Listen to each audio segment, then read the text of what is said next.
Hello and welcome back to the Tech Blackboard. Today is our weekend exam cram of our AZ-104 real exam question and answer series. This consolidated video consists of 190 questions that will cover the length and breadth of AZ-104 certification exam. My objective here is to give you exposure to each kind of question during this coming weekend so that you can target to attempt AZ-104 certification exam in the coming days and pass the exam with flying colors.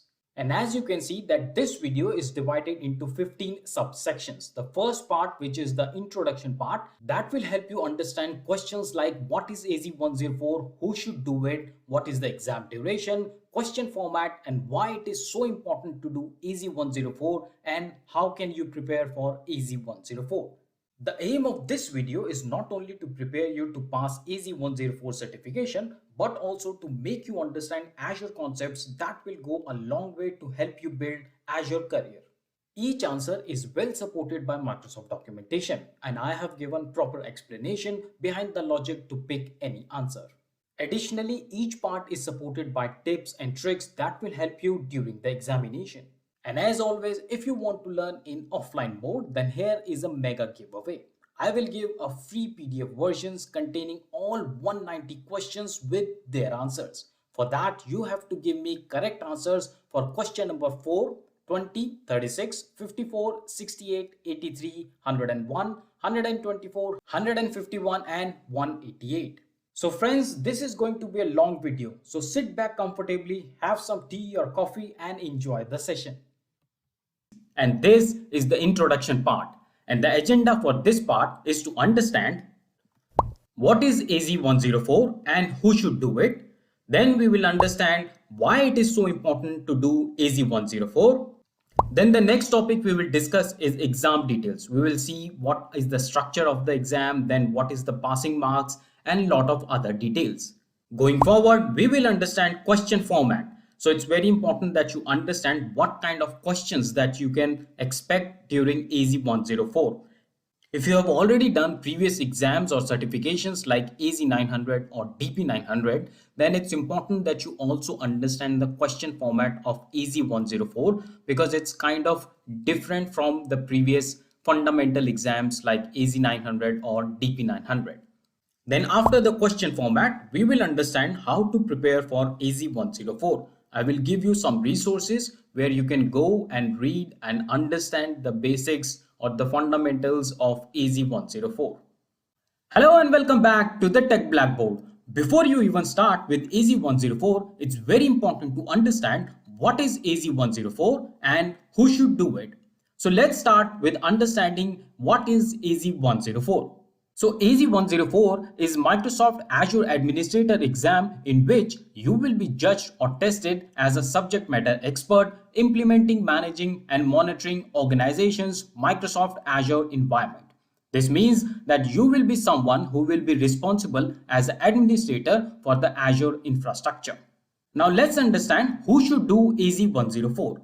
Simply putting it, if you aspire to become Azure Solution Architect, then AZ-104 is halfway through. I will come back to this point when I explain why it is important to do AZ-104 in next slide.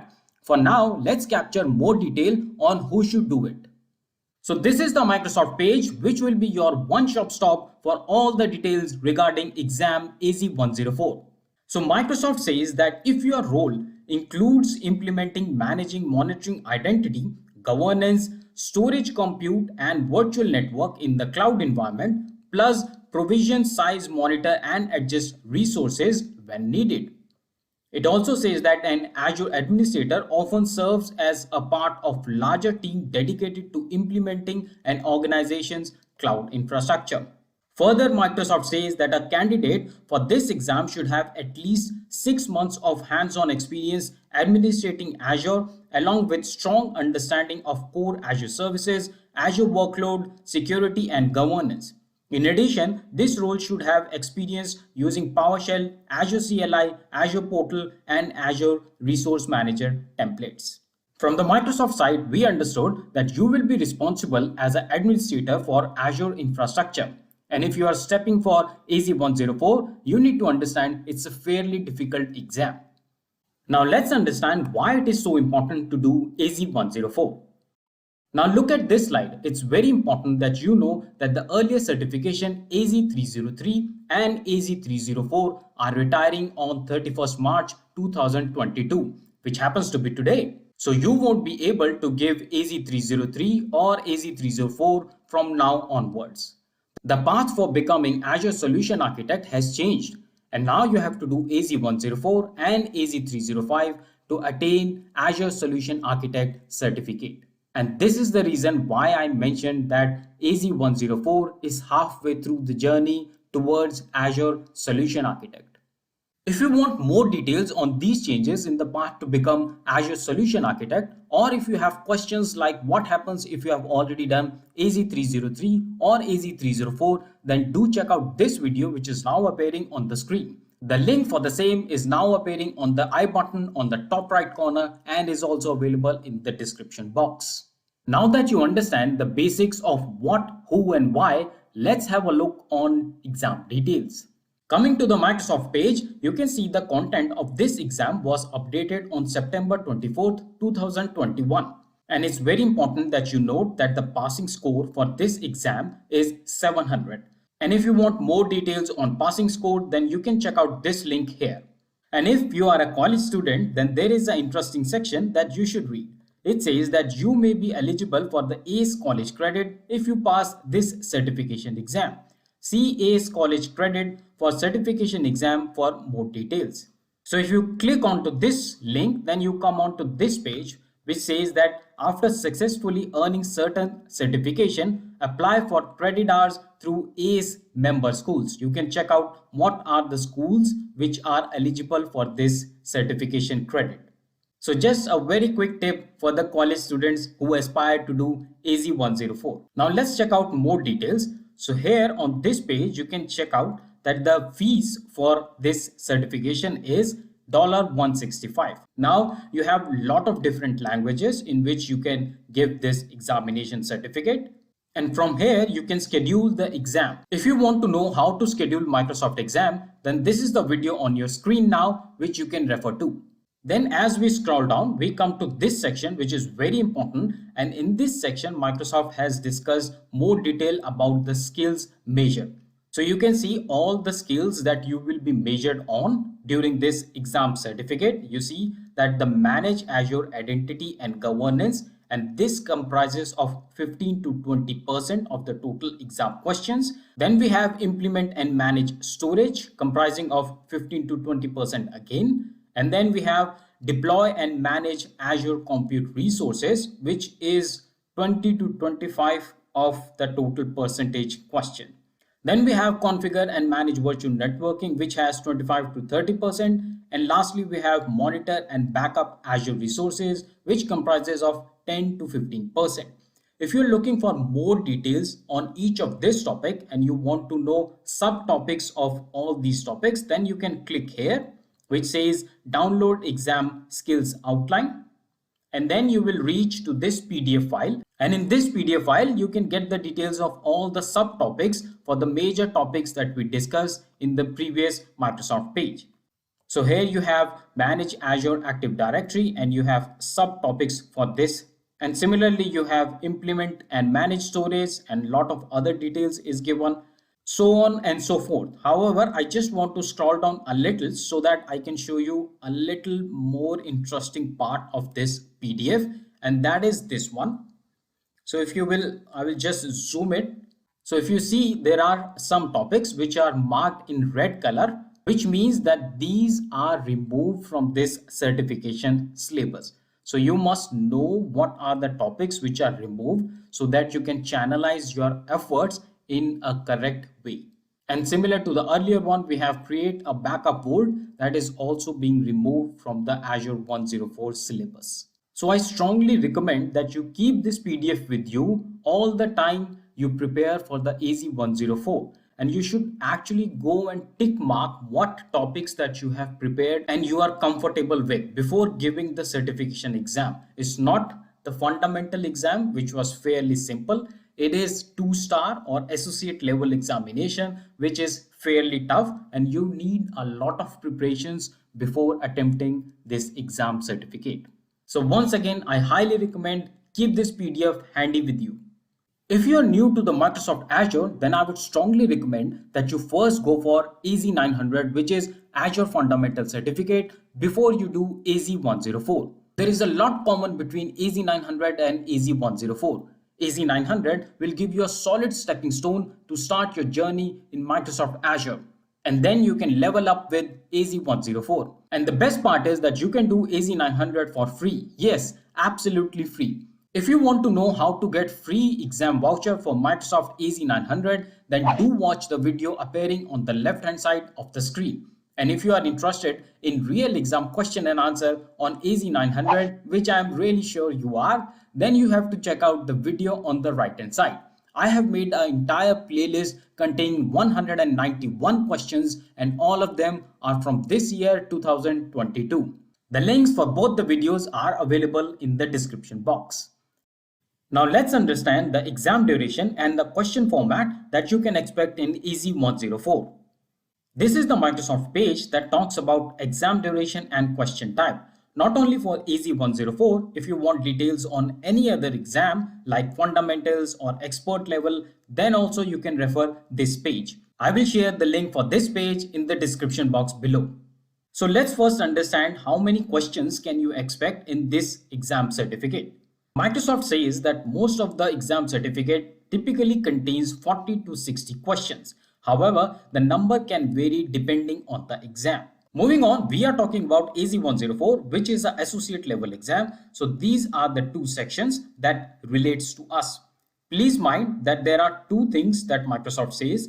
One is associate and expert role level based exam without labs, and associate and expert role based exam that may contain labs. If you want to understand what does that mean, you can read this section here, which is marked by 2 stars. It says that because labs can be removed at any time due to Azure outages, bandwidth issues, etc., Microsoft does not provide a list of exams with labs.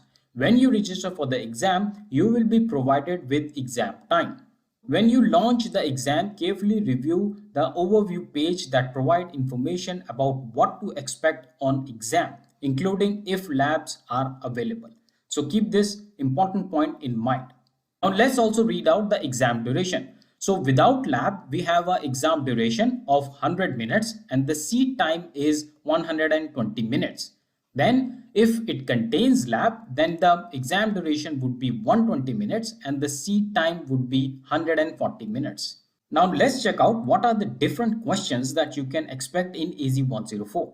So here are the sample of the question that Microsoft has given. And the good part is that Microsoft has explained each type of question with a supporting video. So you can see that we have active screen type of question, we have best answer, and then we have build a list, case studies, then you also have drag and drop, hot area questions, multiple choice question, repeated answer choices, short answer, then you have labs, mark review, and then you have review screen. So each type of question is well explained by Microsoft by a supporting video. So come on to this page and understand what are the different kind of questions that you should expect in AZ-104. It's fairly important to understand this different format of questions so that you are not surprised when you're giving the exam. You have a feel of questions when you are sitting for the exam. So really recommended that you come on this page and read more about the format of the questions. Now let's move to the last but very important topic on understanding how to prepare for AZ-104. Coming to the same Microsoft page, if you scroll a little, then there is a section which says 2 ways to prepare. And you can see that Microsoft has given a learning path, and this learning path is divided into a lot of sections which are directly linked to the Azure exam outline that we saw previously in this video. So you can see you have Azure Prerequisites for Azure Administrator, which mostly covers the things that we read or understand in AZ-900. Then we have AZ-104 Manage Identities Governance in Azure. Then we have Implement and Manage Storage in Azure. Deploy and manage Azure Compute Resources. Configure and manage Virtual Network for Azure Administrator. we have monitor and backup Azure resources. So you can see there are 5 major sections and one is prerequisite for Azure administrator. And personally, I feel it's very important that you come on this Microsoft Learn site and do all these modules. And you can already note that I have already completed all these modules and this is marked as completed for me. And friends, it's not about the certificate only. It's about that you understand the concept, because after all, you have to work in Azure. It's not about only earning the certificate. It's more about making a career out of your certification knowledge. So that's why I strongly recommend to do all these modules. It's full of practical questions, labs, test cases. And the best part is, for all the practical questions and labs, the sandbox that will get spin will be paid by Microsoft. You won't be charged even a single penny for that sandbox. And these modules will give a very solid understanding of all the Microsoft concepts that are important to clear AZ-104 certification.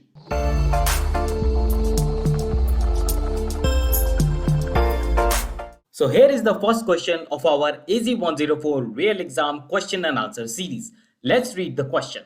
The question says that the custom script extension times out after 30 minutes, 45 minutes, 90 minutes, or does it never times out? Now let's try to understand what is a custom script and then we will try to find out the correct answer.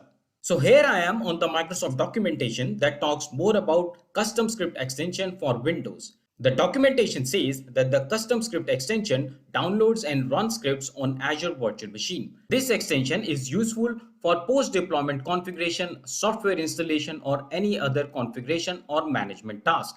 You can download scripts from Azure Storage or GitHub or provide them to Azure Portal at extension runtime.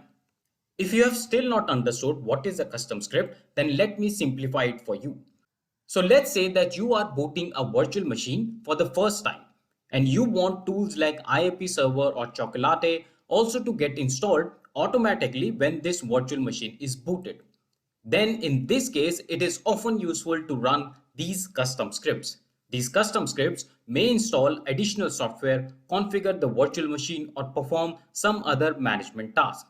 So with custom script extension, it becomes possible to initialize a new virtual machine with almost any software that you need. I hope this gives you a good idea what is a custom script and where to use it. Now let's find out the correct answer. If you scroll down a little on this page, then you will reach to a section which says tips and tricks. In this section, if you will read out this line, it says that the custom script is allowed 90 minutes to run. Anything longer will result in a failed provision of the extension. With that input from the Microsoft documentation, we can easily find out the answer, and the correct answer is 90 minutes. So a custom script extension times out after 90 minutes. Now let's read out the second question. It says that you have an Azure Active Directory Azure AD tenant named the techblackboard.com. Multi-factor authentication MFA is enabled for all the users. You need to provide users with ability to bypass MFA for 10 days on devices to which they have successfully signed in by using MFA. What should you do? Your options are: from the multi-factor authentication page, configure the user's setting, or from Azure AD, create a conditional access policy, or from the multi-factor authentication page, configure service setting, or the last one is from the MFA blade in Azure AD, configure MFA server setting. Now it's important that you're noting some important point in this question. So essentially, the question is asking you to provide the users with the ability to bypass multi-factor authentication for some n number of days. It could be 10, 20, 25 on devices on which they have already signed in by using multi-factor authentication. So now let's jump to the Microsoft documentation and try to find the correct answer for this question.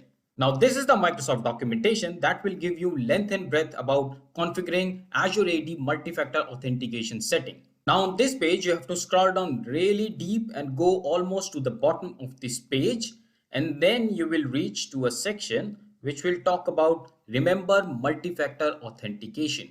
So this section says that the remember multi-factor authentication feature let user bypass subsequent verification for a specified number of days. after they have successfully signed in to the device by using multi-factor authentication or MFA. To enhance usability and minimize the number of times a user has to perform MFA on a given device, select a duration of 90 days or more. So I hope you can already relate this paragraph or these lines with the question. So here we are talking about ability to bypass multi-factor authentication for some specified number of days on the devices on which user has already signed in by using multi-factor authentication. So let's read it out more to find out the correct answer. So if you scroll down a little more here, then you will find out a section which says enable remember multi-factor authentication. And in this you can find out it says the first step is in the Azure portal, search for and select Azure Active Directory and then select users. And then you have to select per user MFA. And the third step says under multi-factor authentication at the top of the page, select service setting. Remember this service setting. And with that quick read from the Microsoft documentation, the correct answer for this question is from the multi-factor authentication page, configure service settings. I hope you can resonate this word that we read on the documentation page as well. So now let's move on to question number 3. It says that you download an Azure Resource Manager template based on an existing virtual machine. The template will be used to deploy 100 virtual machines. You need to modify the template to reference an administrative password. You must prevent the password from being stored in plain text. What should you create to store password?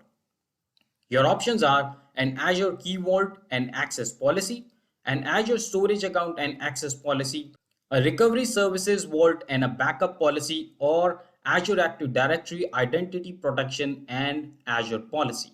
Now, the important point that you should note in this question is that you are talking about administrative password and then you want to prevent these passwords from being stored as a plain text. So basically, you're talking about storing the administrative password in a secure way. So whenever we are talking about storing the passwords in Azure, then the only service that should strike your mind is Azure Key Vault. Thus, the correct answer for this question is an Azure Key Vault and an access policy. Now coming to the question number 4, and it says which port would you open using inbound port rules to allow remote desktop access while you create Windows virtual machine? The options given are HTTPS, FTP, RDP, and the port number is 3389, or SSH with port number 22. Also, it's important that you note that we are talking about Windows virtual machine here and we want to connect a Windows virtual machine. So keep that point in mind. So this is the Microsoft documentation which tells you how to connect and sign in to an Azure virtual machine running Windows. The documentation says that you will use connect button in Azure portal to start a remote desktop RDP session from a Windows desktop. First, you connect to a virtual machine and then you sign in. Now, this makes it clear that when you want to connect an Azure virtual machine running on Windows, then one good option is remote desktop or RDP. Before jumping to the answer, here is a good read for the Mac users. To connect a Windows VM from a Mac, you will need to install RDP client for Mac such as Microsoft Remote Desktop. So Mac users can read out here and know how to connect a Windows virtual machine using Mac operating system. So from the Microsoft documentation, we saw that the good option to connect a Windows virtual machine is using RDP. And just to tell you, the default port for RDP is 3389. So the correct answer for this question is option C. Let's move to question number 5. The question says that your company has an Azure Active Directory Azure AD subscription. You want to implement an Azure AD conditional access policy. The policy must be configured to require members of Global Administrator Group to use multi-factor authentication and an Azure AD joint device when they connect to Azure AD from untrusted locations. The solution given is you access the multi-factor authentication page to alter user setting. Does this solution meet the goal? This is the Microsoft documentation that talks conditional access. It says the modern security parameter now extends beyond organization's network to include user and device identity. Organizations can use identity-driven signals as a part of their access control decisions. A great video here explaining what is a conditional access policy and how to use it. Another quick way to learn about conditional access is to directly jump into your Azure portal, and here you are in conditional access policy. If you come here, you can read what is a conditional access. Conditional access gives you the ability to enforce access requirements when specific conditions occur. Let's take few examples. So the condition is when any user is outside the company network, and the controls are they are required to sign in with multi-factor authentication. The other condition is when users in the manager group sign in, and the controls are they are required to be an Intune compliant or domain joined device. I will tell you how to reach to this conditional access page in just a short while. Now that you have some idea on what is the Azure conditional access policy, let's look some of the other variations of the same question. The question number 6 and question number 7 presents two more variation of the same question. Question is same, however, the answers are different. The solution given in question number 6 is that you access the Azure portal to alter the session control of the Azure AD conditional access policy. Whereas in the question number 7, it says you access the Azure portal to alter the grant control of Azure AD conditional access policy. So now out of these three variations, you have to pick the correct answer. Now let's jump back to the Microsoft documentation to find the correct answer. So here I am on the Microsoft documentation talking more about conditional access require MFA for all users. Here, if you scroll a little down here, there are the steps given to create a conditional access policy. The steps are that you of course go to the Azure portal, sign in there, and you should be a global administrator, security administrator, or conditional access administrator. Only then you can perform these steps. So once you are in Azure portal, then you go to the Azure Active Directory, then you go to security, and then you land up in conditional access. And then you select new policy. You can further read out all the steps and figure out how to implement conditional access policy. Jumping on to our Azure portal. Now I have already signed in. Now let's come to the home page. And on the home page, you can directly jump to the Azure Active Directory. If you don't find it here, you can look from the search bar. And here you can find Azure Active Directory. When you come to the Azure Active Directory, then as per the documentation, you have to go to the security. So let's find out where is security. Here is it. So press the security. Now you are in the security tab. And now as the documentation suggested, conditional access. So click on conditional access. And now we reach to the same page as we discussed before. And now in this page, you can press new policy, and from here you can follow along the steps given in the documentation here. So it said that we are in Azure Active Directory, then we are in security, and then we are in conditional access. So remember these steps here. As always, friends, all the links that I'm sharing in this presentation will be shared in the description box. Now let's try to find out the correct answer for all these three questions. I have pasted the small snippet from the Microsoft documentation here so that it's easy to relate the answer. So you can see in this small screenshot here that the correct steps were to reach out to Azure Active Directory, then security, and then to the conditional access. So we don't have conditional access here. It says user setting. Thus the correct answer for question number 5 is no. Then in question number 6, it says to alter session control of Azure AD conditional access policy, which again is no. And then in question number 7, it says to alter grant control of Azure AD conditional access policy. And that's what the documentation from Microsoft also says. So the correct answer for question number 7 is yes. Now let's read question number 8. The question says that your company has 3 virtual machines that are included in an availability set. You try to resize one of the virtual machine which returns an allocation failure message. It's imperative that the virtual machine is resized. So Microsoft is focusing that you should note that virtual machine is resized. Which of the following action should you take? Your options are you should only stop one of the virtual machine, you should stop two of the virtual machine, you should stop all of the three virtual machines, or you should remove the necessary virtual machine from availability set. Now here is one Microsoft documentation that I found which could help us answer this question. So as I read through this page, then I scroll down here, and then here I found out this topic here which says resize to size not available in current hardware cluster. And it says that additionally the same hardware cluster must be used to host all virtual machine in cloud service.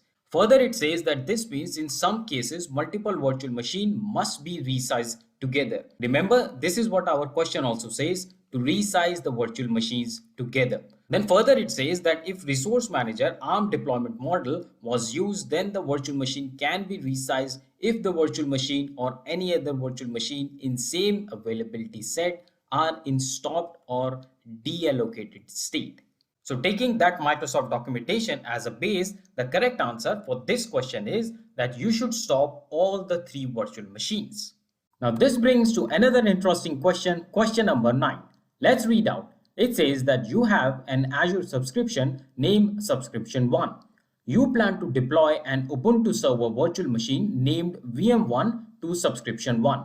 You need to perform a custom deployment of virtual machine.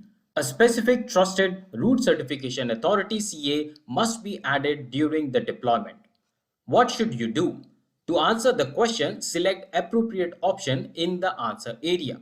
Each correct selection is worth 1 point. So basically you are given two steps. The first one is file to create and the second one is tool to deploy virtual machine. For each of the step, you have to figure out what is the correct option.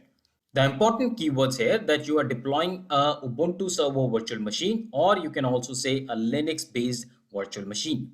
Now, as we always do, let's go to the Microsoft site to find out the correct answer. So this is a Microsoft site, kind of a tutorial which says how to use Cloud Init to customize a Linux virtual machine in Azure on first boot. And as our question demand, here also we are talking about Linux virtual machine in Azure. Now you can easily note the first step is create a Cloud Init config file. So please note that the first step is Cloud Init config file. Now if you will scroll down a little more here, then you can find how to create a Cloud Init config file. Come down more and then you can find create virtual machine, and that was our second step in the question as well. So you can see the correct command to do so is azvm create. Okay, remember this, azvm create. So as we read in the Microsoft documentation, the first step to create the file was cloudinit.txt. And the second step to deploy a virtual machine, the correct command for this one is azvm create command. From this interesting question, let's jump to the question number 10, which will be the last question for our AZ-104 real exam question series part 2. The question says that your company has a Microsoft Azure subscription. The company has data centers in Los Angeles and New York. You are configuring the two data centers as geo-cluster sites for site resiliency. You need to recommend an Azure storage redundancy option. You have the following data storage requirements. The first one is data must be stored on multiple nodes. Data must be stored on nodes in separate geographic locations. The third one is data can be read from secondary location as well as from the primary location. Which of the following Azure stored redundancy options should you recommend? Your options are geo-redundant storage, read-only geo-redundant storage, zone redundant storage, and the last one is locally redundant storage.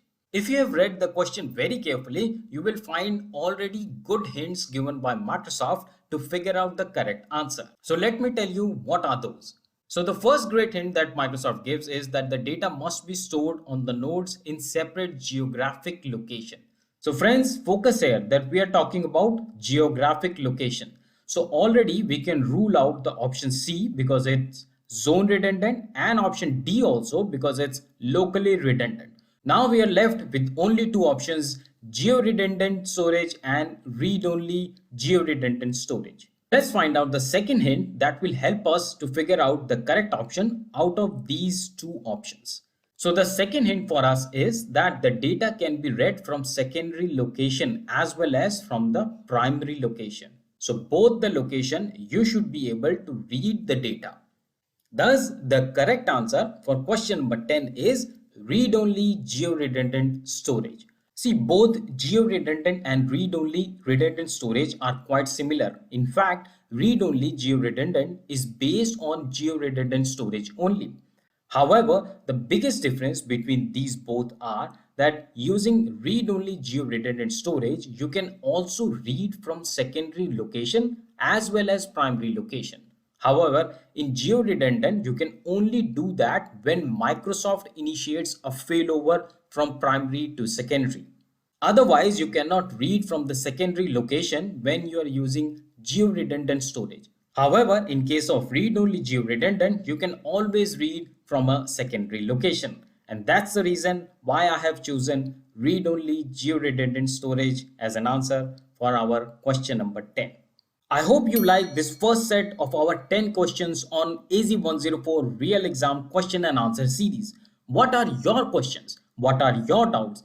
Tell me in the comment section below and I will be happy to answer all of them.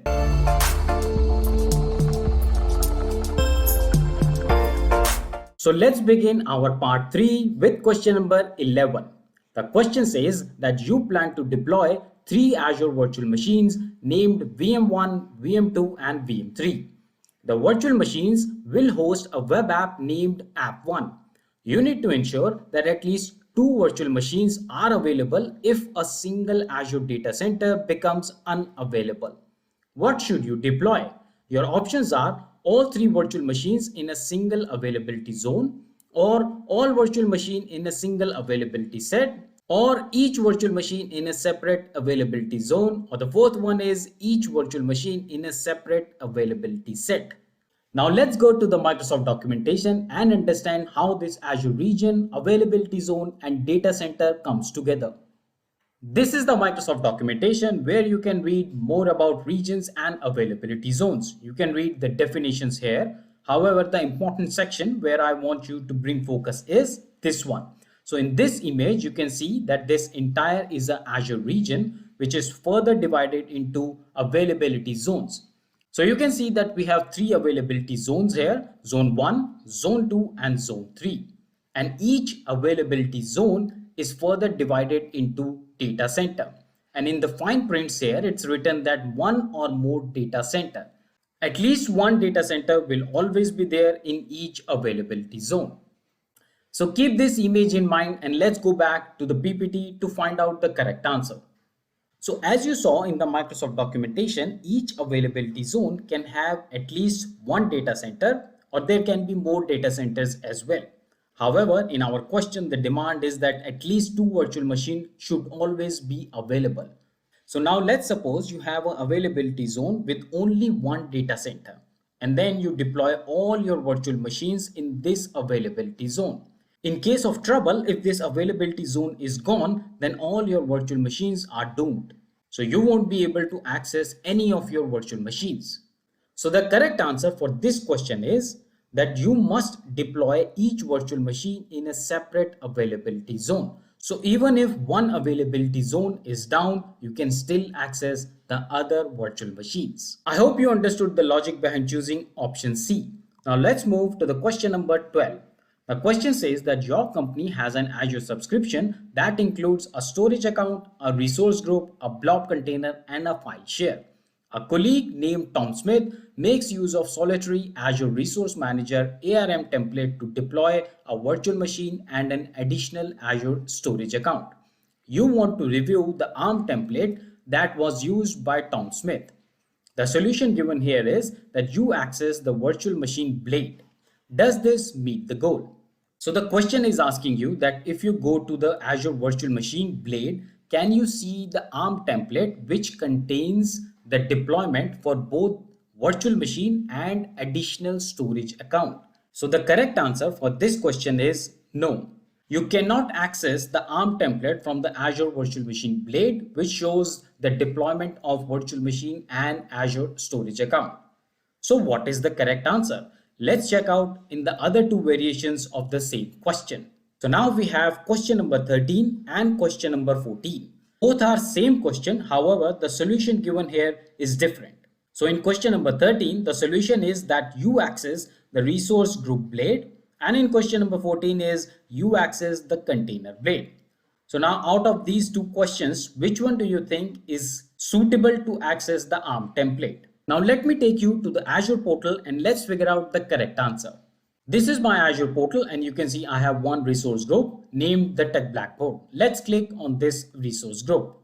Now we are in the resource group and you can see on this blade we have a lot of options related to resource group. And out of all these options, we have one options under the setting which is called deployment. If you click on deployment, then you can see an option called view template. So if you have any deployment, then you will see that deployment under the view template. And it's very important that you are noting that we are under resource group. And now from that quick demo, we can easily answer question number 13. And the correct answer for question number 13 is yes. So from the resource group blade, you can access the ARM templates and see all the deployments, whether it is for Azure Virtual Machine or Azure Storage Account. And then of course, the answer for the question number 14 is no. Now let's jump to the question number 15. The question says that you have an Azure virtual machine that has a single data disk. You have been tasked with attaching this disk to another Azure virtual machine. You need to make sure that your strategy allows for the virtual machine to be offline for the least amount of time possible. Which of the following action should you take first? Your options are stop the virtual machine that includes the data disk, stop the virtual machine that the data disk must be attached to. Then the third option is detach the data disk, and the fourth one is delete the virtual machine that includes data disk. So you have to choose an option that will ensure the least amount of offline time for the virtual machines. It's very important that you're paying attention that the question is mentioning about data disk. And why it is so important? Because in case it was just mentioned a single disk but not the data disk, then it could mean that there is a single disk that can also contain operating system. However, in this question, we are assuming that there is already a disk with operating system and this is another disk with data on it. And with that assumption, the correct answer for this question is detach the data disk.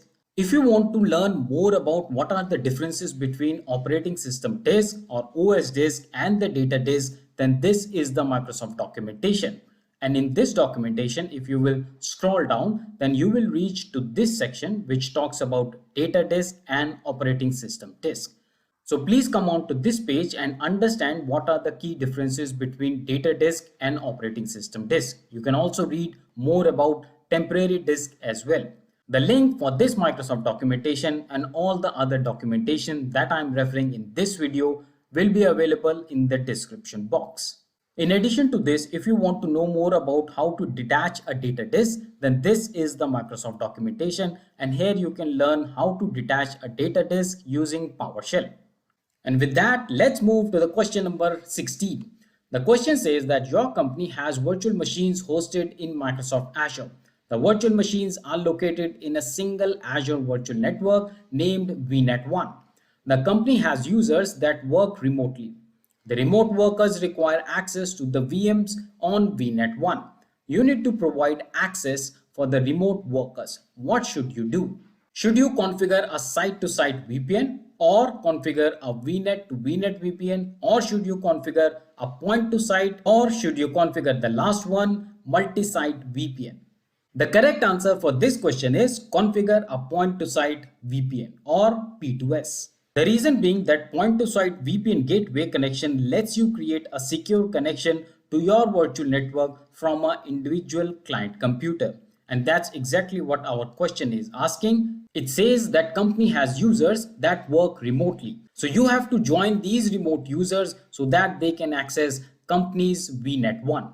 And that's the reason we have chosen configure point-to-site VPN.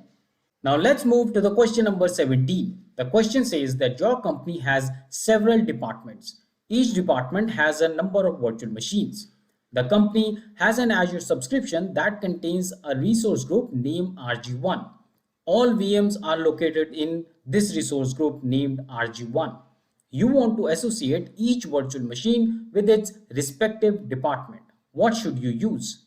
Your options are create Azure management group for each department, or should you create a resource group for each department, or the other option is assign tags to the virtual machine, or the fourth one is modify the setting of virtual machine.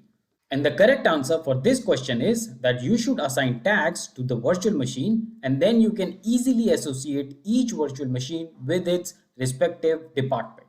One more important fact about tags is that tags also help you track your billing on resource level. So if you want to learn more about tags in Azure, then this is the Microsoft documentation. It says that use tags to organize your Azure resources and management hierarchy. The link for this page is also available in the description box. And now let's move to the question number 18. The question says that you want to provide more CPU, memory and disk space without adding more virtual machine. Which of the following solution should you choose? Should you go for scale up or scale out, scale more, or should you go for scale high? The correct answer for this question is scale up. To elaborate, scale up gives you more CPU, memory and disk space without adding any virtual machines. You can scale up by changing the pricing tier of the app service plan. Scale out, on the other hand, means that whenever you want more power, then you add more virtual machines. But here in the question, it's asking to add more CPU, memory or disk space without adding any virtual machine. And that's the reason we have chosen scale up. Just a quick point, scale more and scale high are not valid options. They are just to distract you. Now let's quickly jump to the question number 19. The question says that your company has an Azure subscription. You need to deploy a number of Azure virtual machines using Azure Resource Manager or ARM templates. You have been informed that the virtual machines will be included in a single availability set. You are required to make sure that ARM template you configure allows as many as virtual machine possible to remain accessible in the event of fabric failure or maintenance. Which of the following is the value that you should configure for the platform fault domain count property? Your options are 10, 30, min value or max value. Now just to give you an idea, the platform fault domain count property is a property that defines how many fault domains there can be in an availability set. The upper limit for this property is 2 or 3 depending upon the region. So 10 and 30 are anyways incorrect, as the maximum value for the platform fault domain count property is 3. So to stick to the maximum available fault domain, we choose max as the correct answer. So our correct answer is max value. Now let me show you another variation of this question, and then I will show you the Microsoft documentation to validate our answers. And this brings to the question number 20, which will be the last question of our part 3 for our AZ-104 real exam question and answer series. And of course, question is exactly the same. However, instead of platform fault domain count property, we are now talking about platform update domain count property. And your options are 10, 20, 30 or 40. And the correct answer for this question is 20. So you have to choose 20 as a value of platform update domain count property. So here is the Microsoft documentation where you can read more about availability sets. Coming to the section which says how availability sets work. If you read this first paragraph, it says that each virtual machine in your availability sets is assigned an update domain and a fault domain by underlying Azure platform. And I'm sure that you have associated update domain and fault domain with platform update domain count and platform fault domain count property respectively. Reading ahead, it says that each availability set can be configured up to 3 fault domains and 20 update domains. And here lies our answer as well. So we have a maximum of 3 fault domains and a maximum of 20 update domains each availability set. And hopefully that clears out the reasoning behind choosing these answers. Friends, do share your comments and feedback on the questions that we have covered so far in part 2 and part 3. I would love to hear your questions, your thoughts and feedback, anything related to Azure. So feel free to use the comment section below to share your hearts. Before moving ahead, my humble request to all my viewers, please like the video and subscribe to the channel.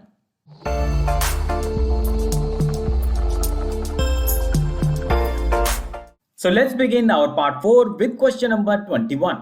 The question says that your company has an Azure Active Directory Azure AD tenant named thetechblackboard.com. The company has appointed user 1 to review all the settings of the tenant. As an admin, your job is to ensure that the user 1 can review all the settings of the tenant. However, user 1 must be prevented from changing any settings. Which role you can assign to the user 1?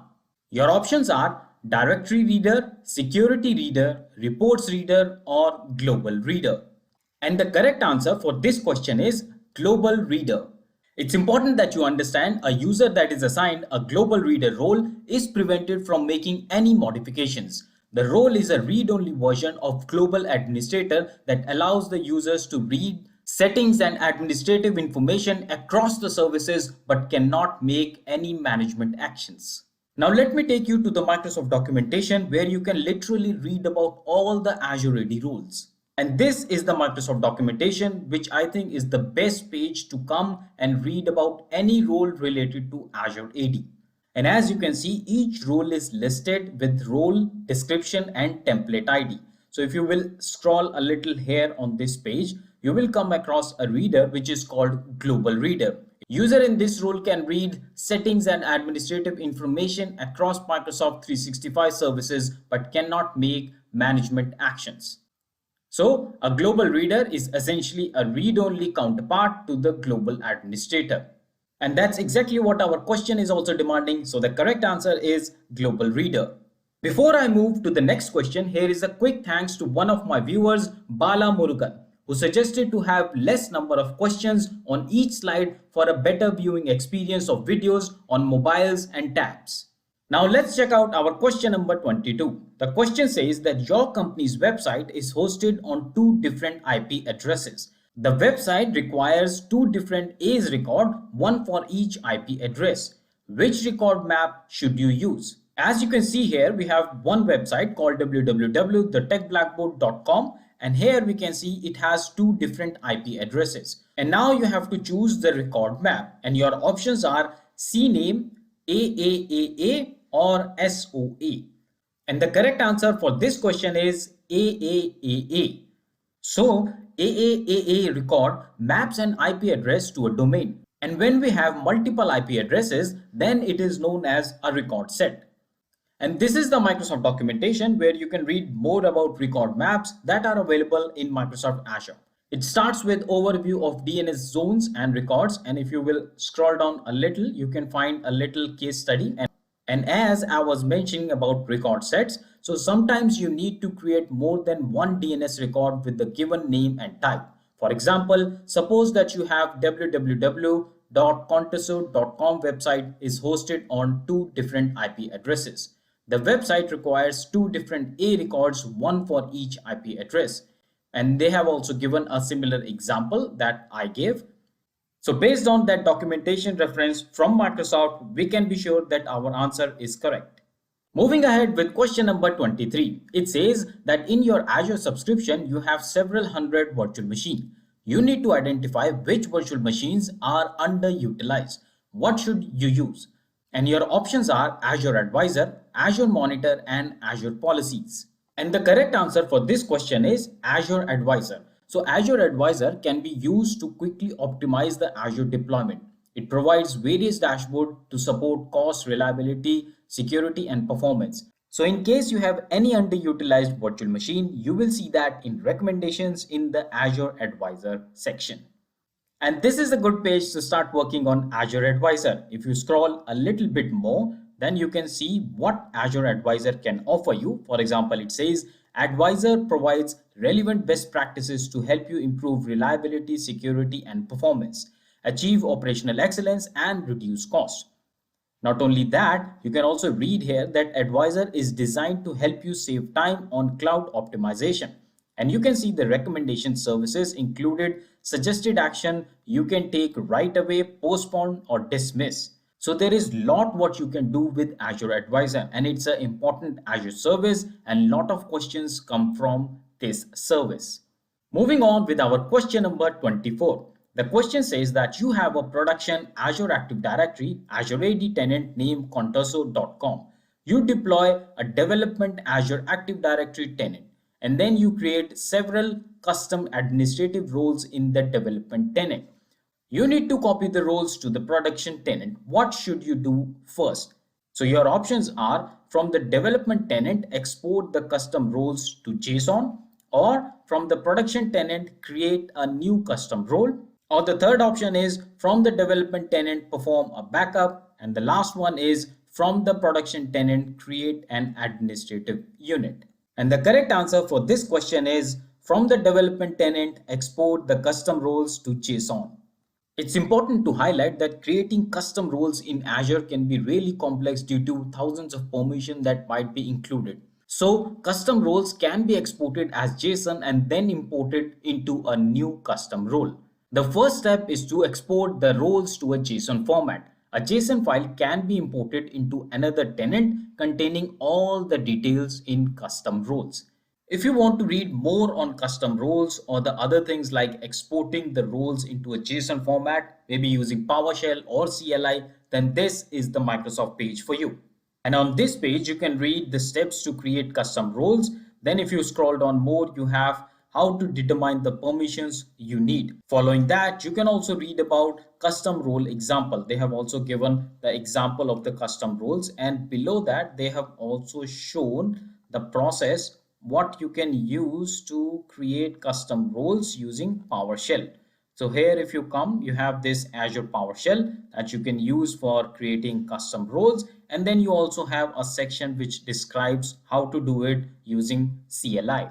Then we also have REST API. So there are different ways to deal with these custom roles. So a good page to learn more about custom roles and how you can export JSON file and import the JSON file into another tenants. Before moving ahead, I just wanted to say that friends, if you're liking my efforts that goes in finding proper Microsoft documentation to justify each answer and giving you explanation for each question, then do encourage me by liking the videos and subscribing to the channel. Your each like will ensure that the videos are reaching to the greater audience. Your comments and feedbacks are very valuable for me, and I make sure to read each one of them and answer them as well.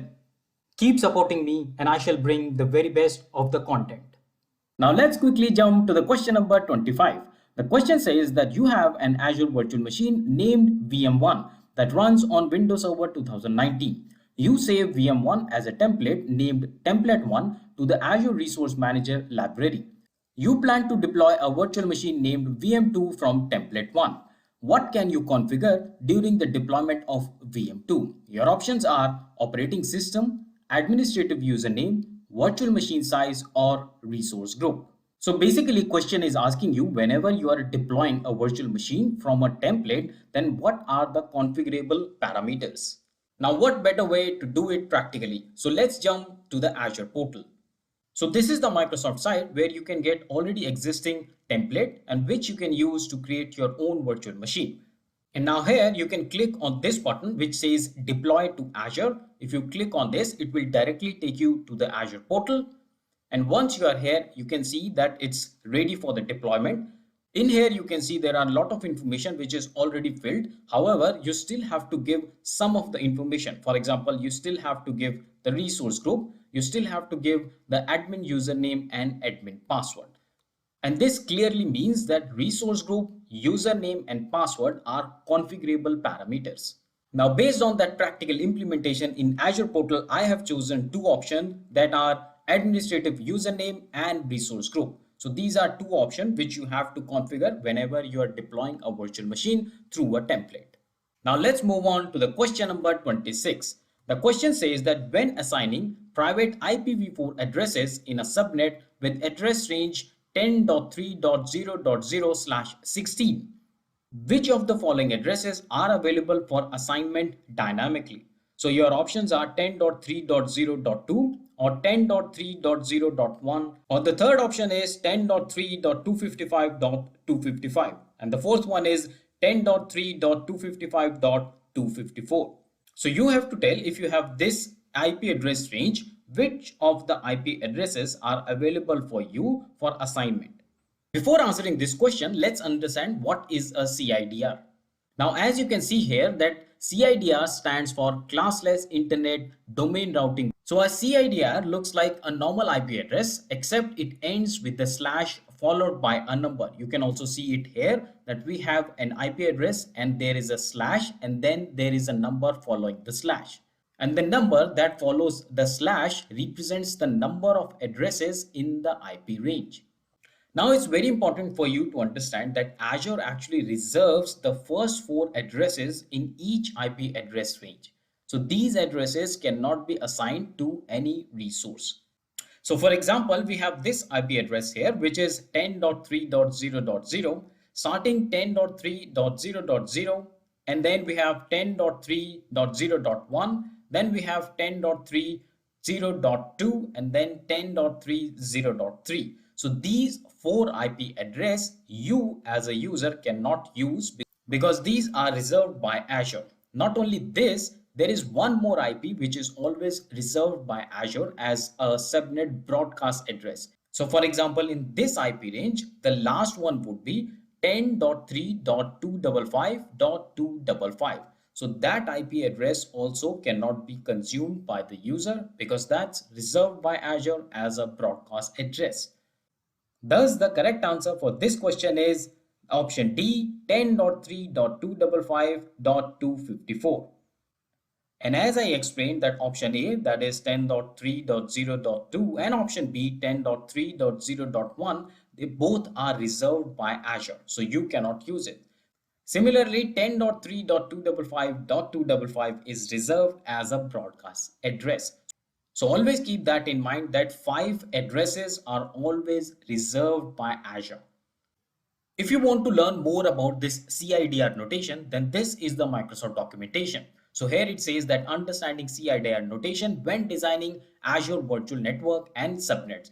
The links for all Microsoft documentation that I'm using in this video is available in the description box. Friends, this CIDR notation block is very interesting topic and a lot of Microsoft questions also come from this area.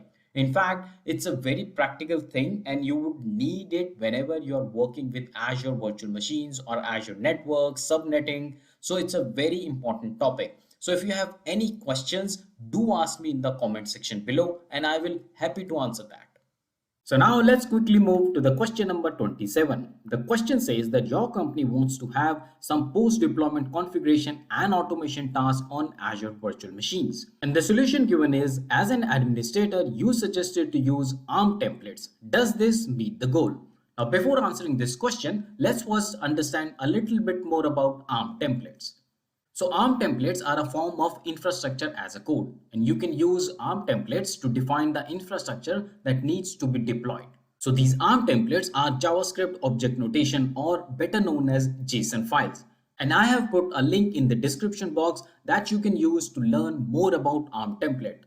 It is surely an important concept, so do check out that link to discover more about ARM templates. Coming back to the question, you understood that ARM templates are primarily related to infrastructure as a code. However, they have nothing to do with post-deployment configuration or automation of tasks on Azure Virtual Machine. And that's the reason the correct answer for this question is no. So what is that Azure service that you can use for post-deployment configuration and automation of tasks on Azure Virtual Machine? Let's find out in the next question. Our question number 28 is exactly the same as question number 27. However, the solution given here is a little different.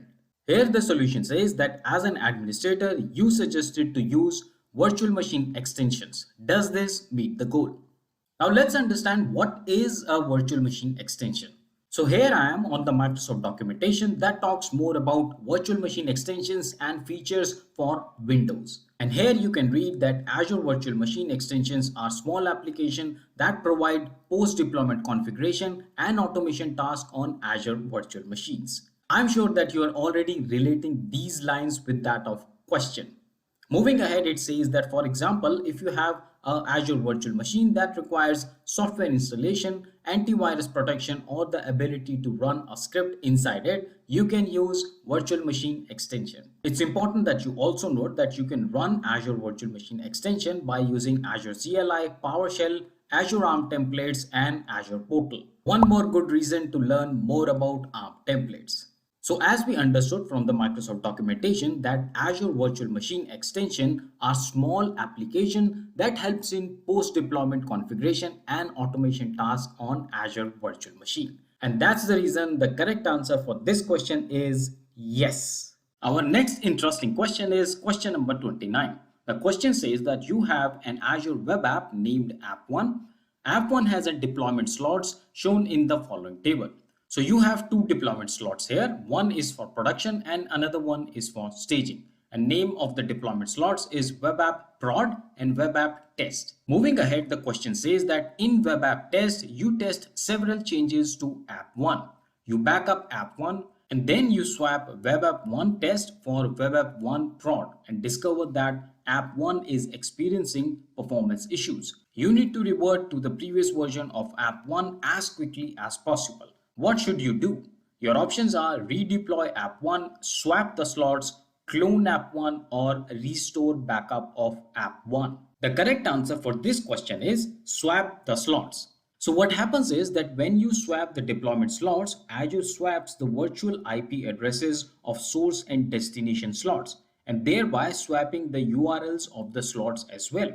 So we can easily revert the deployment by swapping the slots. It's a very important and efficient way of rolling back your deployments. And this is the Microsoft site where you can read extensively on slots. So if you scroll down a little, you can find topics like how to add a slot. It also shows you what happens during the swap. So do read out this section. And then the other interesting section is this one, swap to slots. So entire page is a very good read, and I would recommend strongly to you to come on this page and understand more about deployment slots. Now quickly jumping to question number 30, which is our last question for part 4 of our AZ-104 real exam question and answer exam series. Now let's read out the question. The question says that you have an Azure subscription named Subscription 1 that is used by several departments at your company. Subscription 1 contains resources in the following table. So you have resources here. The names are given. The names are Storage 1, RG1, Container 1, and Share 1. And you can see exactly what these resources are on the right hand side of the tables. So Storage 1 is of course storage account. Then we have RG1, which is a resource group. Container 1 is a blob, and Share 1 is a file share. Further ahead, the question says that another administrator deploys an Azure virtual machine named VM1 and an Azure storage account named Storage2 by using a single Azure Resource Manager template. You need to view the template used for deployment. So from which blade can you view the template that was used for deployment? Your options are VM1, RG1, Storage 1, or Container 1. Now, before straight away jumping to the answer, let's first understand what are the vital parts of this question. The question says that another administrator has deployed two Azure resources. One is Azure Virtual Machine and the other one is Azure Storage Account. And you want to see the template used for deployment for both of these Azure resources, Virtual Machine and Azure Storage as well. So on what level you will go to see the templates for the deployment? And the correct answer for this question is RG1, which essentially is a resource group. You cannot go to VM1 because it won't show the template for Azure storage account. And similarly, you cannot go to the storage or container because it won't show the deployment for the other resources. Now let me take you to the Azure portal. So now I am in the Azure portal, and as you can see, I have one resource group which is called the Tech Blackboard. And now I am inside the Tech Blackboard resource group, and you can see that if you have any deployment inside this resource group, be it a virtual machine or an Azure storage account, then all the deployments will be available inside this resource group. So you can see here deployments. So if you have a successful deployment, then it will be shown here. And if you want to read more about deployments and a step-by-step guide, then you can come on to this page which says create and deploy ARM templates by using Azure Portal. So all the steps around deployments and how to do that in Azure Portal are given on this page. And as you can see here, if you scroll down a little more, and as I told you, all the deployment inside your resource group will be available in the deployment section. You will find the link for this page in the description box. I hope you like these 10 interesting questions in part 4. Earlier in this series, we have already covered 30 very important questions with their answers. These 30 questions were covered in part 2, part 3 and part 4 with each part containing 10 questions each. In addition to this, in part 1 we covered some very important topics around AZ-104 which you must know before attempting AZ-104 exam certification. So if you have missed watching any of these parts, then do check them out so that you don't miss any important questions or concept on AZ-104. The links for all the earlier parts are available in the description box. If you are liking my videos, then please press that like button as it motivates me and help my videos to reach to a larger audience. Do not miss to subscribe and share the channel as well.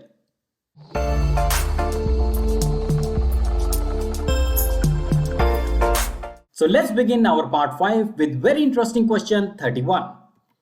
The question says that you have an Azure subscription named subscription 1 that contains the resources shown in the following table. Now here you can see we have name of the resource, we have type of the resource, then we have region, and then we have resource group. What we have is we have one resource group called RG1, then again we have one more resource group RG2, and then we have a vault 1 which is recovery service vault. Moving ahead, the question says that you create virtual machines in subscription 1 as shown in the following table. So you can see here we have a lot of virtual machines. 3 of them are Windows Server based and the last 3 are Ubuntu based. And you can see that all the virtual machines are distributed across these two resource group RG1 and RG2, and they are also spread across the regions West Europe and North Europe. Now let's move ahead to see what the question is really asking. The question asks you that you plan to use Vault 1 for the backup of as many virtual machines as possible. Which virtual machines can be backed up to Vault 1?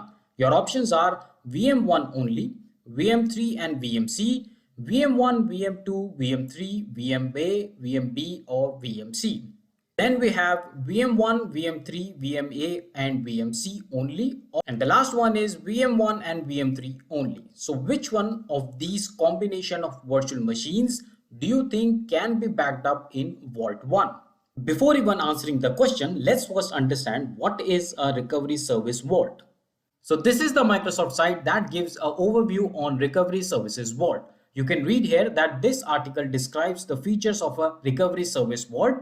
A recovery service vault is a storage entity in Azure that houses data. The data is typically copies of data or configuration information for virtual machines, workloads, servers, and workstations. You can use Recovery Service Vault to hold backup for data for various Azure services like IaaS, virtual machines, Linux or Windows, and Azure SQL databases. So one point is already clear that we can use Azure Recovery Service Vaults for both Linux and Windows machine. Now that from the Microsoft documentation, it's already clear that both Windows or Linux based machines can be backed up using Azure Recovery Services Vault. So what is the correct answer? The correct answer for this question is VM1, 3, A and C. Now let's understand why this is the correct answer. So you can see here that VM1, VM3, VMA and VMC, all of these virtual machines reside in West Europe.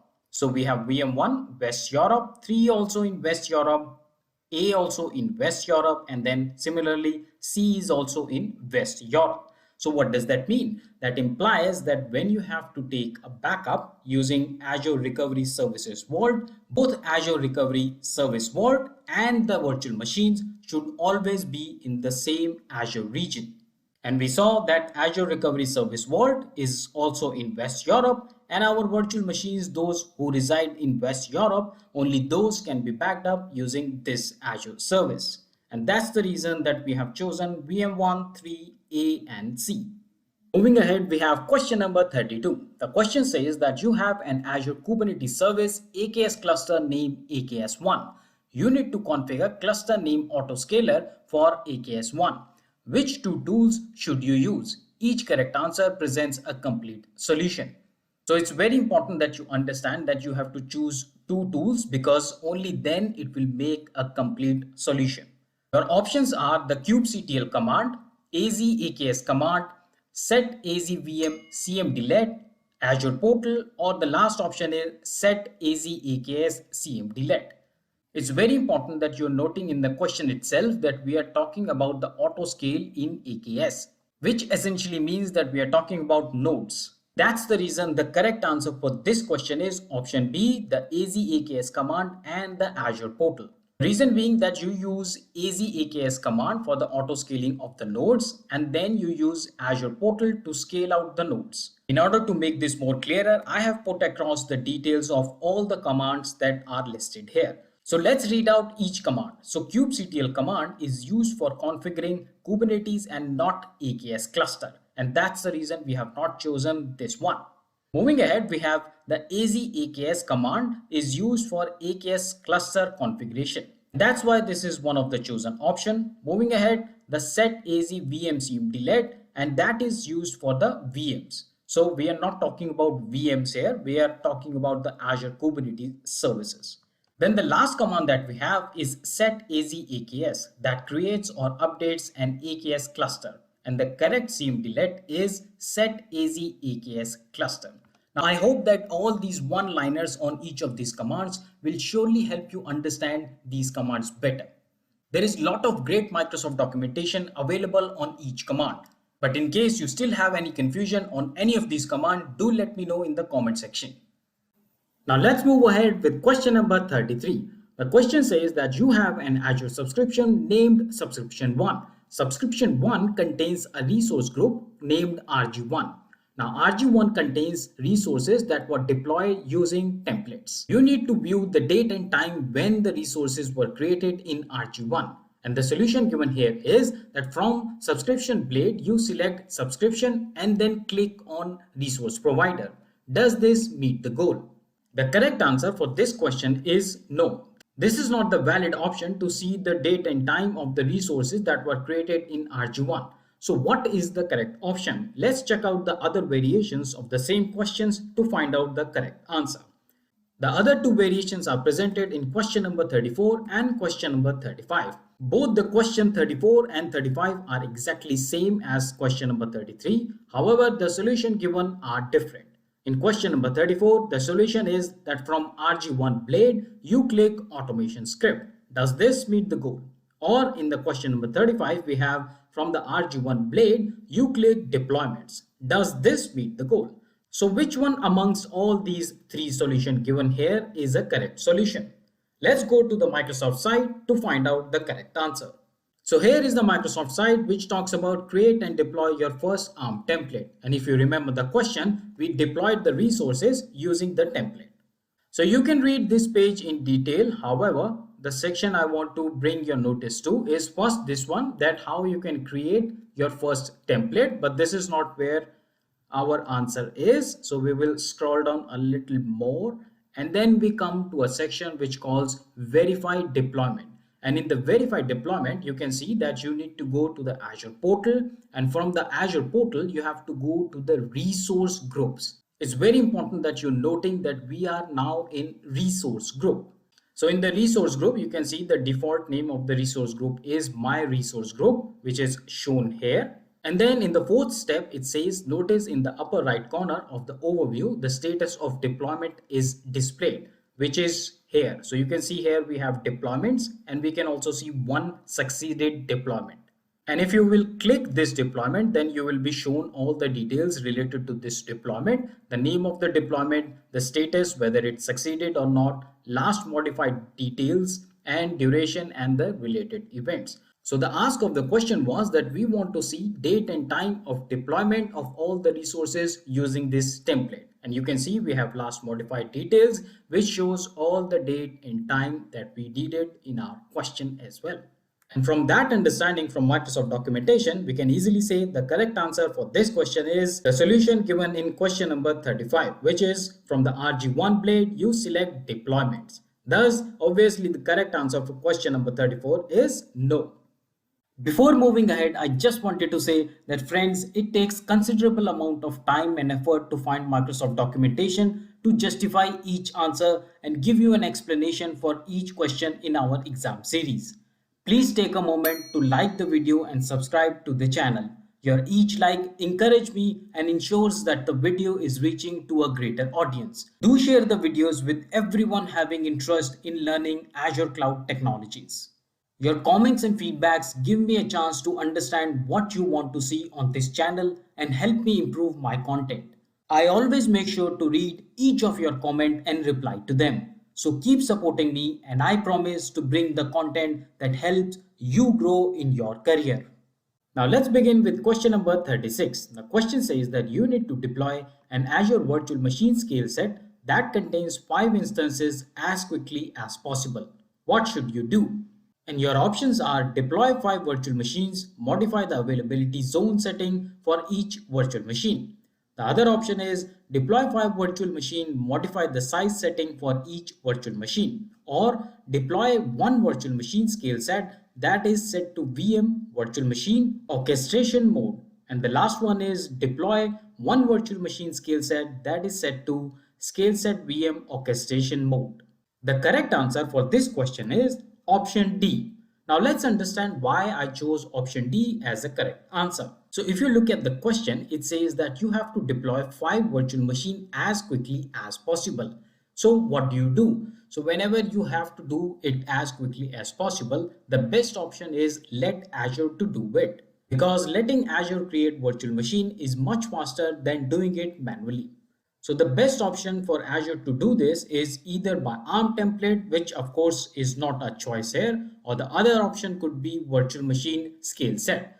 Now with this, we can easily rule out option A and option D. And then we are only left out with option C and option D. Now if you look at option C, then in option C, you can see it's like a unmanaged scale set where you will be adding manually the virtual machine to the scale set. And this manual intervention makes this option slower, but we want to do it as quickly as possible.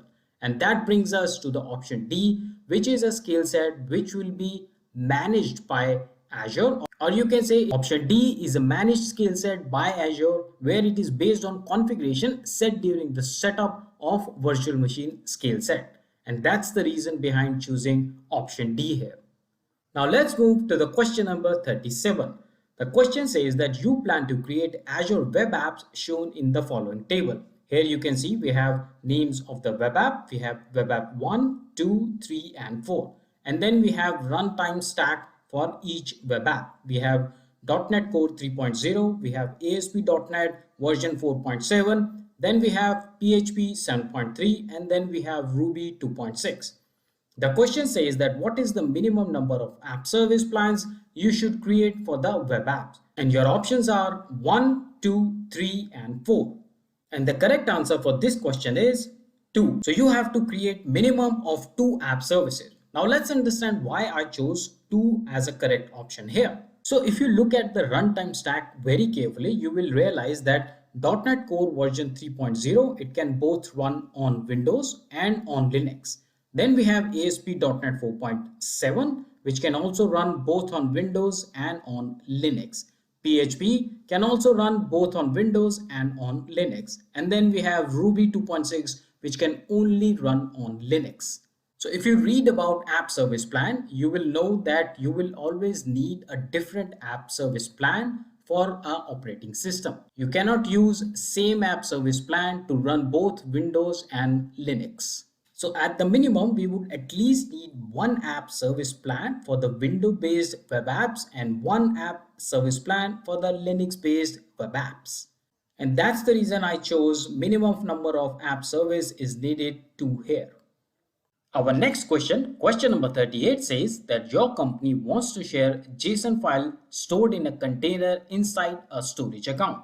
So here you can see we have a storage account which is named as monthly reports. Then we have a container which is named as April 2022. And then we have a file which is stored in this container, and the file name is employee-data.json. And you can see it here as well. We have a storage, we have a container, and then we have a JSON file. Now the question says that what is the correct URL of the file called employee-data.json. So here you can see the different options or the different URLs given for the employee-data.json. You have to tell which is the correct URL to access this file. Now, before answering this question, let's understand the correct hierarchy and how the URLs are built when we are talking about the Azure storage account.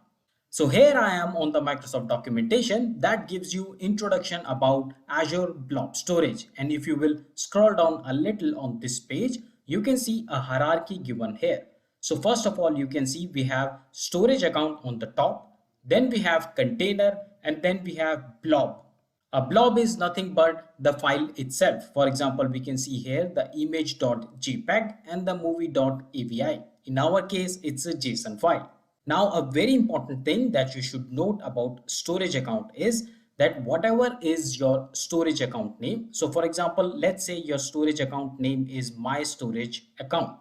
Then the URL for the storage account will always be mystorageaccount.blob.core.windows.net. So Microsoft will always suffix blob.core.windows.net with your storage account name.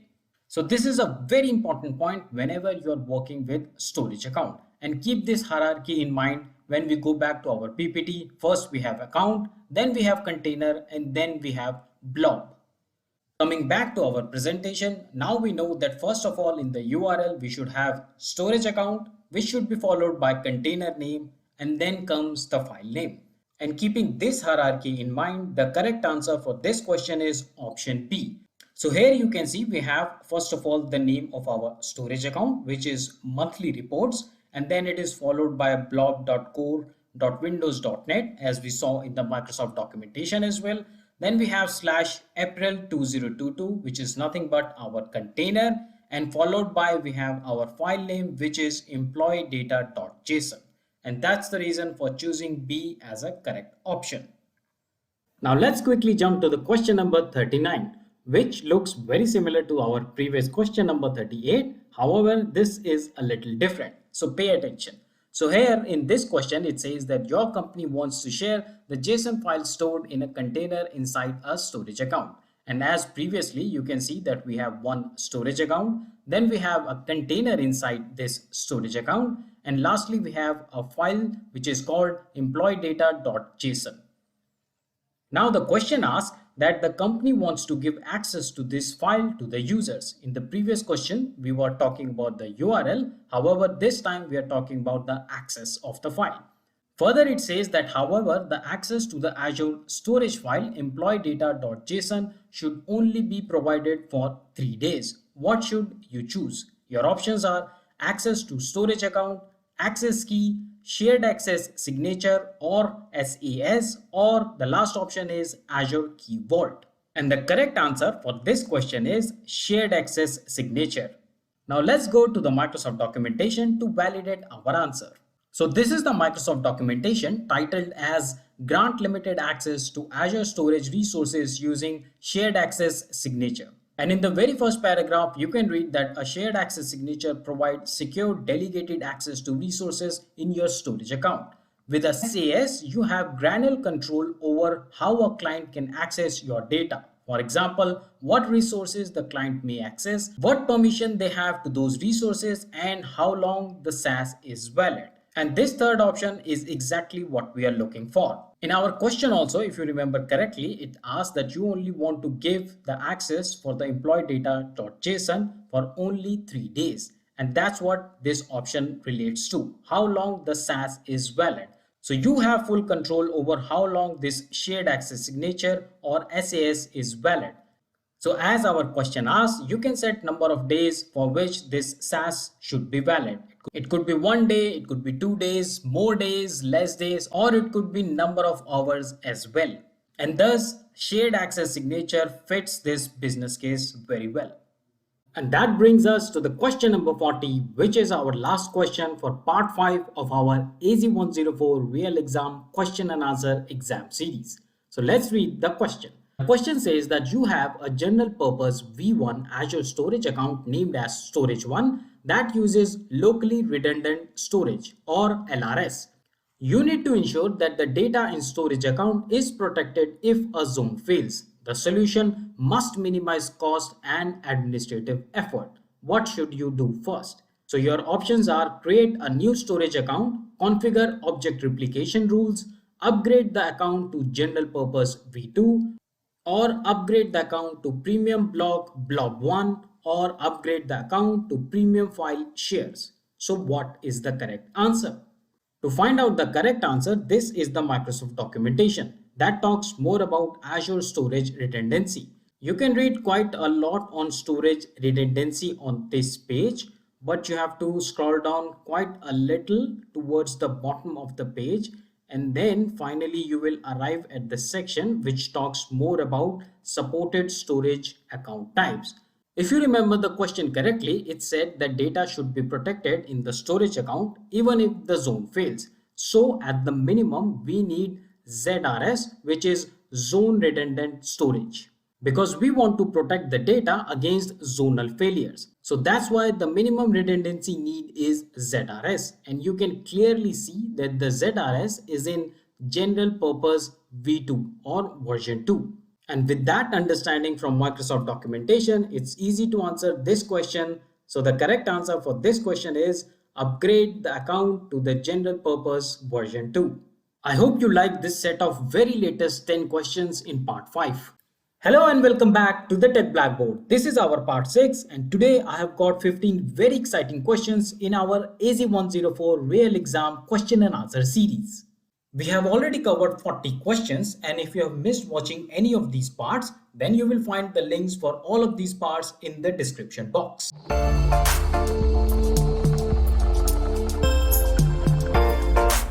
Let's begin our part 6 with some interesting questions on Azure Kubernetes. The question number 41 says that you deploy an Azure Kubernetes service cluster named AKS1. You need to deploy a YAML file to AKS1. The solution given here is that from Azure CLI, you run AZ-AKS. Does this meet the goal? To make you better prepared for the examination, here I present two more variations of the same question. The other two variations have exactly the same question. However, the solution is different. In question number 42, it says that from Azure CLI, you run AZ copy. And then question number 43 says that from Azure CLI, you run kubectl client. So out of these three options, which one do you think is the correct solution to deploy a YAML file to the Azure Kubernetes service? To find out the correct answer, here I am on the Microsoft documentation that talks more about how to deploy an Azure Kubernetes service cluster using Azure CLI. It's a kind of voting application deployed on Azure Kubernetes. All the steps are given here. The prerequisites are also listed. You can go step by step and find out more details on it. So first of all, you see that you have to create a resource group. And then you have a Azure Kubernetes cluster creation. And after that, how to connect to the cluster, that is also given here. If you scroll down a little more, then you will reach to a section which says run the application. So all the steps to run the application are also given here. So first step, if you will see, is create a file name azureboard.yaml. And if you remember the question correctly, this is what our question is also asking, that you have to deploy a YAML file in Azure Kubernetes cluster. So let's see what are the further steps. So you can see that you have the second step as copy the following YAML. So you can use this YAML file to practice on this application. And then in the third step, we will find our answer. It says that deploy the application using kubectl apply command and specify the name of the YAML manifest. And you can see here that we are using kubectl apply /f, and then you give the name of the YAML file. So this is the correct way of deploying the YAML manifest file on Azure Kubernetes cluster. So as we saw on the Microsoft documentation, the correct answer for this business case is presented in question number 43, and that is From Azure CLI, you run the kubectl client. So that's a yes for question number 43. And then of course the other two questions are no. I will give the link for that Microsoft documentation in the description box. It's a very interesting application and you must try before you get started on Azure Kubernetes Service. Now let's talk about alerts and logging in Azure, and the same is presented in the question number 44 and question number 45. Let's read the question 44. The question says that you have an Azure virtual machine named VM1 that runs on Windows Server 2016. You need to create an alert in Azure when more than 2 error events are logged to the system event log on virtual machine within an hour. The solution given here is that you create an Azure storage account and configured shared access signatures. You install the Microsoft monitoring agent on VM1 and then you create an alert in Azure Monitor and specify the storage as the source. Does this meet the goal? Now question number 45 is also exactly the same. However, the solution presented is a little different. This one says that you create an Azure Log Analytic workspace and configure the data setting. You install the Microsoft monitoring agent on VM1. Then you create an alert in Azure Monitor and specify Log Analytic workspace as the source. So does this meet the goal? I have a third variation also for the same question that I will present later in this video. It's very important that you carefully examine all these variations, guys, because you never know what variation will come in your exam. So please pay careful attention whenever I'm presenting variations of the same question. Okay, so the crux of the question is that you need to create alerts for the events that are logged in the system events of a virtual machine at regular intervals. So do you think that Azure account, which is configured with shared access signature, is the solution for this? Or do you think Log Analytic Workspace is a better solution? So this is the Microsoft documentation which gives you an overview of Azure Monitor agents. You can read more about Azure Monitor agents on this page. However, the section I want you to pay attention is this one, which says Log Analytics Agent. And if you read through, it says that legacy Log Analytic Agent collects monitoring data from the guest operating system and workloads of virtual machine in Azure, other cloud providers, and on-premises machines. So I hope that you can already relate the line workload of virtual machine in Azure, as this is the same what our question is also asking. So going by the Microsoft documentation, we can now easily say the correct answer or the correct way of logging the events from the event log of a virtual machine is Log Analytic Workspace. And that's why the answer for the question number 44 is no. However, the answer for the question number 45 is yes. Now let's move to the question number 46. The question says that you have an Azure subscription that contains a user named user1. You need to ensure that user1 can deploy virtual machines and manage virtual networks. The solution must use the principle of least privilege. Which role-based access control Rbac role should you assign to user 1? And your options are owner, virtual machine contributor, contributor, and virtual machine administrator login. Now, two important things here, that the user must be able to deploy virtual machines and he should also be able to manage virtual network. And the second important thing is that whatever role you assign to the user 1 must use the principle of least privilege. What that means is that the user should only be able to deploy virtual machine and manage virtual network. He should not get any access more than needed to do this job. So now let's understand the Rbac roles listed here on the Microsoft documentation, and then we will come back to find out the correct answer. So this is the Microsoft documentation that talks more about Azure built-in roles. All the Rbac roles in Azure are listed here, and you can see in this table we have all the accesses listed here. So we have contributor, we have owner, we have reader, and lot many more. So let's understand the owner Rbac role. So you can see the owner grants full access to manage all resources, including the ability to assign role in Azure Rbac. So this could be one of the potential answer. However, if you remember, we have to work on the principle of least privilege. So owner is not the correct answer for this question. Then the second RBAC role that was listed in the question was virtual machine contributor. You can read it out that it create, manage virtual machines, manage disk, install and run software, reset password of root user to the virtual machine using VM extension, and manage local user account using VM extension. However, the only problem with this RBAC role is that this role does not grant you management access to virtual network, and that was one of the asks in our question. So we can easily eliminate this RBAC role as well. Now let's look at the other RBAC role which was given, and that was virtual machine administrator login. So you can see that it enables you to view virtual machine in portal and login as administrator.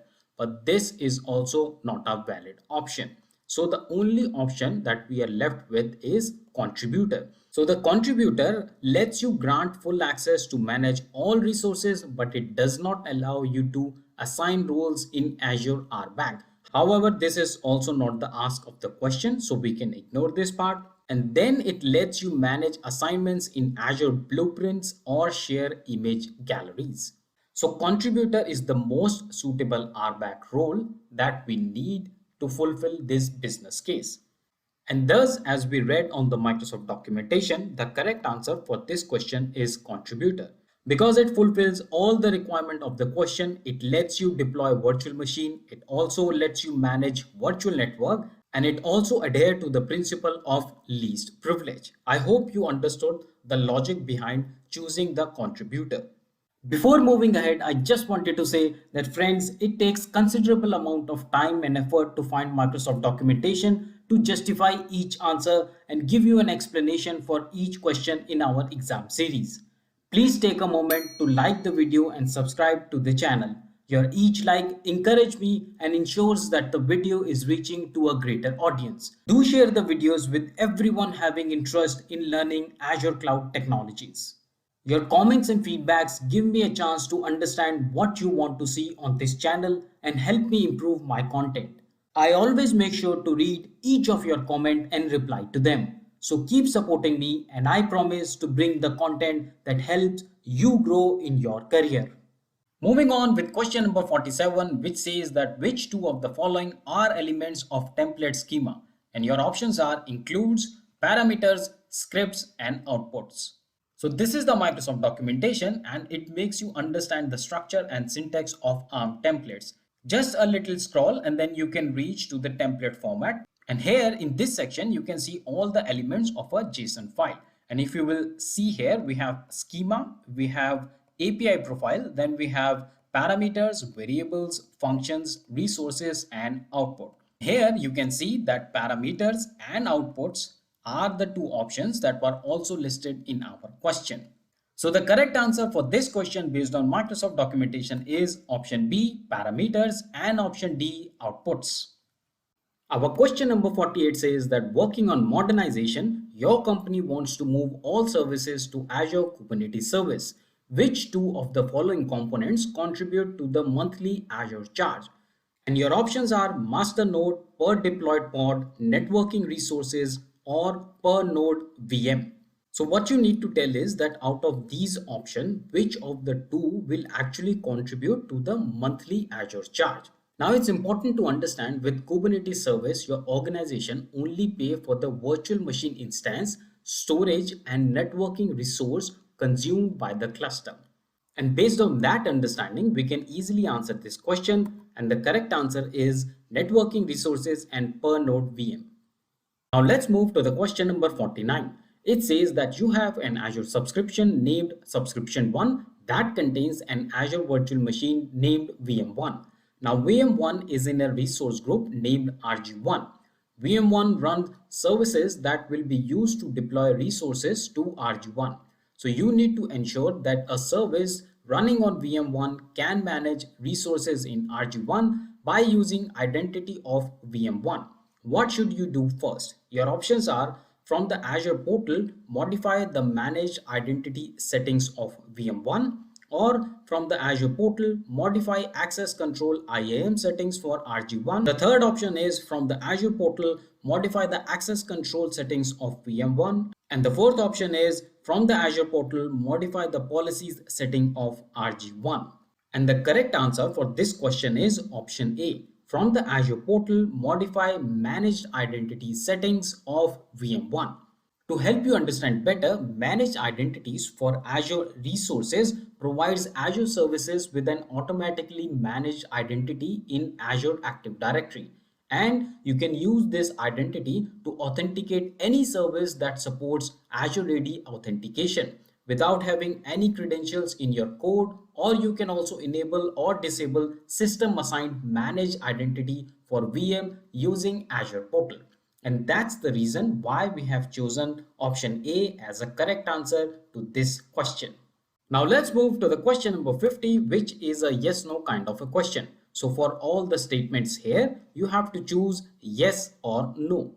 Now all these statements are related to the Azure import service. You can see all these four statements all are related to Azure import service. So let me first take you to the Microsoft documentation from where I will gather the answer for all these statements. So this is the Microsoft documentation that talks more about Azure import export system requirements. It also gives you the supported operating system, and then if you will scroll down a little, then this is the section where I want your focus to be on. So this is the small table that gives the information about supported storage types. So what I will do is I will capture the table, this table here, and we'll take it to the presentation, and then we will answer our statements. So now we are back in our presentation, and I have captured that small table from the Microsoft documentation. And now let's read the first statement. The first statement says that Azure Blob Storage is supported with Azure Import Service. You can see here that we have Azure Blob Storage here, and it is supported in the import service. So the correct answer for the first statement is yes. Then we have second statement which says Azure Data Lake is supported with Azure Import Service. And you can see here that we do not have Azure Data Lake mentioned here. So the correct answer for the second statement is no. Moving on with the third statement, we have Azure File Storage is supported with Azure Import Service. And you can very well see here, we does have Azure File Storage and it is supported in Azure Import Service. So the correct answer for third statement is yes as well. Then moving towards the fourth statement, it says that Azure SQL Database is supported with Azure Import Service. However, we can see that Azure SQL Database is not listed here. Thus, the correct answer for this statement is no. Coming to question number 51, which again is a yes/no kind of question. And in the question number 50, the last question, we discussed about Azure Import Service. And in this question, we are going to discuss about Azure Export Service. Now, as we did in the question number 50, here I have pasted the documentation from Microsoft to better facilitate the answers. So let's read the first statement. It says that Azure Blob Storage is supported with Azure Export Service. And we can see here that yes, Azure Blob Storage is definitely supported in Export Service. Thus, the correct answer for this statement is yes. Then moving on, we have second statement which says Azure Data Lake is supported with Azure Export Service. And we can very well see here we don't have Azure Data Lake in Export Service. So the correct answer for this statement is no. Then we have third statement which says Azure File Storage is supported with Azure Export Service. And we can very well see in this table we don't have Azure File Storage here in the supported service. However, if we check out this not supported part, we can very well read that Azure Files not supported. And thus the correct answer for the third statement is no. Moving on with the fourth one, it says that Azure SQL Database is supported with Azure Export Service. And definitely, as we do not see Azure SQL Database here with the export part, then the correct answer for the fourth statement is no again. Now let's read the question number 52. The question says that you have an Azure virtual machine named VM1 that runs Windows Server 2016. You need to create an alert in Azure when more than 2 error events are logged to the system event log on virtual machine 1 within an hour. And the solution given here is that you use Azure Advisor to collect the error events on virtual machine. Does this meet the goal? Now, just a while back in the question number 44 and question number 45, we discussed exactly the same question with other two variations of the solution. And in the question number 45, I told you that Azure Log Analytic Agent is the correct option in these kind of business cases because it helps you collect monitoring data from the guest operating system and workloads of virtual machines in Azure.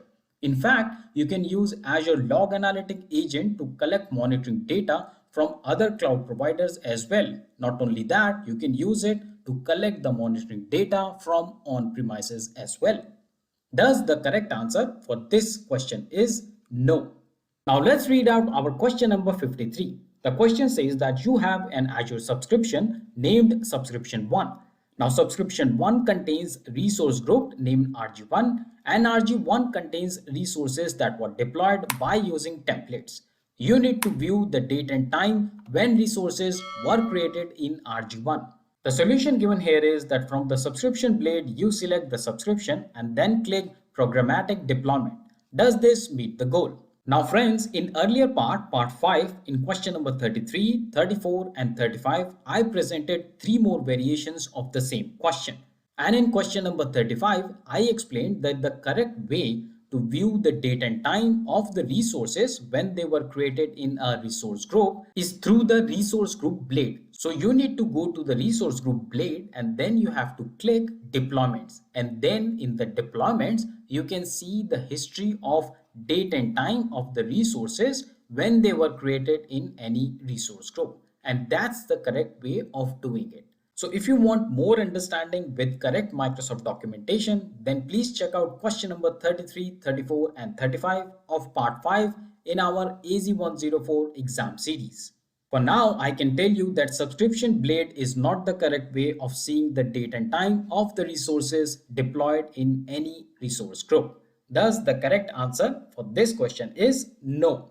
Now let's check out our question number 54. The question says that your Azure subscription contains an Azure storage account. You need to create an Azure container instance named Container1 that will use a Docker image named Image1. Now Image1 contains a Microsoft SQL Server instance that requires persistent storage. You need to configure a storage service for Container1. What should you use? Your options are Azure Files, Azure Blob Storage, Azure Queue Storage or Azure Table Storage. And the correct answer for this question is Azure Files. Now let me take you to the Microsoft documentation to validate this answer. Now here we are on the Microsoft documentation with the title Mount an Azure File Share in Azure Container Instances. And in the highlighted part here, you can read that Azure Files offer fully managed file shares hosted in Azure storage that are accessible via industry standard server message block SMP protocol. Then further it says that using an Azure file share with Azure container instances provides file sharing features similar to an Azure file share with Azure virtual machines. And with that documentation from Microsoft, we can be sure that our answer Azure Files is the best answer for this business case. Now let's quickly jump to the question number 55, which is our last question for this part 6 of our AZ-104 real exam question and answer exam series. And the question says that your company want to move an entire solution to Azure. Due to the security constraints, the company wants to restrict creation of all resources in a particular region. Which Azure service can restrict resource creation to a specific region? And your options are Azure Monitor, Azure Availability Zone, Azure Policy, or Azure Web Apps. Now the actual requirement of this question is that you have to tell an Azure service that will restrict the creation of any resource in a particular region. So let's say you have a particular requirement, maybe due to the security reasons or government policies, because of which you have to create all Azure resources in a particular region. You cannot move out of that region. So what is one Azure service that can restrict creation of all resources across your solution in just one particular region. And the correct answer for this question is Azure Policy. Now let's go back to the Microsoft documentation and understand why Azure Policy fits this question. So here I am on the Microsoft page that talks more about Azure Policy. You can read more about Azure Policy. The overview is also given here. But if you will scroll down a little, then you will reach to a section which talks more about Azure Policy Object. And then you have a section called Policy Definition, and there is a subsection which talks about allowed locations. You can see it's deny, and it says that restricts the available location for new resources. Its effect is used to enforce your geo-compliance requirement. And that's exactly the need of our question is. Based on Microsoft documentation, we can be sure that Azure Policy is the correct Azure service to restrict the resources in a particular region. I hope you like these 15 questions that we covered in part 6. If you have more questions, doubts, feedbacks, then do let me know in the comment section below. So let's gear up for another 15 very important questions in this part 7 of our AZ-104 Real Exam Question and Answer exam series. Earlier in this series, I have already covered 55 very important questions spanning in 6 parts that you don't want to miss. And if you did for any reason, then links for all these 6 parts are available in the description box. I strongly recommend watching all these 6 parts because each question is important from the exam point of view.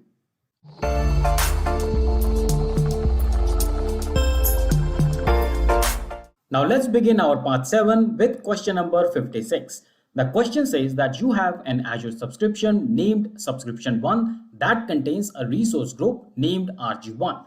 In RG1, you create an internal load balancer named LB1 and a public load balancer named LB2. You need to ensure that an administrator named admin1 can change LB1 and LB2. The solution must follow the principle of least privilege. Which role should you assign to admin1 for each task? To answer, select appropriate option in the answer area. Now here you can see that you are given 2 tasks. The first task is to add backend pool to LB1 and the other task is to add health probe to LB2, which is nothing but load balancer. Now, out of these options given here, you have to choose the most appropriate solution that also complies with the principle of least privilege. And the correct answer for this question is network contributor for RG1, that goes for the first task, and similarly network contributor on RG2 that also goes for the second task. Now let's understand the reasoning behind choosing both of these options, and then I will take you to the Microsoft documentation to understand a little bit more about network contributor. Starting with our backend pool, you need to have network contributor on load balancer and on the virtual machines that will be part of the backend pool. For this reason, network contributor role must be assigned on the resource group level where the load balancer and virtual machines resides. And that's the reason behind choosing network contributor on RG1 or resource group 1. Now coming to the reason behind choosing network contributor on RG2 for the task health probe.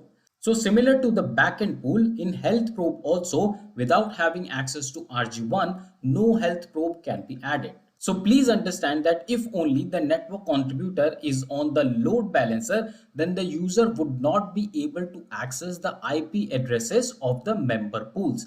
And that's the reason why I have chosen network contributor on the resource group level. Now let's go to the Microsoft site and learn a little bit more about network contributor role. So this is the Microsoft site that talks more about Azure built-in roles. We also touched upon this site in our previous video as well. So if you will scroll down a little, then you will come across a role which is called network contributor. And where is it? I think I left it above. Here it is. So you can read here that network contributor role lets you manage network without having access to them. And that's exactly what our question is also asking. So we need a role, or we need to enable the admin one with a role that can manage the network. It doesn't necessarily need to access them. And that also fits in the principle of least privilege. So hopefully from the Microsoft documentation, you understood the reason behind choosing network contributor on RG1 and network contributor on RG2 for both these tasks respectively. Coming to question number 57, and it says you are currently using network security groups or NSG to control how your network traffic flows in and out of your virtual network subnets and network interfaces. You want to customize how your NSG work. For all incoming traffic, you need to apply your security rules to both virtual machine and subnet level. Which of the following options will let you accomplish this? Choose two. And your options are delete the default rules, create the allow VNet inbound security rules for all new NSGs, create rules for both NIC and subnets with an allow action, and the last one is add rules with a higher priority than the default rules. Now let's examine all the options one by one. The first one says delete the default rule. So in Azure, you cannot delete the default rules. So this option is already ruled out. Now coming to the second one, which talks about allow VNet inbound security rule, which again is a default rule in Azure. And you cannot create a already default rule. I will show you that in the Microsoft documentation in just a while. So this option is also not correct. Then moving on, we have third options which says create rules for both NIC and subnet. Now this is a correct option because to apply security both on NIC and subnet level, you have to create rules with allow action on both these NIC and subnet level. So this is a correct option. Similarly, we have add rules with higher priority than default rule. And that also is a correct option. So our two correct options are option C and option D. Now let's jump to the Microsoft documentation and understand these rules a little bit more. Now this is the Microsoft documentation which talks more about network security groups. I will zoom it a little more so that we can read it in a better way. Now if you will scroll a little, you will reach to a section which calls security rules, and in this one we have a subsection called priority.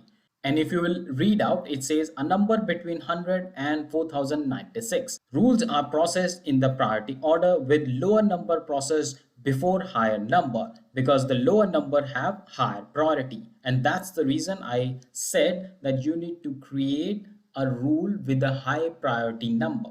One more thing I wanted to show is that if you will scroll down a little bit more, here you can see we have allow VNet inbound, which is a default Azure role. So you cannot explicitly create this rule.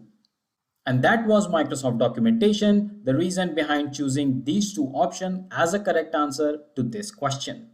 Reading out our question number 58, it says you create an Azure storage account named storage1. You plan to create a file share named data1. Users need to map a drive to the data file share from home computers that run on Windows 10.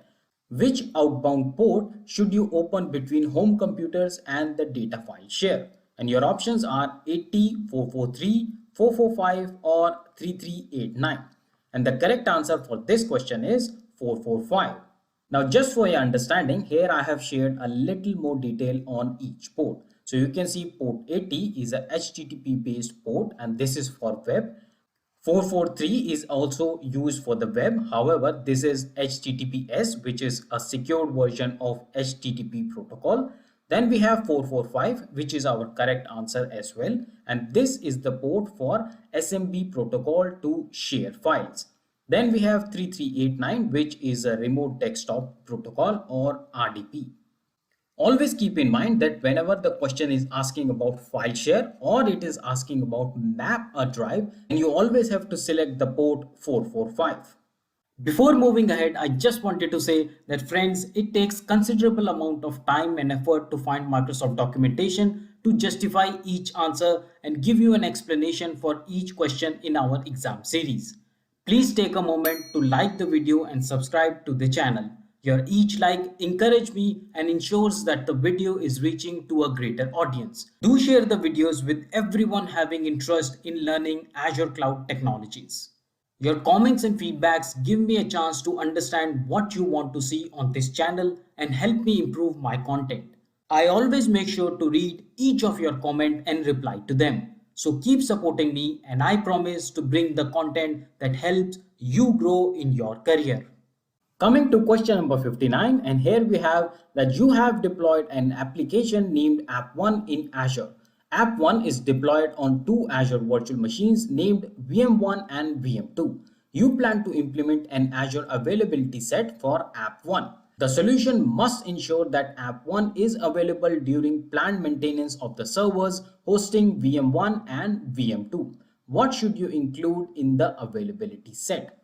And your options are single fault domain, single update domain, two fault domains, or two update domains. Now, few important points in the question is that we are talking about planned maintenance. Whenever the question asks about planned maintenance, then you can only focus on update domain and not the fault domain. So that's the point number one that you have to keep in mind. Secondly, here we want that the app want to be available during the planned maintenance of the server hosting VM1 and VM2. Then the at least or the minimum number of update domain we would need is 2.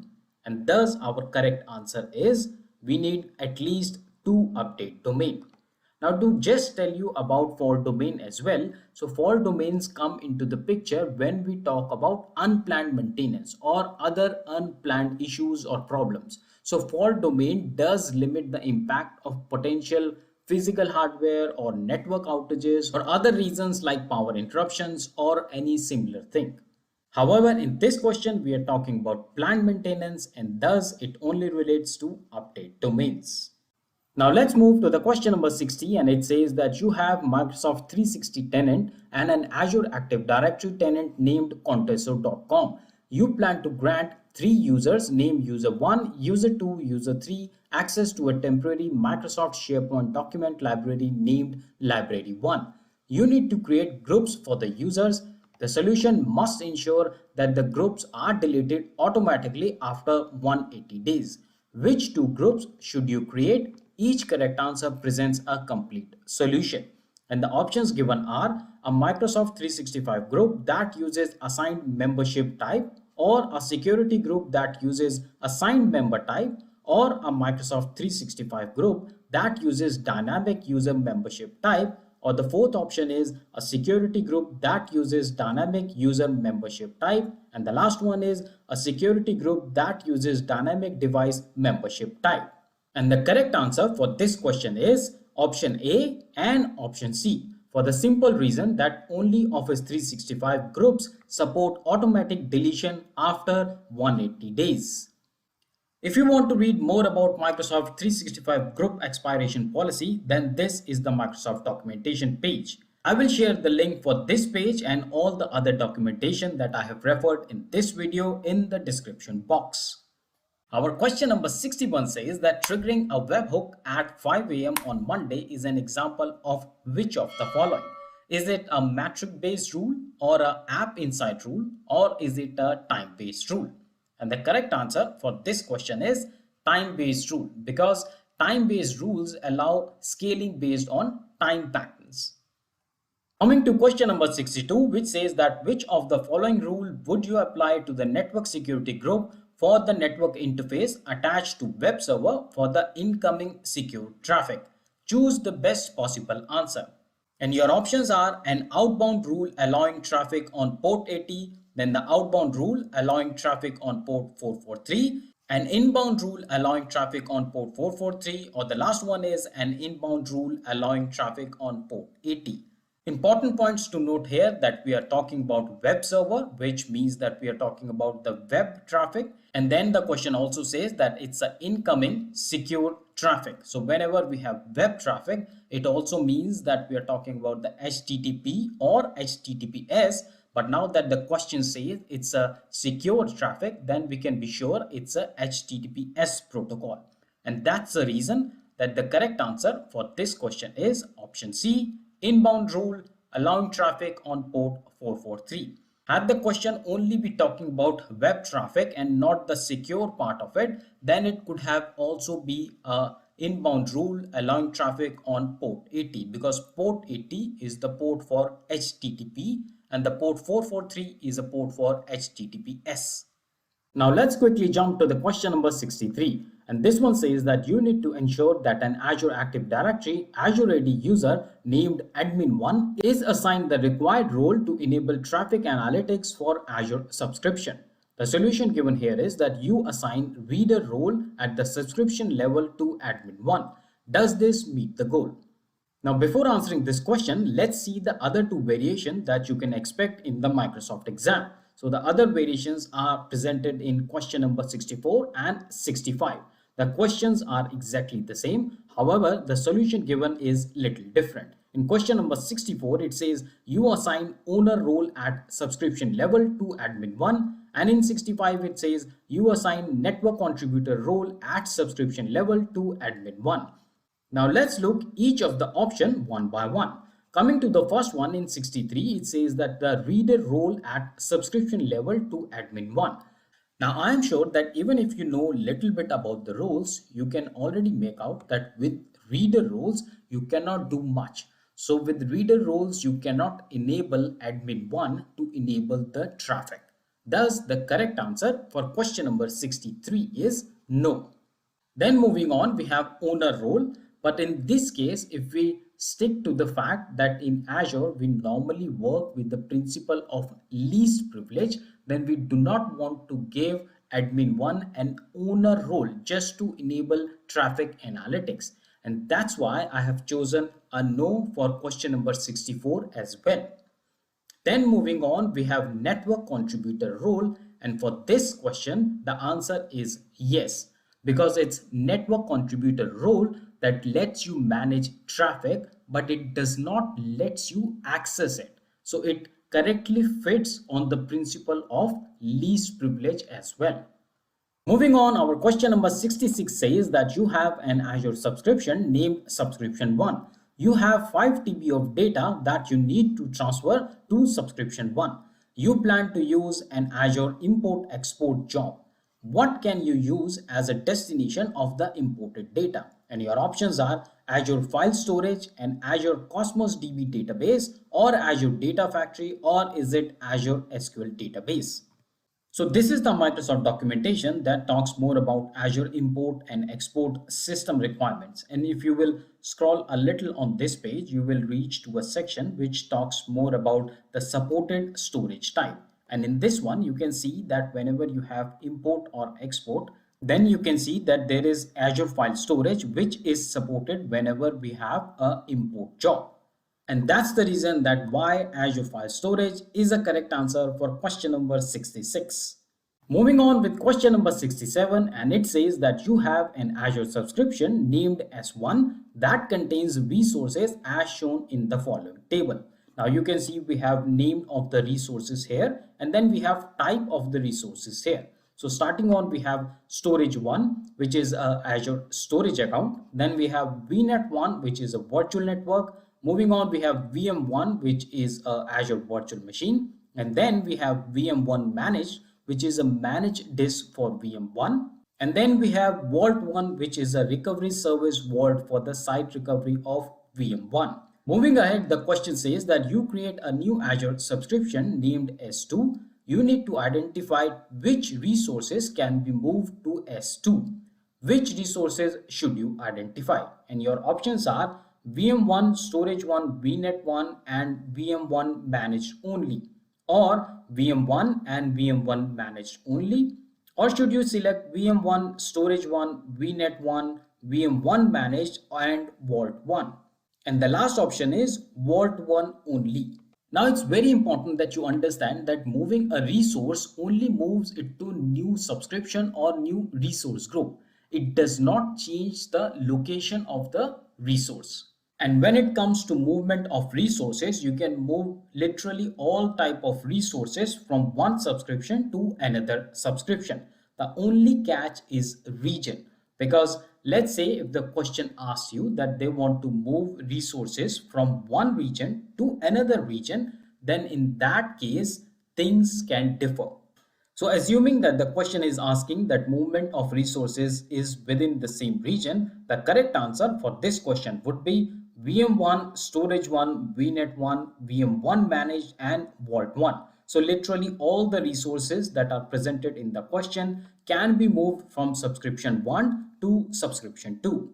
But in case the question would have asked you that movement of resource is from one region to another region, then moving the recovery service vaults for Azure backup across region is not supported. So just keep that important tip in mind.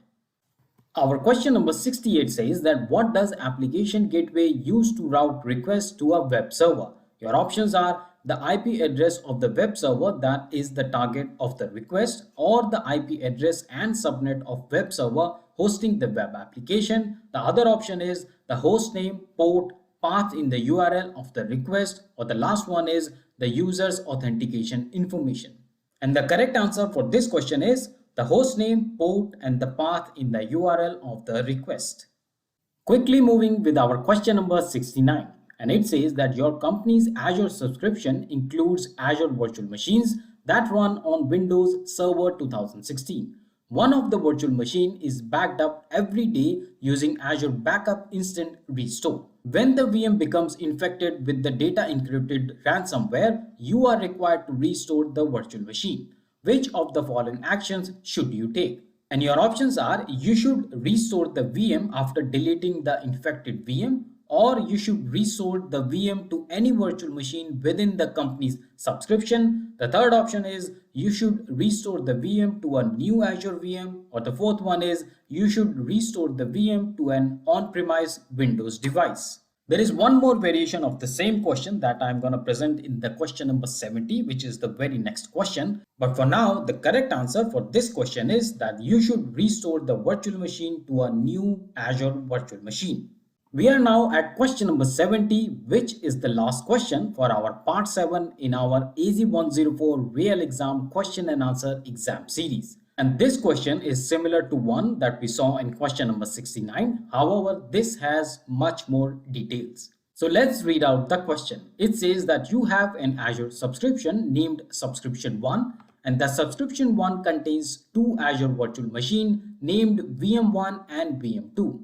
Now VM1 and VM2 runs on Windows Server 2016, and VM1 is backed up daily by Azure Backup without using the Azure Backup agent. Moving on, it says that VM1 is affected by ransomware that encrypts data. You need to restore the latest backup of VM1. To which location can you restore the backup? To answer, select the appropriate option in the answer area. Now in the answer area, you are given two major activities. The first one is that you can perform a file recovery of VM1, and the second one is that you can restore VM2.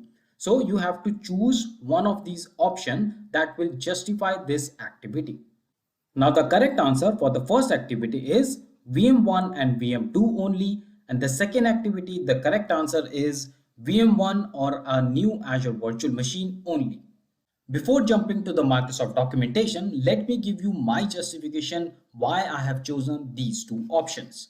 So coming to the first activity, see, whenever we are talking about recovering of files, then you cannot restore files to a previous version or like a future version of the operating system. You have to restore files from virtual machine to the same server operating system, or you can say compatible client operating system. Therefore, VM1 and VM2 is the best answer since both the virtual machines are running on the Windows Server 2016. Now coming to the restore of virtual machine. So whenever restoring a virtual machine, you cannot replace existing virtual machine for an encrypted option or encrypted virtual machine. So this option is actually only supported for an unencrypted managed disk. Also, as I just mentioned before, that you can only restore files from a virtual machine to the same operating system or like a compatible operating system. Hence, the best option is to restore the virtual machine to the same VM1, or you can choose a new virtual machine only. So that's the reason behind choosing this option. Now let me give you some references of Microsoft documentation that you can read and detail understand how this restoration of virtual machines work. So this is the Microsoft documentation that talks how to restore Azure virtual machine data in Azure Portal. There is a lot of details on this website. You can see we have restore options, and the options are create new virtual machine, restore disk, replace existing, and lot of other details are given on this page. So I would strongly recommend that you come to this page and understand this restoration process in detail.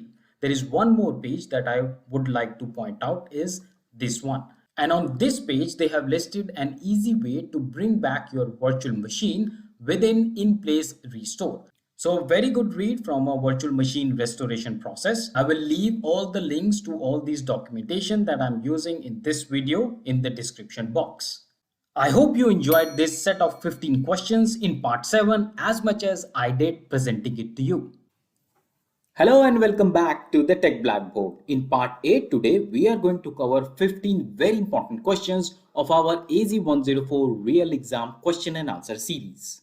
We have already covered 70 very important and latest questions in 7 parts. If you have missed any of these parts, then the link is now appearing in the I button on the top right corner and in the description box.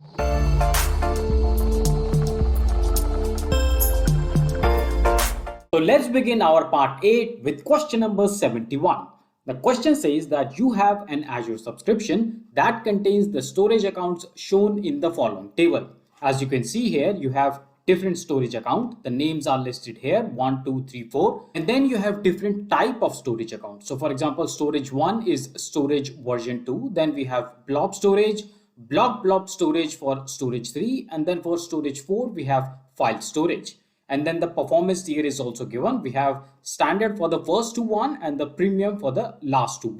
Then further, the question says that you plan to manage the data stored in accounts by using lifecycle management rules. To which storage account can you apply lifecycle management rules? And your options are storage 1 only, storage 1 and storage 2 only, storage 3 and storage 4 only, storage 1, 2 and 3 only, or storage 1, 2, 3 and 4, which means all of the storage listed above. So let's check out the Microsoft website and find out the answer. So this is the Microsoft website that talks more about optimized cost by automatically managing the data lifecycle.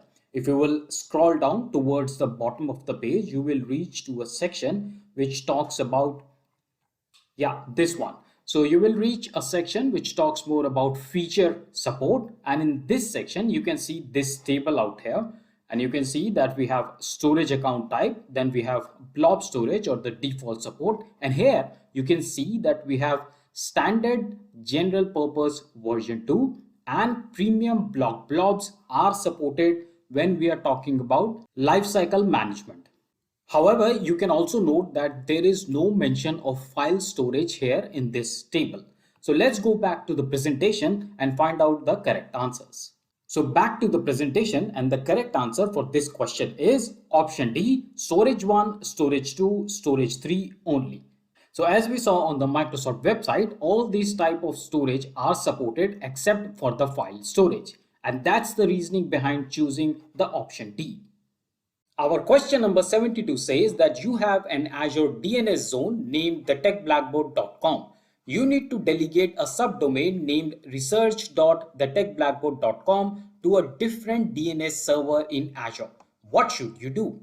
Should you create a named server record for the techblackboard.com zone, or should you create a PTR record named research in the techblackboard.com zone, or modify the SOA record for the techblackboard.com, or should you create a record named star.research in the techblackboard.com zone?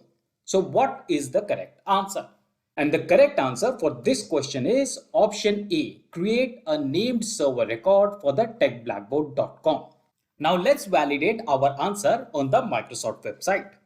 So here I am on the Microsoft website, which gives the process of delegating an Azure DNS subdomain. If you will scroll down a little here, then you can reach to a section which says create a NS record. And here you can see all the steps. First of all, it gives that navigate to a zone for the parent domain, Then you have to select plus record set at the top of the overview page. The third step is on the add record set page, type engineering in the name text box. Instead of engineering, here in our example, it would be research because our subdomain is research.thetechblackboard.com. And the fourth step is for type, select NS or name server. So you can come on to this page. I will provide the link of this page and all the other documentation that I'm using in this video in the description box. So I hope that documentation from Microsoft makes it clear, the reasoning behind choosing the option A. Question number 73 says that the team of a delivery company is configuring a virtual machine scale set. Friday night is typically the busiest time. Conversely, 8 a.m. on Tuesday is generally the quietest time. Which of the following virtual machine scale set feature should be configured to add more machines during that time?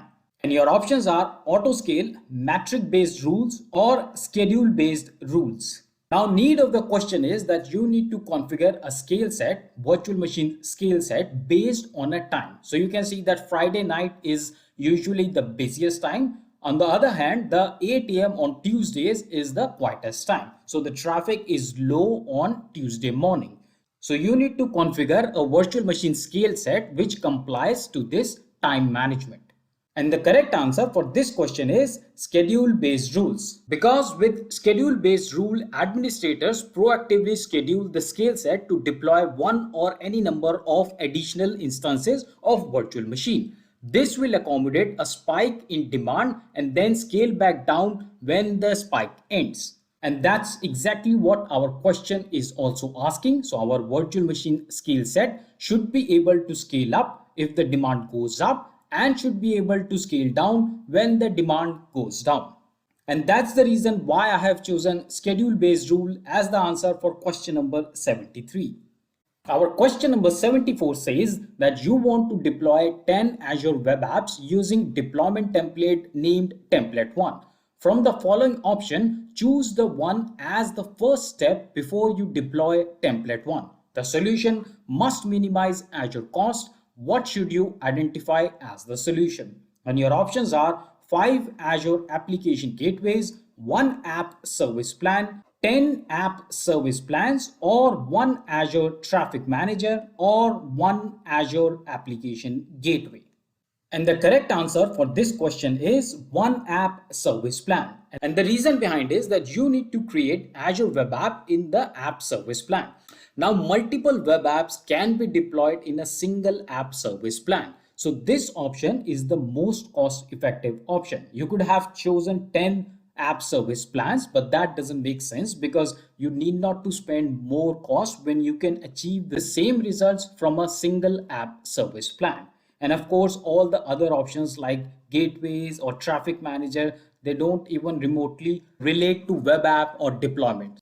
So the best option looking at the cost effectiveness is 1 app service plan.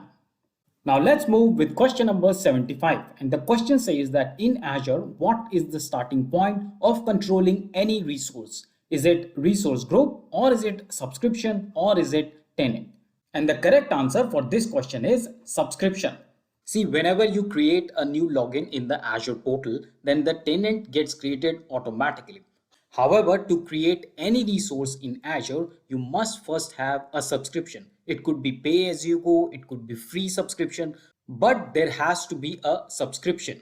On the other hand, resource group is just like a placeholder, or you can say like a folder, which helps you organize the resources, or you can say the related resources together. So the correct answer for this question is subscription. Moving on with our next question 76, and it says that the infrastructure team needs to install IaaS on the local host. They do not want to use custom script extension. Which of the following could be used instead? And your options are desired state configuration, virtual machine extension, or Windows update. And the correct answer for this question is option A, desired state configuration. So desired state configuration is the best option to install IaaS on the local host when you do not want to use custom script extension. Now let's check out question number 77, and that says that you need to deploy two Azure virtual machines named VM1 and VM2 based on Windows Server 2016. The deployment must provide service level agreement or SLA of 99.95% availability. The solution given here is that you propose a solution to create a scale set for the requirement. Does this meet the goal? Before jumping to the answer, let's see one more variation of the same question. And this one is presented in question number 78. The question is exactly the same. However, in this 78th question, the solution given is that you propose a solution to put virtual machine in a availability set. Now, if you understand the question well, then the need of the question is providing a service level agreement of 99.95%, which is nothing but the uptime of the application. Or you can also say that the question is asking you to provide the availability of the application up to 99.95%. So basically the ask of the question is that you have to ensure the availability of the application to a 99.95%. It's not asking you to scale up or scale down the application based on the demand. So that's not the ask of the question. And that's why scale set is not a valid option. Because scale set comes into picture whenever you want to ensure that your application is scaling up or scaling down depending upon the hike in demand or decrease in demand. And that's the reason the answer for the question number 77 is no. On the other hand, the answer for the question number 78 is yes, because availability set is the correct option whenever you want to increase your availability or SLA of any virtual machine. Quickly moving to question number 79, and it says that you have an Azure subscription named subscription 1 that contains resources as shown in the following table. You can see here we have number of resources, the name of the resources are given here. Then we have type of the resources. So we have resource group, we have virtual network, and we have virtual machine. Along with that, we are also given with the location of the resources. You can check out them here. And then we have resource group if applicable. Moving ahead, the question says that the VM1 connects to a virtual network named VNet2 by using a network interface named NIC1. You need to create a new network interface named NIC2 for virtual machine 1. The solution given here is that you create NIC2 in RG2 and Central US. Does this meet the goal? Now, the most important thing in these kind of question is that you carefully observe the location of the resources. For example, in this question, it says that you want to create a NIC2 in RG2. Where is RG2? The RG2 or the resource group 2 locates in West Europe.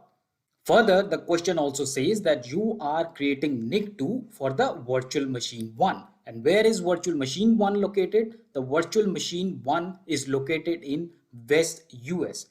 Now it's very important that you understand that both West Europe and West US are two different regions. So what is the correct answer?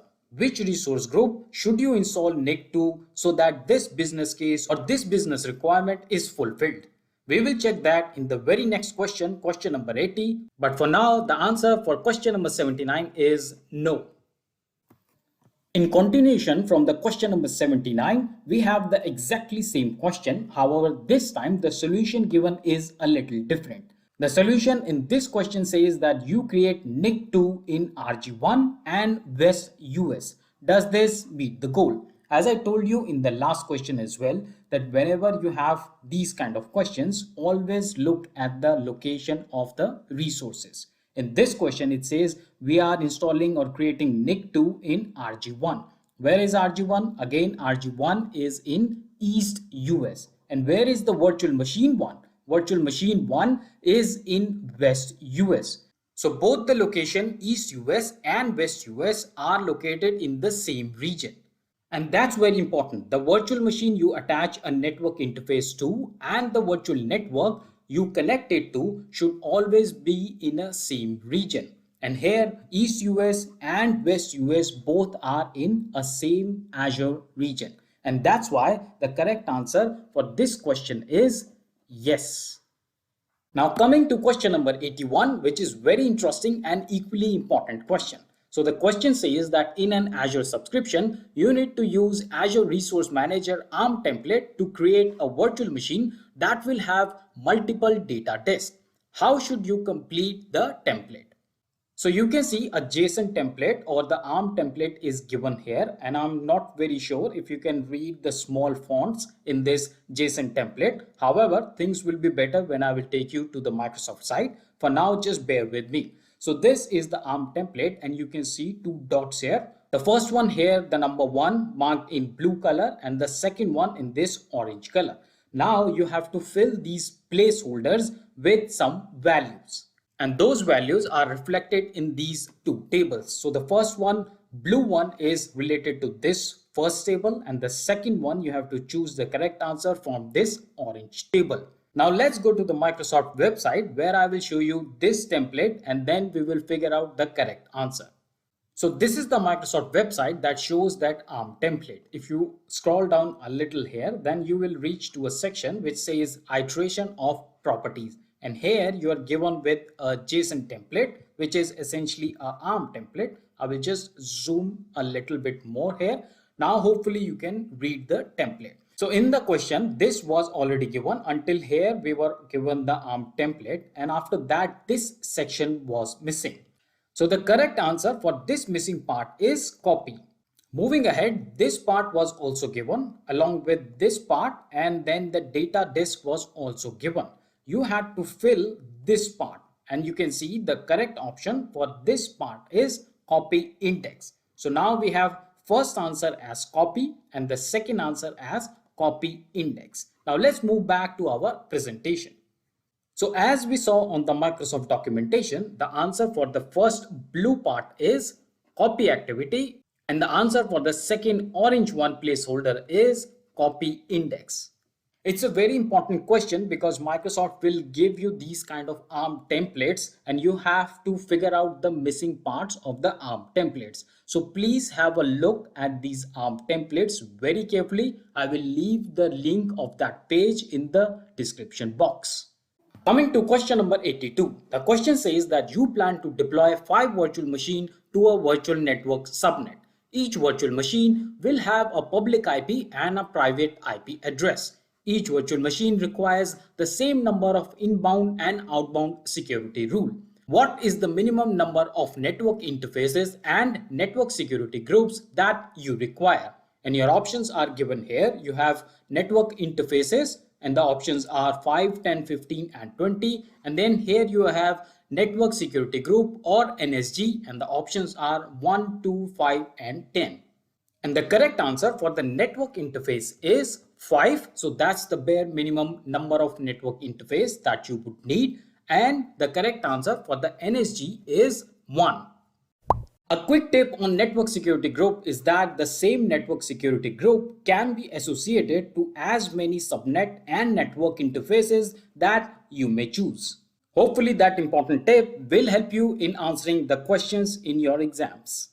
Coming to question number 83, and that says that you need to configure a VPN connection for the network TNet2. Which of the following would you need to configure in the virtual network? And your options are a peering connection or an additional address space, or should you do a gateway subnet, or the last option is an express route connection. The correct answer for question number 83 is option C, a gateway subnet. Coming to question number 84, and the question says that you have an Azure storage account named Storage1. You plan to use AZ copy to copy data to Storage1. You need to identify the storage services in Storage1 to which you can copy the data. What should you identify? And your options are blob, file, table, and queue. The second option is blob and file only. The third one says file and table only, or the fourth one is file only, and the fifth one is blob, table, and queue only. And the correct answer for this question is option B, blob and file only. And this is because AZ copy does not support table or queue storage, and that's why the options which has table or queue in it, they are ruled out. So all these options A, C, E are ruled out. And then we have D, which has only file, but we need to choose all the services that are supported. That's why the correct answer is blob and file only. Coming to question number 85, which is the last question for our part 8 of our AZ-104 real exam question and answer exam series. Now let's read the question. The question says that you have an Azure storage account named Storage1 that uses Azure Blob Storage and Azure File Storage. You need to use AZ Copy to copy the data to Blob Storage and File Storage in Storage1. Which authentication method should you use for each type of storage? And here you can see we are given with blob storage, and then we are also given with file storage, and the options are listed below. And the correct answer for the blob storage is that you can use Azure Active Directory or Azure AD, and you can also use SAS, which is shared access signatures. Moving ahead, the correct option for the file storage is shared access signature only, because file storage only supports shared access signature. I hope you like this 15 questions, which are very latest and important from the perspective of AZ-104 certification exam.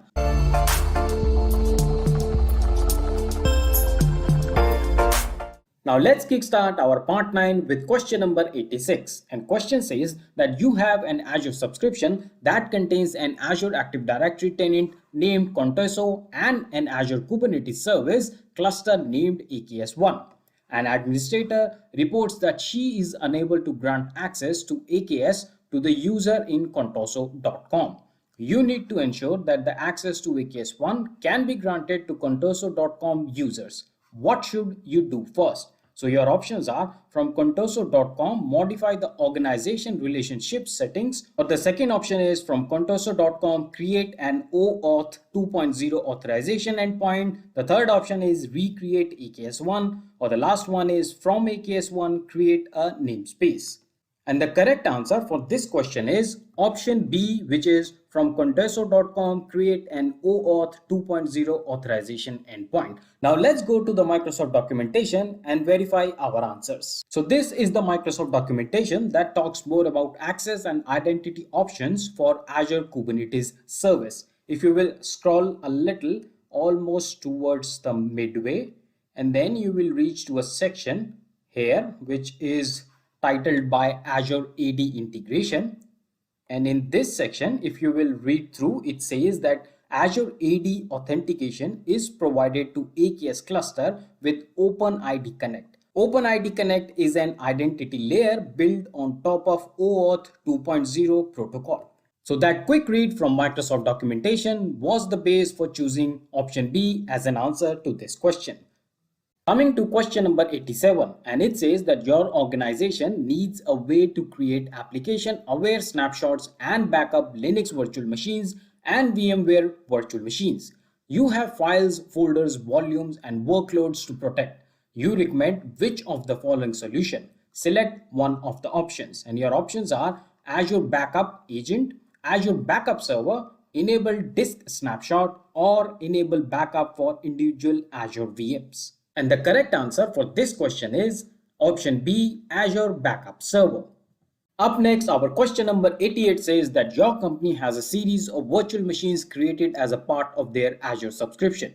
They want to ensure that IT administrative team is notified if any virtual machine go into the deallocated state. Which of the following could you perform to fulfill this requirement? And your options are: create an Azure policy using an inbuilt definition from the compute category.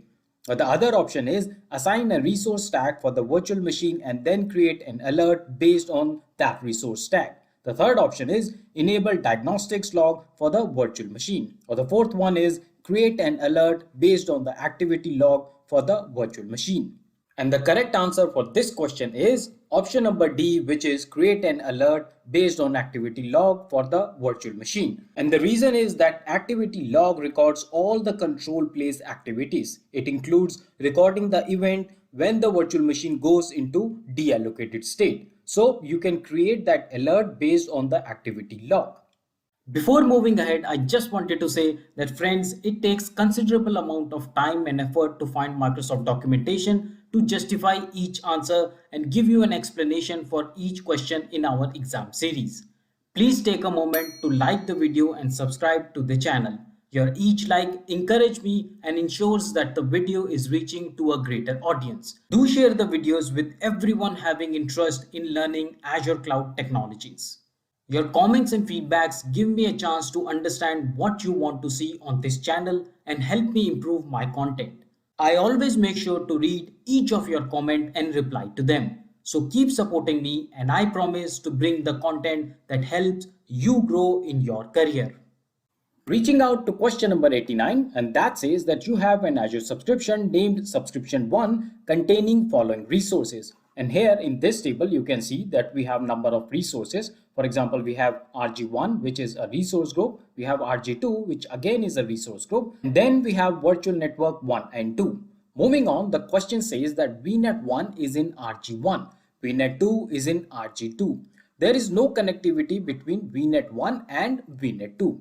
An administrator named admin1 creates an Azure virtual machine named VM1 in RG1. Now VM1 uses a disk named disk1 and connects to VNet1. Further on, it says that the admin1 then install a custom application in virtual machine 1. Then the question says that you need to move the custom application to VNet2 or virtual network 2. The solution must minimize administrative effort. Which two actions should you perform? So what will be your first step to do it and what will be your second step? And here are some of the options listed for both of the steps. Now it's quite a wholesome question. A lot of information is given in this question which can make you really confused. So let me dissect the question first so that we can understand it better and then we will be in a better position to answer the question. So let's move on. So the main task is to move this custom application. You can see that the admin1 has installed a custom application and this custom application needs to be moved to another network which is called VNet2. Also, you need to understand where exactly is this custom application right now. So right now it resides on VM1 or virtual machine 1 and the VM1 is residing on VNet1 which is a virtual network. So essentially you want to move this custom application from virtual machine 1 residing on VNet1 to the VNet2. Now the problem is that you cannot move virtual machines from one virtual network to another. So what to do? Well, the best and the easiest option is to move the disk attached to the virtual machine. So please understand, whenever we are talking about the custom application, where is this custom application actually installed? It's installed on virtual machine? No, I mean, in one sense, it is installed on virtual machine, but under the hood, it's actually residing on the disk. So the disk that is attached to virtual machine, this custom application is residing on that particular disk. Now, the best option is rather than we fiddling around with the virtual machine, we will take this disk to another virtual machine on another virtual network. And the best option to move the disk is that we will detach the disk from the first virtual machine or virtual machine 1 and then we will just move this disk to the other virtual machine. And once we have detached the disk from virtual machine 1, we will delete virtual machine 1. So the very first step that we will do is delete the virtual machine 1.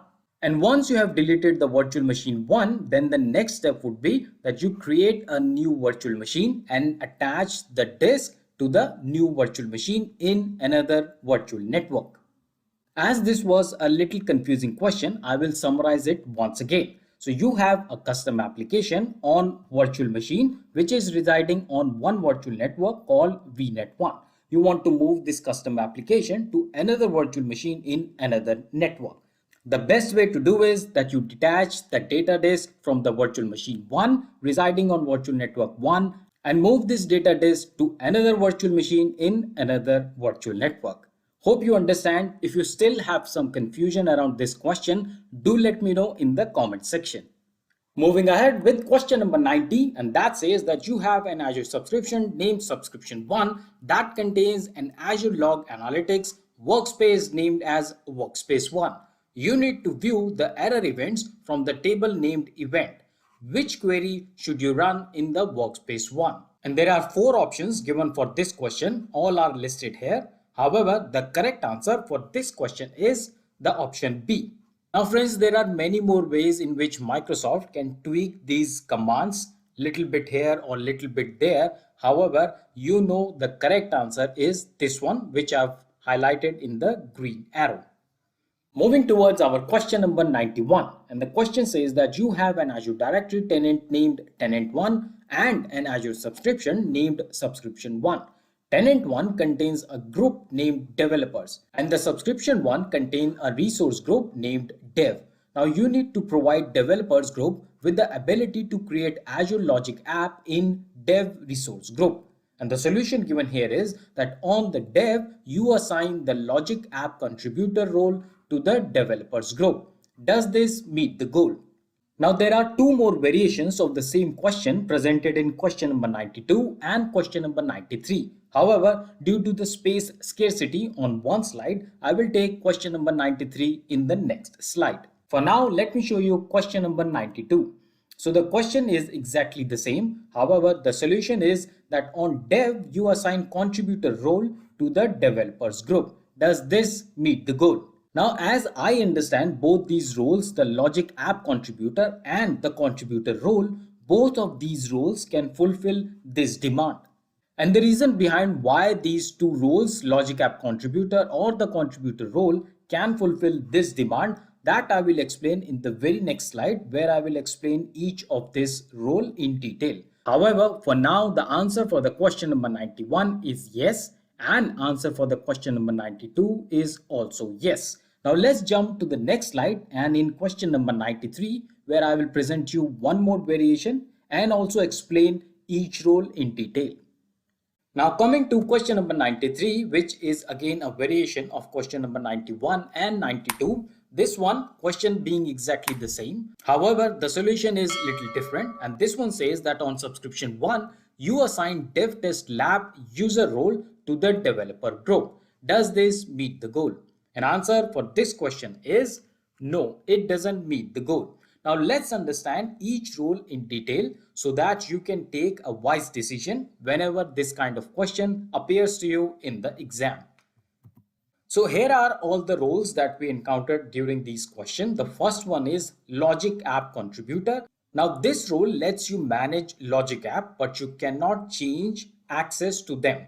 And as presented in these questions, we just want an ability to create logic app in the dev resource group. So of course, logic app contributor role fulfills that demand. Moving on, I have presented one more role that can also appear in Microsoft questions. However, it was not listed in these variation, but of course you can expect it to come.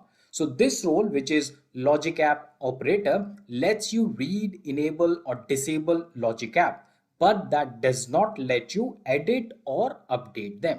So keep that role also in mind, because that may also come in the examination. Moving on, the contributor role that we saw in question number 92, and this contributor role, it's a very wide role and it lets you do more or less all the things in Azure. But let's also read the definition. So the contributor role grants full access to manage all resources, but it does not allow you to assign roles in Azure Rbac, manage assignments in Azure Blueprints, or share image galleries. So this is a contributor role for you. So hopefully this one-line definitions will help you understand these rules better. I will encourage you to go to the Microsoft documentation and understand these rules well, so that you are well prepared for AZ-104 examination. Now here is question number 94, and it says that when you are creating an Azure public load balancer, which option allows you to set the load balancer as public? And your option are SKU, subscription, public IP address, or type. So which option do you set so that you can declare or define your load balancer as public? And the correct answer for this question is type. So you use type property in the load balancer so that you can define which load balancer you want, whether you want a public load balancer or do you want a private load balancer. Moving on with question number 95, and it says that you have an Azure storage account named storage1 that contains a blob container named container1. Now you need to prevent new content added to the container1 from being modified for 1 year. What should you configure? And your options are the access tier, an access policy, the access level, or the access control IAM setting. And the correct answer for this question is an access policy. And to support our answer, this is the Microsoft documentation, and it talks about store business critical blob data with immutable storage. And if you will read the very first property here, it says time-based retention policies. And that one details out that with a time-based retention policy, user can set policy to store data with a specified interval. When a time-based retention policy is set, objects can be created and read but not modified or deleted. And that's the exact ask of our question as well. I will give the link of this page and all the other documentation that I have referred in this video in the description box. So please read them whenever you have some time. And now in the next 3 questions, I have got 3 rapid fire questions on Azure Kubernetes. So here is the question number 96, and it says that AKS cluster can be spread across multiple regions. And the answer for this question is no. So you cannot spread AKS cluster across region. It's a very important point whenever you are working with Azure Kubernetes cluster. Moving quickly on to the next question, and that says that AKS cluster can spread across availability zone. And the correct answer for this question is yes. You can spread AKS cluster across availability zones. Moving on with question number 98, we have that can you limit who access Kubernetes API server? So do you have that control of limiting the access onto the Kubernetes API server? So the correct answer is yes, of course, you can limit the access on Kubernetes API server. These are very quick questions that I thought will be really helpful, not only from the exam perspective, but also when you really go and work on Azure Kubernetes, because Kubernetes is one topic that is on fire in the entire industries. You must give a hand on Kubernetes containers and all these concepts.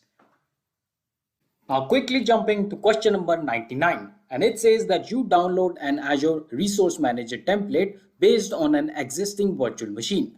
The template will be used to deploy 100 virtual machines, and you need to modify the template to reference an administrative password. Now you want to prevent the password from being stored in a plain text. So what should you create to store the password? And your options are an Azure Key Vault and an access policy, or an Azure storage account and an access policy, or a recovery service vault and a backup policy, or the last one is Azure Active Directory identity protection and an Azure policy. And of course, the correct answer for this question is Azure Key Vault and access policy. Whenever in the question the ask is around password storage or encryption of password, certificates, then the very obvious answer that should always strike your mind is Azure Key Vault. Coming to our question number 100, which will be the last question for our part 9 of our AZ-104 real exam question and answer exam series. Now let's read the question. The question says that what 2 fundamental type of data does Azure Monitor collect? And your options are email notifications and mobile alerts. Does it collect username and password? Or the last option is metrics and logs. And the correct answer for this question is, of course, metrics and logs. So that's what Azure Monitor collects for you. I hope you are liking the content, and if you are, give me a like and subscribe to the channel and press that bell icon so that you get all notifications whenever new videos are uploaded each week.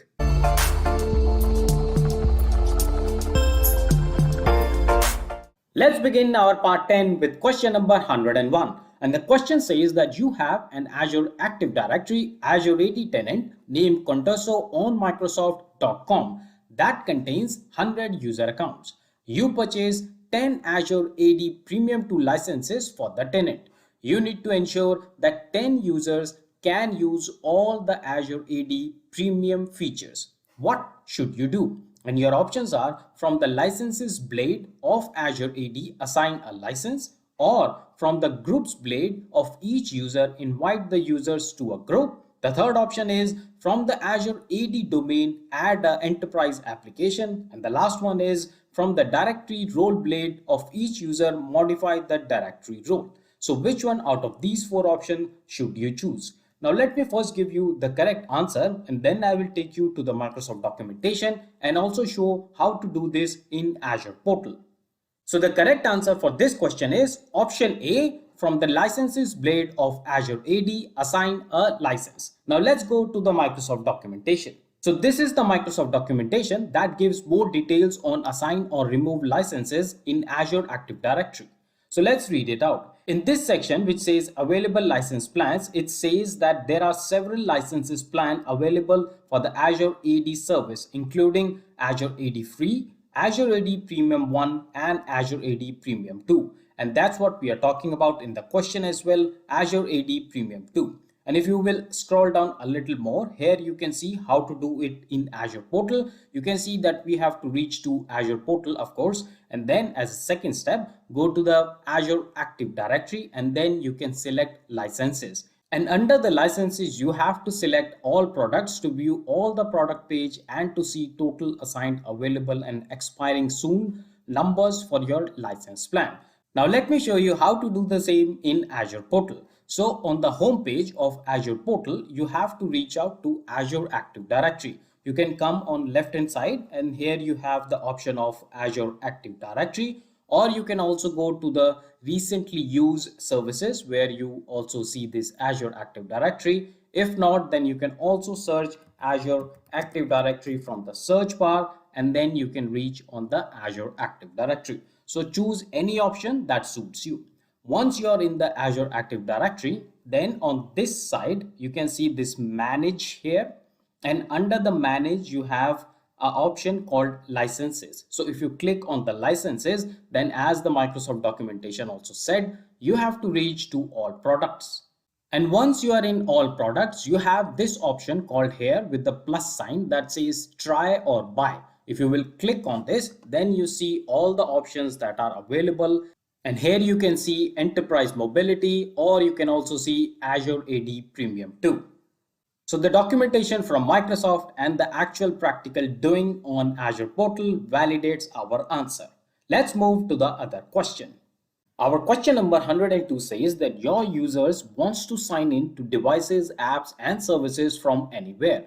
They want to sign in using an organizational work or school account instead of a personal account. You must ensure that the corporate assets are protected and the devices meet standards for the security and compliance. Specifically, you need to be able to enable or disable a device. What should you do? And your options are enable the device in Azure AD, or should you join the device in Azure AD, or connect the device to Azure AD, or the last option is register the device with Azure AD. The correct answer for this question is join the device to Azure AD. So this is the Microsoft documentation that gives you more detail around Azure AD joint devices. You can read about the definition, the primary audience, and a lot more. Just a little scroll and you will reach to a section which says scenarios. And here in the last point, it says that you want to provide joining capabilities to workers who work from home or are in remote branch offices with limited on-premise infrastructure. And that's exactly matches with the requirement of our question. And that was the reasoning choosing option B, join the device to Azure AD as a correct answer. Before moving ahead, I just wanted to say that friends, it takes considerable amount of time and effort to find Microsoft documentation to justify each answer and give you an explanation for each question in our exam series. Please take a moment to like the video and subscribe to the channel. Your each like encourages me and ensures that the video is reaching to a greater audience. Do share the videos with everyone having interest in learning Azure Cloud technologies. Your comments and feedbacks give me a chance to understand what you want to see on this channel and help me improve my content. I always make sure to read each of your comments and reply to them. So keep supporting me, and I promise to bring the content that helps you grow in your career. Moving on with question number 103, and it says that you have an Azure subscription that contains an Azure virtual machine named VM1. Now VM1 runs a financial reporting app named App1 that does not support multiple active instances. Keep this in mind, this is very important line. At the end of each month, CPU usage for VM1 peaks when App1 runs. You need to create a scheduled runbook to increase the processor performance of VM1 at the end of each month. What task should you include in the runbook? And your options are add the Azure Performance Diagnostics agent to VM1 or modify the VM size property of VM1, add VM1 to the scale set or increase the vCPU quota for the subscription, or the last option is add a desired state configuration extension to VM1. Now the correct answer for this question that I have chosen is option B, modify the VM size property of VM1. The reason is that question says that the app1 does not support multiple active instances. So that's the reason you cannot choose add VM1 to scale set, because scale set will create multiple active instances, and that's what we do not want. Similarly, there could be another possible option, which is desired state configuration. However, as I understand this desired state configuration, adding it to the virtual machine would need a downtime every month. And I don't think that would be a good solution to add a downtime to your virtual machine every month using this DSC. But this is a very good debate question. If you have any other logic or reasoning behind choosing any of the other option, for example, if you think that option C is a viable option or option E is a viable option, then put across your logic to choose other options in the comment section below, and then surely we can have a good discussion around it. Now jumping to the question number 104, and that says that you have an Azure subscription named subscription 1 that contains an Azure log analytics workspace named workspace 1. You need to view the error events from a table named event. So which query should you use in the workspace 1? And your options are listed here. If you have been watching this series very carefully, then you would remember that we discussed a similar question in the question number 90 of part 9. There I presented one more variation of the same question. However, the command or the correct answer was little different, because there can be 2-3 variations and you can achieve the same results by using different variations. So the correct answer for this question is search in event error. Also, I highly recommend watching that part 9, question number 90, so that you know all the variations of the same question. Our question number 105 says that Azure File supports identity-based authentication over server message block through which two type of domain services. And your options are Microsoft Active Directory, Kerberos Authentication Active Directory, or On-Premise Active Directory Domain Service, or the last option is Azure Active Directory Domain Service. If you want to read more about server message block or SMB that was mentioned in the question, then you can come onto this Microsoft documentation. The link for this Microsoft documentation is given in the description box. But for now, the correct answer for this question is option C and option D. Now, one more question on server message block or SMB is presented in question number 106. And the question says that you have an Azure subscription containing a storage account named Storage1. The subscription is linked to an Azure Active Directory tenant named contoso.com that syncs to an on-premise Active Directory domain. The domain contains the security principles as shown below. So in this table, you can see we have name, we have like user1 and computer1. So user1 is essentially a user, and of course computer1 is a computer type. Now moving on, the question says that in Azure AD, you create a user named user2.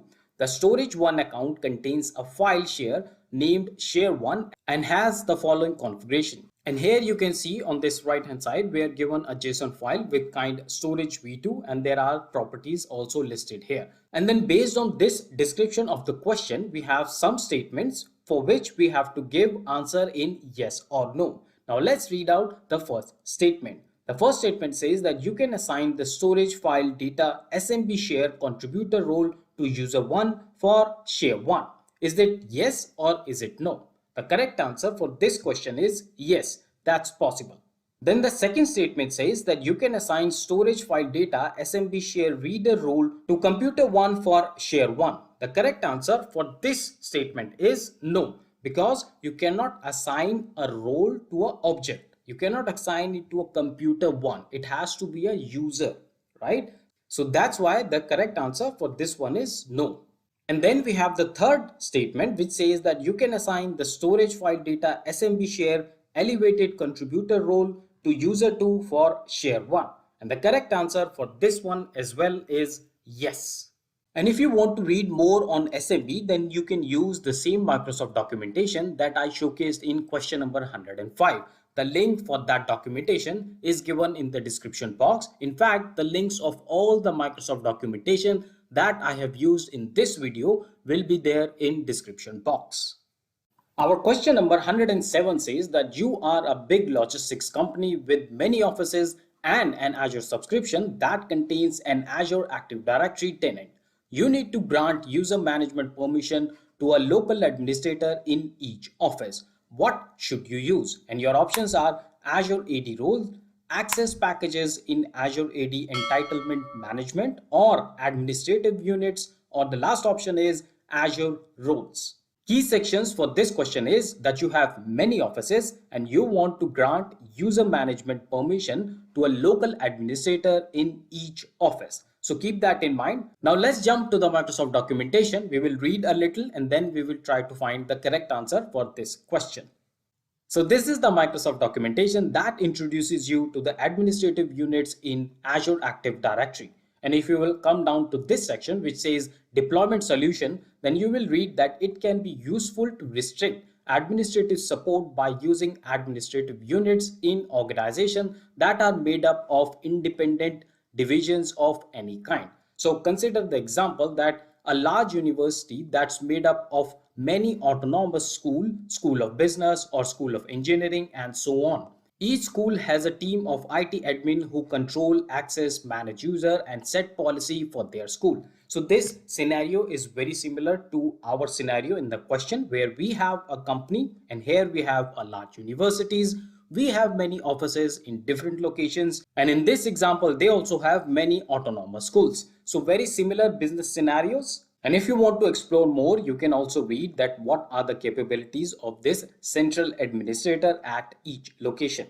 Now let's jump back to our presentation. So based on the Microsoft documentation, we can now easily find the answer, and the correct answer for this question is option A, Azure AD roles. Coming to question number 108, the question says that a company has an Azure subscription that contains a web app named the Tech Blackboard.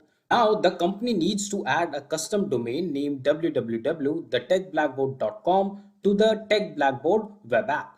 So what is the first step for the company? And your options are upload SSL certificate, stop the web app, create a DNS record, or connect to a web app. And I suppose this is rather an easy question, and the correct answer for this question is create a DNS record. Now moving on with question number 109. It says that your organization maintains media files of an online library. Overall, hundreds of terabytes of data needs to be sent to Azure. Considering the limited bandwidth of your data center, you need to find a quick, inexpensive, and reliable way to transfer this data. The data must be encrypted 256-bit. What is your option? Select one.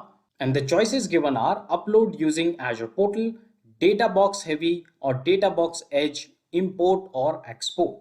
The correct answer for this question is data box heavy. Now I am sure that many of you would not have even heard about data box heavy, but not to worry, I've got you covered with proper Microsoft documentation. So this is the Microsoft documentation that will give you all the details that you need to know about data box heavy. And it tells you that data box heavy allows you to send hundreds of terabytes of data to Azure in a quick, inexpensive, and reliable way. The data is transferred to Azure by shipping your data box heavy device with 1 petabyte of storage capacity, which you fill with your data and send back to Microsoft. The device has a rugged casing to protect and secure your data during transit. To put it very simply, you can consider or visualize data box heavy as a hard disk. So you store all your data, whatever you want to transfer to Microsoft, and then you can ship this hard disk to Azure, and Azure will plug in this data device, and then this data will be available to you. The best part is that it offers a huge data capacity. You can read it's 1 petabyte, and also as our question asks that we need to secure this data. So you can read here that it says that the data on the device is secured with an AES 256-bit encryption at all times. So hopefully you understood that Azure Data Box Heavy is a very good option when you want to ship huge amount of data to Azure.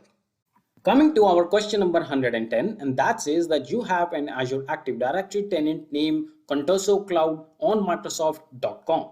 Your company has a public DNS name for Contoso.com. You add Contoso.com as a custom domain name to your Azure AD. You need to ensure that Azure can verify the domain name. Which type of DNS record should you create? And your options are MX or NSEC, PTR or RRSIG. And the correct answer for this question is MX. You have to create MX DNS record to achieve this business case. Coming to our question number 111, and it says that you have an Azure Active Directory tenant. You plan to delete multiple users by using a bulk delete in Azure Active Directory Admin Center. Now you need to create and upload a file for the bulk delete. Which user attribute should you include in the file? And your options are the user principal name and usage location of each user only. Or the second option is the user principal name for each user. The third option is the display name of each user, or the display name and usage location for each user. Or the last option is the display name and the user principal name for each user only. Now let me take you to the Microsoft documentation, and there we will find the correct answer for this question. So this is the Microsoft documentation that tells you how to bulk delete users in Azure Active Directory. Then here in this section, you can see the CSV template structure. Just a little scroll and you will reach to a section that says to bulk delete users. And of course, the first step is that you log in into your Azure AD. Then the second step is that in Azure AD, select user bulk operation and then bulk delete. The third option is that on bulk delete user page, select download to download the latest version of CSV template. So basically, first you have to download the correct template before you can put the information in and upload it back. So now on the fourth step, where we will also find our answer, so pay good attention. It says that open the CSV file, add a line for each user you want to delete. Then it says the only required value is user principal name. So pay attention, it says that the only required value is user principal name. In order to save time, I will give the link for this Microsoft documentation in the description box. You can read all the steps here, but for now, let's jump back to our presentation. And as we read in the step 4, it said that we only need user principal name for each user. And that's why option B is the correct answer for this question. Now let's take some quick question to check your knowledge on AZ-104. Question number 112 says that one or more apps can be configured to run on same app service plan. Is it a yes or is it a no? The correct answer for this question is yes. Of course, you can configure multiple apps on the same app service plan. If you want to read more about service plan, this is the Microsoft documentation. I hope you have already noted that I am in Microsoft Learn and I have picked this documentation from the AZ-104 course from Microsoft Learn. Moving on with the next question 113, and that says that Azure virtual machine extensions can be managed using Azure CLI, PowerShell, Resource Manager templates and Azure Portal.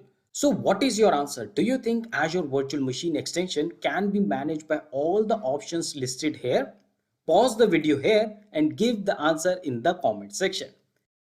Now let's check out the answer. The correct answer for this question is yes, you can actually manage the virtual machine extensions with any of the option that suits you. It could be Azure CLI, PowerShell or Resource Manager template, or it could also be Azure Portal. If you want to read more about Azure Virtual Machine Extension and explore its features, then this is the Microsoft documentation. The link, as always, will be available in the description box. Quickly jumping to the question number 114, and that says the Azure Portal, the Azure CLI and Azure PowerShell offer significantly different services. So it is unlikely that all three will support the operations you need. Now, I am not sure that if you have explored Azure Portal or Azure CLI or PowerShell in a detailed manner. But if you are attempting AZ-104, then I strongly recommend that you should have a hands-on on all these three options, Portal, CLI and PowerShell. Okay, so now coming back to the question, do you think that all these three options provide you different functionalities, or do they provide more or less same capabilities? So the correct answer for this question is no. See, you should be very clear that all these three tools offer almost the same services, so same capabilities. So this is not a deciding factor of what to choose. It actually more of your convenience, more of your style of working that you should choose. Normally, people do start with Azure Portal. However, once they gain experience or they want to do more automation, then they move to the options like Azure CLI or Azure PowerShell. Moving on with the last question of our part 10, the question number 115 says that you have an Azure subscription named Subscription 1 and an on-premises deployment of Microsoft System Center Service Manager. Subscription 1 contains a virtual machine named VM1. You need to ensure that an alert is set in Service Manager when the amount of available memory of VM1 is below 10%. What should you do first? And your options are: create an automation runbook, deploy a function app, deploy the IT Service Management Connector or ITSM, or should you create a notification? And the correct answer for this question is deploy the IT Service Management Connector or ITSM. So this is the Microsoft documentation that gives you an overview of IT Service Management Connector. So IT Service Management Connector allows you to connect Azure Monitor to the supported ITSM products or services using either ITSM actions or secure webhook actions. You can come on to this page and read more details on ITSM, but this was just an overview. So hope you like these 15 questions in part 10. What are your questions? What are your doubts? I'm waiting for those in the comment section below. Hello and welcome back to the Tech Blackboard. In part 11 today, we are going to discuss 15 very latest and important questions for AZ-104 certification exam. If my video adds any value to your learning, please do not forget to like the video and subscribe to the channel. And if you have already done, thank you for that. We have already covered 115 very important questions for AZ-104 certification exam. For each part, if you want a PDF version with all the questions and answer, then you have to answer some simple questions which are asked in the respective parts. Beginning our part 11 with question number 116. The question says that you have an Azure virtual machine named VM1 that runs on Windows Server 2019. The VM was deployed using default drive settings. You sign in to VM1 as a user named user1 and perform the following actions. Create files on drive C and then you create files on drive D. You also modify the screensaver timeout and then you change the desktop background. Once you have performed all these actions, after that you plan to redeploy the virtual machine. Which changes will be lost after you redeploy virtual machine 1? The choices given are the modified screensaver timeout, the new desktop background, the new files on drive D, and the new files on drive C. So which one of these you think will be lost once the virtual machine 1 is redeployed? Before answering the question, let's first understand what exactly happens when you redeploy a virtual machine. So in the process of redeployment of a virtual machine, Azure actually shuts down the virtual machine and then it moves the virtual machine to a new node within the Azure infrastructure. Post that, it actually power on the virtual machine once again. And here comes the important part. Once the power on is done and the virtual machine is back, then it actually retains all your configuration options and associated resources. It means that you will still have modified screensaver timeout or your new desktop background. Moving ahead, we have new files on drive D and new files on drive C. Now drive C is a permanent disk. So all the files that are created on drive C will never be lost. So they are permanent. However, that's not the case with drive D. The drive D is a temporary drive. So the new files stored on drive D will be lost. And that's why the correct answer for this question is option number C, the new files on drive D. Just a quick tip from my side is if the question is tweaked or changed from Microsoft and instead of Windows Server 2019, the question contains a machine which is Linux based, then the files or the temporary files are not stored in drive D, but they are stored mostly on /dev/sdb1. So in case the question is more around Linux, then you know that this is the correct answer to be chosen from that question. Now let's check out our question number 117. It says that you sign up for Azure Active Directory Premium 2. You need to add a user named admin1@contoso.com as an administrator on all the computers that will be joined to Azure AD domain. What should you configure in Azure AD? The choices given are device setting from the device blade or providers from the MFA server blade, or the third option is user setting from the user blade, or the last option is general setting from the groups blade. The correct answer for this question is option A, device setting from the devices blade. Now let me show you the exact steps how to do it, and then I will show you all those steps in the Azure portal also.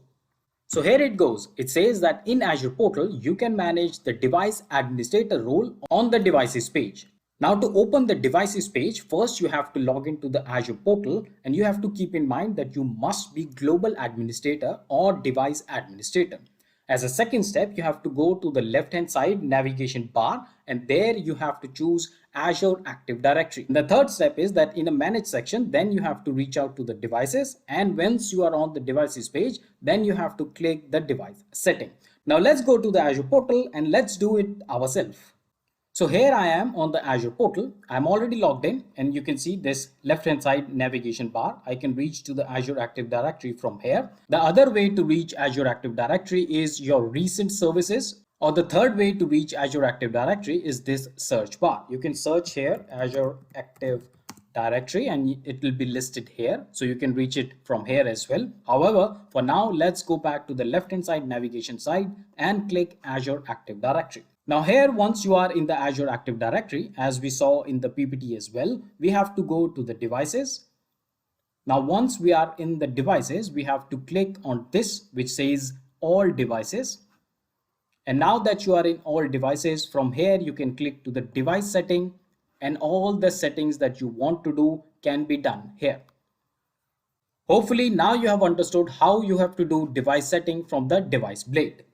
Before moving ahead, I just wanted to say that friends, it takes considerable amount of time and effort to find Microsoft documentation to justify each answer and give you an explanation for each question in our exam series. Please take a moment to like the video and subscribe to the channel. Your each like encourages me and ensures that the video is reaching to a greater audience. Do share the videos with everyone having interest in learning Azure Cloud technologies. Your comments and feedbacks give me a chance to understand what you want to see on this channel and help me improve my content. I always make sure to read each of your comments and reply to them. So keep supporting me, and I promise to bring the content that helps you grow in your career. Now let's read our question number 118. It says that an IT administrator creates an Azure virtual machine skill set with 10 VMs. However, VMs are running at max capacity with CPU being fully consumed and additional VMs are not deploying in the skill set. Now you need to ensure that additional VMs are deployed when the CPU is 80% consumed. What should you do? Select one option. Your options are enable auto scale option, or increase the instance count, or add the skill set automation script to the library, or should you deploy the skill set automation script? And the correct answer for this question is enable the auto scale option. Quickly moving ahead to question number 119. The question says a company needs to create a storage account that needs to have the following requirement. The first requirement is that user should be able to add files such as images and videos in the primary location. The second one is the data needs to be available even if a region goes down.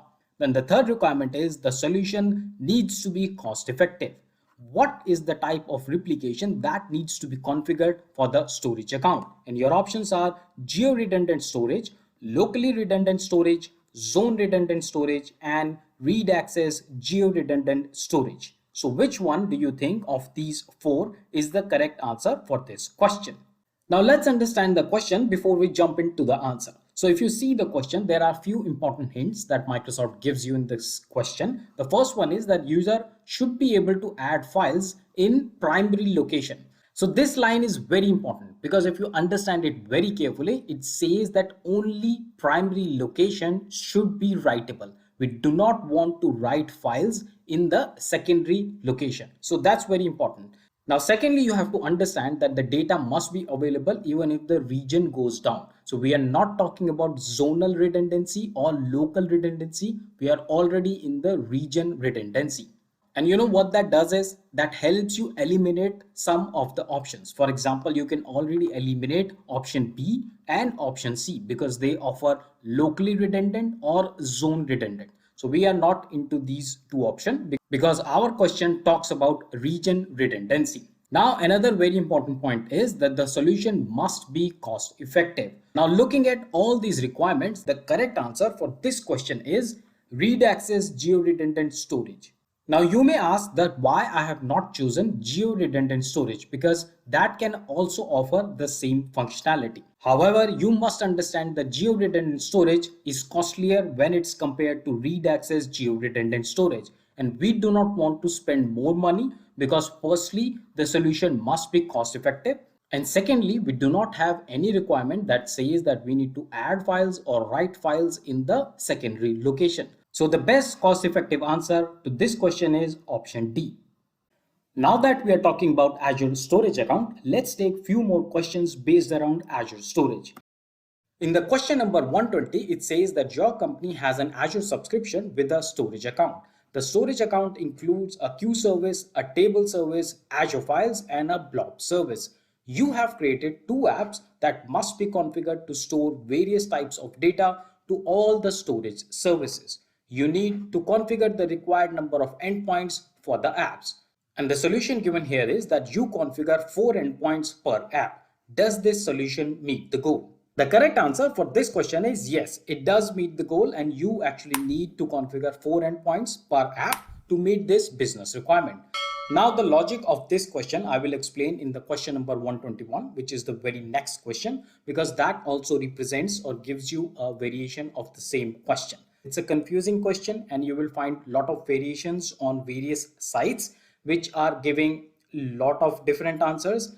So do not skip the video and watch the next question very carefully if you want to understand this logic. So this is our question number 121, exactly the same as question number 120 except for a small change. In this question, now we have 2 storage accounts instead of 1 storage account that we saw in question number 120. Besides that, the answer is also the same. Here also it says that you configure 4 endpoints per app. So now does this meet the goal? And the correct answer for this question is no. In this case, it does not meet the goal.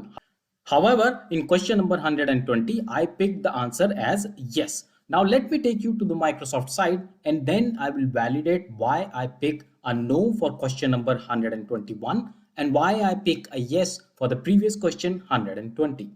Okay, so now I am at the Microsoft documentation and this document gives you an overview of the storage account. You can read a lot more about storage account, what are the different types of storage account. However, the section that I want to show you is this one. And this section reads out like construct of the URL for accessing an object in a storage account by appending the object's location in the storage account to the endpoint. For example, the URL of a blob will be similar to, and you can see here is a construct of the URL given. I will zoom it a little more so that you can clearly see it. Now let's dissect the construct of the URL. So first of all, in the URL, we always will have a storage account name. So whatever is your storage account name, that will be the first in the URL.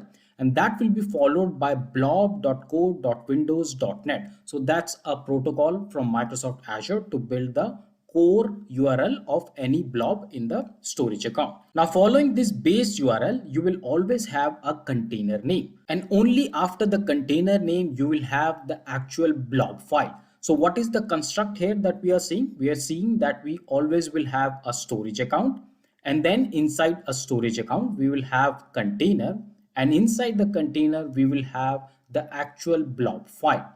So keep this construct in mind when we return to the presentation. So now we are back in the presentation, and as you saw that we first will have a storage account, then we will have a container, and then we will have our blob. So what happens is now that we have two storage account. So for every storage account, this base URL will always be different. I hope you're getting my point. Listen it very carefully again. So for every storage account, we have two storage account. We will always have a different URL at this part of the hyperlink. So you see that? So we have a different URL here. And then we will have a container. So how many containers we will have? We will have container for each of the storage accounts. For example, we have one queue, then we have one table service, then we have one Azure files, and then we also have a blob service. So first of all, we will have a storage account, and then after that, we will have the name of the container. Let's say we have a blob service here. And once we have this blob service, and then only we will have the actual blob name. So that's the reason I'm saying that 4 endpoints will not suffice, because now we have two storage account, and inside one storage account we have 4 other services. So then, as I understand, we would at least need 8 endpoints to fulfill this business case. I hope you understand, but if you have any other thoughts or if you have any other justification, then please let me know in the comment section, and then we can discuss it further. Now let's check out our question number 122, which again is an Azure storage account related question. Let's read the question. The question says that you have an Azure storage account named storage1, and then you have an Azure app service named app1 and an app named app2 that runs in an Azure container instance. Each app uses a managed identity.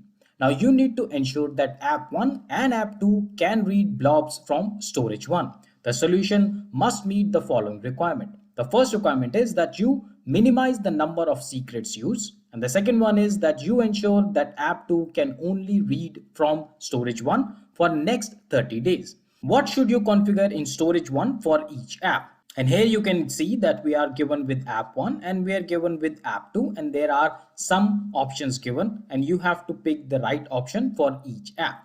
So the correct answer for app 1 is that we need to select access control or IAM. The reason being that since app 1 uses managed identity, app 1 can access the storage account via IAM. As per the requirement, we need minimum number of secrets used. And as per the requirement, we need to use minimum number of secrets. And that's why the best option here is to use access control. Moving on, the correct answer for the app 2 is that we should use shared access signatures. And the clear reason for selecting SAS as a solution for this option is because it says that app 2 can only read from storage for the next 30 days. So we need a conditional or we need a temporary access on storage 1 for next 30 days. And the best way to do or achieve that is using shared access signatures. Now let's quickly jump to the question number 123. It says that you have a general purpose V1 Azure storage account named storage1 that uses locally redundant storage or LRS. You need to ensure that the data in the storage account is protected if a zone fails. The solution must minimize cost and administrative effort. What should you do first? And your options are create a new storage account, or configure object replication rules, or should you upgrade account to the general purpose version 2 or V2, or modify the replication settings of storage 1. And the correct answer for this question is that you should upgrade the account to the general purpose V2 or the version 2. Our question number 124 says that you have an Azure subscription named subscription 1 that contains a virtual network named VNet1. Now VNet1 is in a resource group named RG1. Subscription 1 has a user named user1, and the user1 has following roles. Now you need to ensure that the user1 can assign reader role for the VNet1 to other users. What should you do? So should you remove user1 from the security reader and reader roles for subscription 1? Or should you assign user1 the user access administrator role for VNet1? Or the other option is assign user1 the network contributor role for VNet1. The last option is assign user1 the network contributor role for the RG1. And the correct answer for this question is that you should assign user1 the user access administrator role for VNet1 or virtual network. Question number 125, and that says that you have an Azure subscription named Subscription 1 that is used by several departments at your company. Now, Subscription 1 contains resources as shown in this table. Here you can see that we have a lot of resources. We have Storage 1, RG1, Container, and Share 1. And here you can also see that we are given with the type of the resource available. So we have storage account, then we have resource group, we also have a container, and then lastly we have a file share.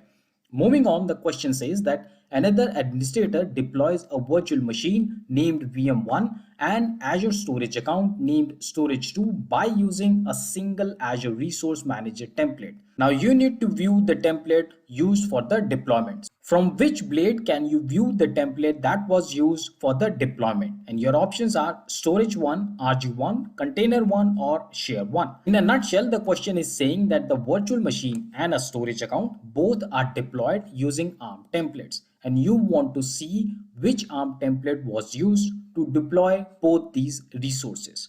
Now let's go to the Microsoft documentation and find out the correct answer. So this is the Microsoft documentation that exactly shows where from in Azure Portal you can see the ARM template. And if you will come down to this section which says export template from a resource group, you can already see in fact that we are talking about resource group. So here you can see, I know it's a little small, but I will give the link for this documentation in the description box. But for now, just concentrate that we are here in this resource group. You can see very small letters here, but please try to concentrate. It says my resource group. So essentially it's a resource group. And then in the resource group, you can see the template. So all the templates inside a resource group, you can see it in the resource group blade. And with that documentation from Microsoft, it's easy to answer this question. The correct answer, of course, is RG1 or the resource group. Now we have question number 126. It says that you have an Azure web app named App1 having deployment slots shown in the following table. You can see we have two web app names. We have web app 1 prod, which is production, and then we have web app 1 test, which is a test environment. Further on, the question says in web app 1 test, you test several changes to app 1. So basically you are testing something in your test environment and then you back up app 1. You swap web app 1 test for web app 1 prod and discover that app 1 is experiencing some performance issues. You need to revert to the previous version of app 1 as quickly as possible.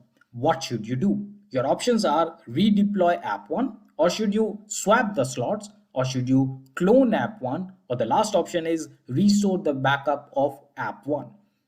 Now, if you will read this question very carefully, the answer is actually hidden in the question itself.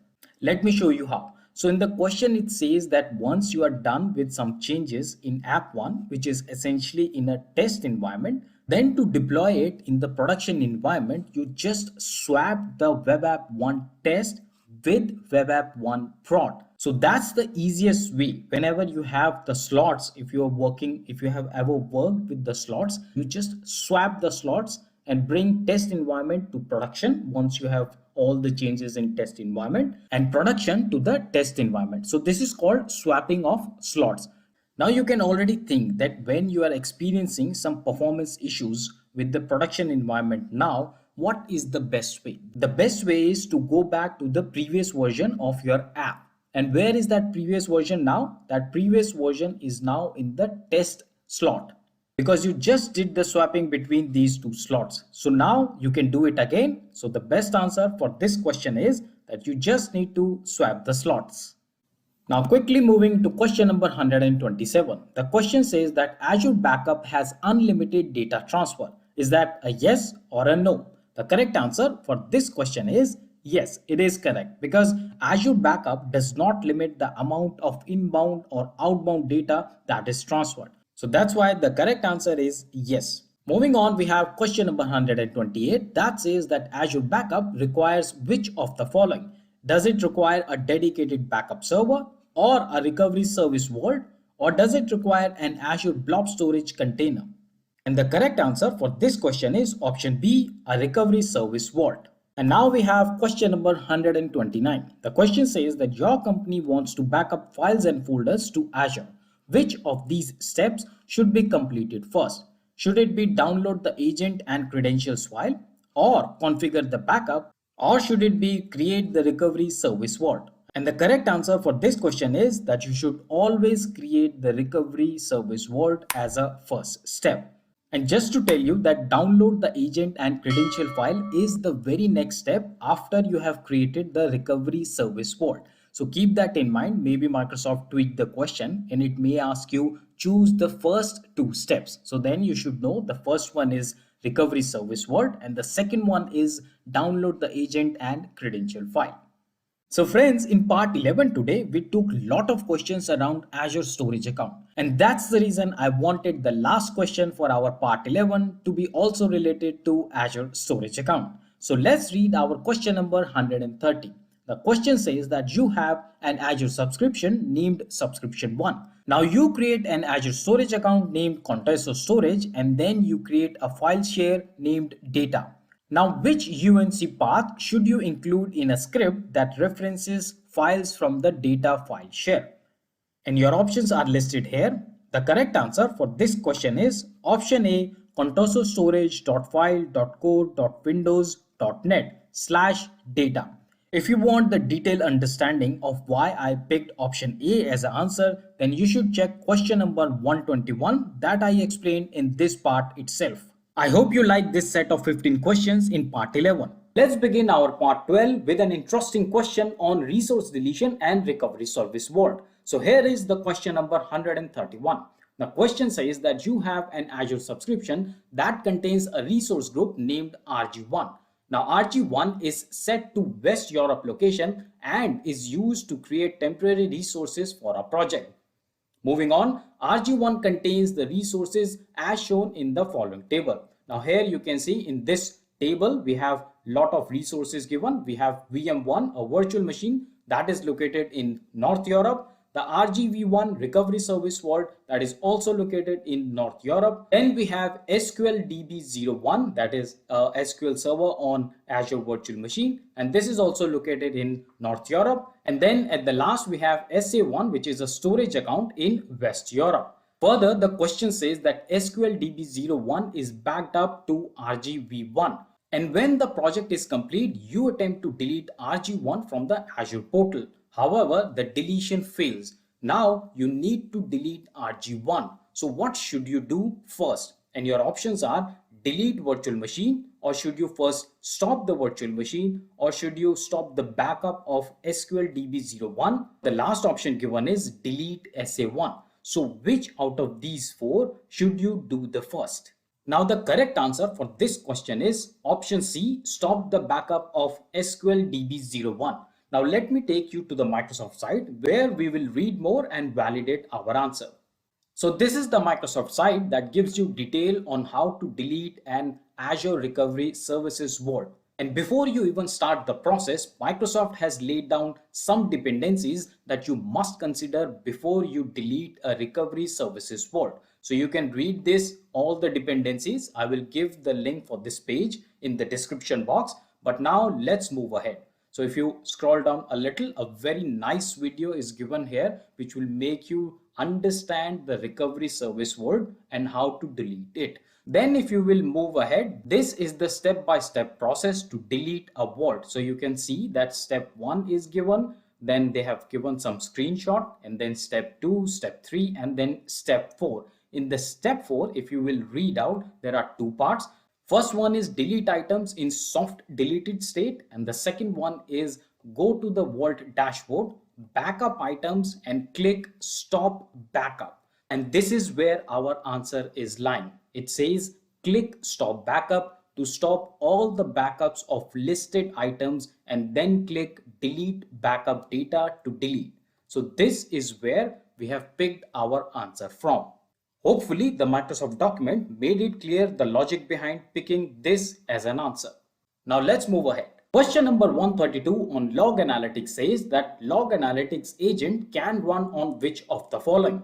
Can they only run on physical computer, or can they only run on cloud computer, or can they run on many different platforms including other cloud providers? And I am sure that you have already pinned the correct answer, which is option C, on many different platforms, including the other cloud providers. Coming to an interesting question on Azure Kubernetes in question number 133. The question says that you deploy an Azure Kubernetes service cluster that has a network profile shown in the following exhibit. You can see here that we have a pod CIDR, and this here is given the CIDR notation. You can see it's 10.244.0.0/16. Similarly, we are given service CIDR, DNS service IP, and then Docker bridge CIDR. Now let me ask you a very quick question. How many of you actually know what is a CIDR notation? Let me know in the comment section. Moving ahead with the question, it says that the container will be assigned an IP address in the subnet. So out of these CIDR notation, you have to tell which IP address will be assigned to the containers. Moving on, the second thing that question asks, that services in AKS cluster will be assigned an IP address in the subnet. So which IP address will be assigned to the AKS cluster? So now coming to the first part, please note that this first IP given here is IP of the pod CIDR. Then the second one is the service CIDR. The third one here is the Docker bridge CIDR. So the correct answer for the first one is the pod CIDR. And the reason for choosing this option as an answer is very simple, because we are talking about containers, and containers always live inside the pods. That's why the containers will be assigned the IP of the pod CIDR. Moving towards the second question, the correct answer is 10.0.0/16, which is the service CIDR. And the reason being because service CIDR is actually used to assign internal services in the AKS cluster and IP address. And if you are working with Azure Kubernetes and pod CIDR, then this is a cool tip for you. So always remember that the pod CIDR, this address must be large enough to accommodate the number of nodes that you expect to scale up. And why so? Because of the simple reason that you cannot change this address range once the cluster is deployed. So if in case you want more addresses for the additional nodes. So keep that important tip in mind. Our question number 134 says that you have an Azure subscription that includes following resources. So we have a container, which is a blob container. Then we have DB1, which is SQL database. We have share1, which is a file share, and then we have a table1, which is a Azure table. Further, the question says that you plan to export data by using Azure import export job named export1. Now you need to identify the data that can be exported using export1. Which data should you identify? Could it be DB1 or container1 or share1 or table1? Let's find the answer on the Microsoft documentation. On this Microsoft documentation, which talks about Azure import export system requirement, just a little scroll and then you will reach to this section which says supported storage type. And this section is further divided into two subsections based on the job. So you could have either import or export. Now that our question talks about the export jobs, we can see the supported storage types for the export are block blobs, page blobs, append blobs are supported. Also note that in export, Azure files are not supported. And you can also read about the import one. The link for this page will be available in the description box. So as we saw on the Microsoft documentation, the correct answer for this question is container. I'm sure that you all understand what this container is. But still, to remove all the confusion, this container is not related to Azure Kubernetes containers or Dockers. So this container is not from that area. This is specifically a blob container. Our question number 135 says that a company has an Azure directory tenant named abc.com containing the groups in the below table. Also given configuration of 2 user account. Now you have to tell to which groups user1 and user2 belong. Here you can see that we are given with the name of the group. We have group 1, 2 and 3. Then we have type of the group. So we have security, MS-O365, and this also is MS-O365. Then we are given with the membership type. We have dynamic and assign. And then we have this membership rule. And here you can see that we are given with the rules which says user.department / and this any means not equal to IT. Then the second rule is user country starts with I. Now the third rule is not given. Let's see the other table, which is given with user 1, user 2, and then we are given with the department of the user, the country of the user, and also given if they have the O365 license or not. And from these two tables, you have to tell the user 1 belongs to which of the group, and similarly user 2 belongs to which of the group. The correct answer for user 1 is group 1. So user 1 will belong to group 1. The reason being that the membership rule says that the user.department not equal to IT. Here you can see that this is user 1 and his department is revenue. So this definitely is not equal to IT. So this user will be selected in group 1. However, let's see why it is not selected in group 2, because the group 2 membership rule says that the user.country starts with I. So we can see that for the user 1, the country name is United States, which definitely does not start with I. That's why it will be only picked up in the group 1. Moving towards user 2, and the correct answer for user 2 is group 1 and group 2. Once again, checking the membership rule, we can see the user.department is not equal to IT, and we can see the user 2, the department name is research. So this will be picked up by group 1 and also picked up by group 2 because the country of the user starts with I, and the country for user 2 is India. So user 2 will be picked up both by group 1 and group 2. In case you want to learn more about the dynamic membership rules for the groups in Azure Active Directory, then this is the Microsoft documentation. You will scroll down a little and here you can see the usage of these kind of rules. You can see the properties of type string. We are given with the properties, what are the allowed values and the usage. If you want to learn about what this EQ means, then a little more scroll and you will reach to this table which says supported expressions operator. And here you can read all about the operators. For example, we just saw not equals, which is NE. Then we have equals, which is EQ, and so on and so forth. Now let's move on with question number 136. The question says that you have an Azure subscription. Users access the resources in the subscription from either home or from customer sites. From home, users must establish a point-to-site VPN to access the Azure resources. The users on the customer sites access the Azure resources by using site-to-site VPNs. You have a line of business app named App1 that runs on several Azure virtual machines. The virtual machines run on Windows Server 2016.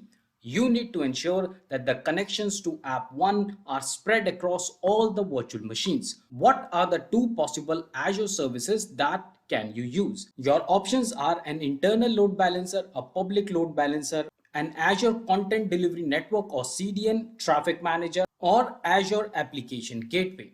And the correct answer for this question is option A, internal load balancer, and option E, an Azure Application Gateway. Now let's check out the reasoning behind choosing option A and option E as a correct answer. So this is the correct explanation of the answers. So you can see the customer sites are connected through VPN, so an internal load balancer is enough, and that's why we have picked it as a correct answer. Now for option B, it says that the customer sites are connected through VPNs, so there is no need of public load balancer and an internal load balancer is enough, and that's exactly what we saw in option A. Similarly, a CDN does not provide load balancing for application. So that is also not relevant for this situation. And for the traffic manager, a traffic manager is a DNS based solution to direct user requests to the nearest instance and does not provide load balancing for this situation. And coming to the option E, we have Azure Application Gateway is a valid option as it provides load balancing in addition to the routing and security functions. I hope this clarifies the reasoning behind picking option A and option E as a correct answer. Our question number 137 says that you have an on-premises server that contains a folder named d/folder1. You need to copy the contents of d/folder1 to the public container in the Azure storage account named Contoso Data. Which command should you run? And your options are given here. And the correct answer for this question is option C, where we have azcopy command with recursive keyword. And the reason is simple. Whenever you have recursive, then the azcopy command will pick all the contents of any folder, in this case D folder 1, and put it in the destination folder. So for example, we have D folder 1 and let's say we have a lot of files inside it and there are subfolders with more files in it. Then the recursive command will pick everything inside folder 1 and put it in the destination specified here. And that's the reason behind choosing this as an answer. Are you ready for a rapid fire question round on Azure Kubernetes services? I'm sure you are. So here is the first one, question number 138, and it says that can I move or migrate my cluster between Azure tenants? The correct answer for this one is no. Moving on, we have question 139, and that says can I move or migrate my cluster between subscription? The correct answer is no. And then we have question number 140, and that says can I move my AKS cluster or AKS infrastructure resources to other resource group or rename them? And the correct answer for this one as well is no. If you want to discuss any aspect of these questions, then do let me know in the comment section below and I will be happy to answer and discuss on Azure Kubernetes. Now let's move to the question number 141. But before that, I just wanted to say that if you are liking the content of the video, then please pause the video for a second and press that like button. Subscribe to the channel and click that bell icon so that you get notification for all such interesting videos. Now let's move on with the question. Our question says that you have an Azure virtual machine named VM1. You use Azure Backup to create a backup of VM1 named Backup1. After creating backup, you perform all of the following changes to VM1. And the changes that you do are modify the size of VM1, copy a file named budget.xls to a folder named data, and then you reset the password for the built-in administrator account. And after that, you add a disk to virtual machine 1. Further ahead, an administrator uses the replace existing option to restore VM1 from backup 1. You need to ensure that all the changes to VM1 are restored. Which changes should you perform again? Should you modify the size of VM1 or reset the password for the built-in administrator account, or should you add a disk, or should you copy budget.xls to the data? And the correct answer for this question is you should copy the budget.xls to data. Now the question number 142 says that you need to create an Azure storage account that meets the following requirement. It should minimize the cost, support hot, cool and archive block tiers, and provide fault tolerance if a disaster affects the Azure region where the account resides. How should you complete the command? To answer, select the appropriate options in the answer area. So this is the base command that has been provided, and you can see there are some missing values here that are denoted by these question marks. So we have kind and you have to tell what kind, and you have SKU and you have to tell what SKU. And the values, permissible values, are to be selected from these two tables. So the correct value that you have to fill here for this kind option is storage v2, and the correct value for SKU is standard GRS. So once you have added these correct value to this command, then the correct command becomes this one. You can see I have fitted these correct option in this correct command. So you can note down this correct command, maybe take a screenshot or simply remember it. If you want to dig more on all the available commands for AZ storage account, then this is the Microsoft documentation. If you will scroll down a little on this page, you can see all the commands are listed here, and then more scroll and you will reach to a section from where I have taken this question from. So this is the section where Microsoft has shown the command and what are the required parameters, then optional parameters. So a very good page to read when you are actually start to work on this Azure storage account. And then rather using Azure Portal, you want to mature yourself towards the CLI command or the PowerShell command, then I think this is a good startup page. Moving ahead with question number 143, and that says that you have an Azure Active Directory Azure AD tenant named contoso.onmicrosoft.com. The user administrator role is assigned to a user named admin1. An external partner has a Microsoft account that uses the user1@outlook.com sign in. Now admin1 attempts to invite an external partner to sign in to the Azure AD tenant and receives the following error message. So the error message is unable to invite the user1@outlook.com. Generic authorization exception. Now you need to ensure that admin 1 can invite the external partner to sign in to Azure AD tenant. What should you do? Your options are listed here, and the correct answer for this question is option A. From the user setting blade, modify the external collaboration settings. And then we have question number 144, and that says that you have an Azure subscription linked to an Azure Active Directory tenant. The tenant includes a user account named user1. You need to ensure that user1 can assign a policy to the tenant root management group. What should you do? And these are the options from which you have to select the correct answer. And the correct answer for this question is option C. Assign the Azure AD Global Administrator role to user1 and then instruct user1 to configure access management for Azure resources. And this brings us to the question number 145, which is the last question of our part 12 of our AZ-104 real exam question and answer exam series. So let's read the question. A company has several Azure VMS that are currently running in production workload. There is a mix of production Windows servers and Linux servers. Which of the following is the best choice for production backups? Should it be Azure Repos, Managed Snapshots, Azure Backup, or Azure Site Recovery? And the correct answer for this question is option number C, Azure Backups. Just to make you familiar with the other options, Azure Repos is related to the version control. It has nothing to do with backups. On the other hand, Azure Site Recovery helps your business ongoing even during major IT outages. So again, not related to backups. Now, if you are confused for the snapshot, then here is the clarification for that. So an Azure snapshot is a read-only copy of the existing disk in the Microsoft Azure cloud. This snapshot can be used as a backup or to create a virtual machine. However, the snapshot is only for a single point in time and is not the best choice for the production environment. And that leaves us to the only correct option, option number C, Azure Backup. And friends, now that we have discussed 145 questions already, I'm sure you have developed a good understanding on AZ-104.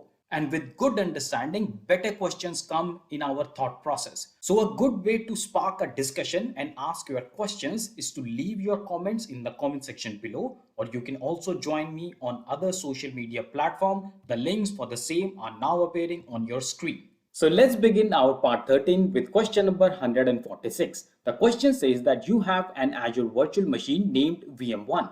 VM1 was deployed by using a custom Azure Resource Manager template named arm1.json. Now you receive a notification that VM1 will be affected by maintenance. You need to move VM1 to a different host immediately. The solution given here is from the redeploy blade, you click redeploy. Does this meet the goal? Before jumping to the answer, let's see one more variation of the same question presented in question number 147. And the question is entirely the same. However, the solution given here is that from the update management blade, you click enable. Does this meet the goal?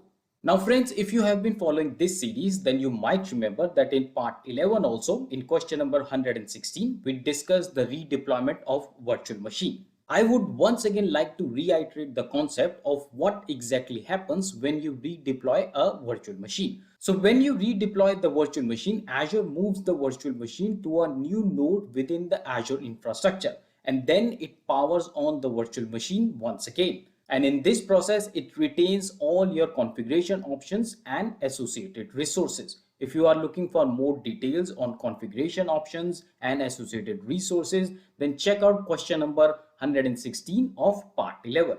Now let's jump to the Azure portal and find out the correct answer. So here I am on the Azure portal that talks about redeployment Windows virtual machine to a new Azure node. There are many ways of redeployment of Azure virtual machines. For example, you can use Azure CLI. You can also use Azure PowerShell. However, our question talks more about Azure portal. So this is the section more relevant for us. Now here you can see that Microsoft says that select the virtual machine you wish to redeploy and then select the redeploy button in the settings blade. You may need to scroll down to see support and troubleshooting section that contains redeploy button as shown in the following example. So here you can see you have to select the virtual machine. For example, here it says test virtual machine and you can see the redeployment option here. And then as a step 2, it says that to confirm the operation, select redeploy button. So once you select the redeploy button, the virtual machine gets redeployed. You can see here they have shown in this screenshot that the status of the virtual machine is now updating, which means that the redeployment process has started, and then it says starting. So the virtual machine is now redeploying and it's getting started. And then as a last step, now you can see the status of the virtual machine is now running. So of course, the virtual machine is now available to you. From the Microsoft documentation, now it's very easy to answer both of these questions. So the answer for question number 146 is yes. Of course, you can redeploy the virtual machine from redeploy blade, and then you select redeploy as we just saw in the Microsoft documentation. And then the answer for question number 147 is no.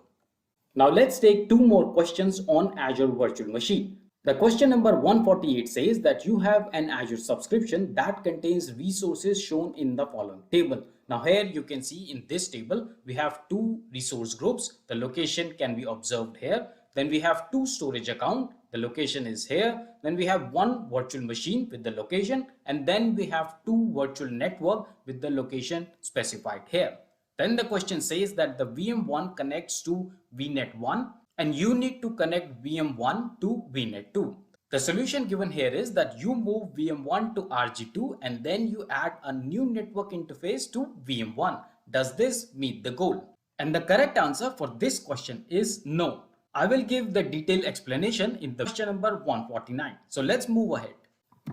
So this is the question number 149. The question is exactly the same. However, this time the solution is that you delete virtual machine 1 and then you recreate virtual machine 1 and then you create a new network interface for virtual machine 1 and connect it to the virtual network 2. Does this meet the goal? And the correct answer for this question is yes, this meets the goal. Now let me tell you why. To migrate a virtual machine from one virtual network to another virtual network, the only option is to delete the virtual machine and then redeploy the virtual machine using a new NIC. NIC means the network interface card. And then you connect this newly created network interface card or NIC to a new virtual network. In this case, virtual network 2. And that's why yes is the correct answer for this question. Now let me give you a very quick tip. When you create an Azure virtual machine, you must create a virtual network or use an existing virtual network. You can change the subnet of a virtual machine that the virtual machine is connected to after it's created. However, you cannot change the virtual network. Besides that, you can also change the size of the virtual machine. So keep these tips in mind whenever you are working with Azure virtual machine or you have to solve a business scenario like this one. Now let's jump to the question number 150. This question is rather interesting but also a little confusing one. So I want full attention from you in this question. So let's read the question. The question says that you have an Azure subscription named subscription 1 containing the following quotas. You can see that we have the quota. We have standard BS family vCPU. We also have a D family vCPU. Here you can observe the location and here are the usages given. Moving on, the question says that you deploy virtual machines to subscription 1 as shown in the following table. You can see here we have virtual machines named VM1 and VM20 and the size of the virtual machine is given along with the vCPUs and the location is also given and the status of virtual machine is also given. Please note that first virtual machine VM1 is in running state and the second virtual machine VM20 is stopped or deallocated state. This is very important to note, so keep this point in mind. Then to the next section of the question, it says that you deploy the virtual machines shown in the following table. So we have VM3, we have VM4, and then we have VM5. You can see all the different sizes of all these virtual machines respectively along with the vCPUs for each of the virtual machine. Just as a side note, the numbers that you observe in these circles 1, 2 and 3, all these numbers denotes the sequencing of the question. So this is the first block of the question, the second block and the third block. So you can understand the flow of the question. So just keep that in mind. And then after that we have some yes and no kind of statements. So first statement says that you have to deploy virtual machine to the West US. Now what you need to tell is looking at the virtual machine, looking at its size and the vCPUs, you have to tell whether this virtual machine can be deployed in the West US location or not. So this is basically the idea of the question. Okay, so now let's see the answer to the first statement, and side by side I will explain you the reasoning of each answer. So the answer for the first statement is yes. Here you can see that we have to deploy virtual machine 3 to the location West US. Now let's go to the virtual machine 3. We have virtual machine 3. This is the size, and we can see the vCPUs for virtual machine 3 is 1. Now let's go to the West US and understand the capacity of the West US location. So we have this West US, we can see the quotas here, and we can see the usage of the West US. So we have 0 to 20. So this is the capacity of the West US location. Now let's check out the virtual machines that are already running in the West US location. So we can see we have already 2 machines, virtual machine 1 and virtual machine 20, with 2 CPUs for virtual machine 1 and 16 CPUs for the virtual machine 20. Now how many CPUs are already occupied? You can see 16 plus 2. So we have already occupied 18 CPU. And what's the maximum limit? The maximum limit is 20. And how much we have to deploy now? We have to deploy virtual machine 1 with 1 CPU. So you can see that we have chosen yes as an answer. So as I said, we have to add 1 CPU, which comes from here, this table on the right hand side, top corner. And then we see that 2 CPU, this one, and 16 CPU, this one is already occupied. So 20, the total capacity, minus 18, which is the used capacity, we get 2, which is the capacity that we can still utilize or deploy the virtual machines on. So because our CPU size for the new virtual machine 3 is 1, we can definitely deploy this virtual machine on West US. One very important point that many people make mistakes on, that they do not count the capacity of the stopped virtual machine. This is wrong, because stopped virtual machine, even if it's in deallocated state, the vCPU are still used. The second statement says that you can deploy VM4 to West US. The answer for this one is no. And the logic is same, that we cannot deploy because now we have to deploy 4 CPUs. We have already consumed 18 CPUs here, and 18 plus 4 gives us 22, which will outpass the maximum capacity of our location. So that's why this is no. Coming to the third statement, it says you can deploy VM5 to West US. The answer for this one is no as well, because for VM5 we have 16. We have already used up 18. So 18 plus 16 gives us 34, which is way beyond our maximum capacity. And that's why the answer for this statement is no as well. I hope you understood this very interesting question. If you have some questions or doubts around this question, do let me know in the comment section. Now let's check out question number 151. The question says that your company has an Azure Active Directory tenant that is configured for hybrid coexistence with the on-premise Active Directory domain. The on-premise virtual environment consists of virtual machines running on Windows Server 2012 R2 Hyper-V host servers. You create some PowerShell scripts to automate the configuration of newly created VMs.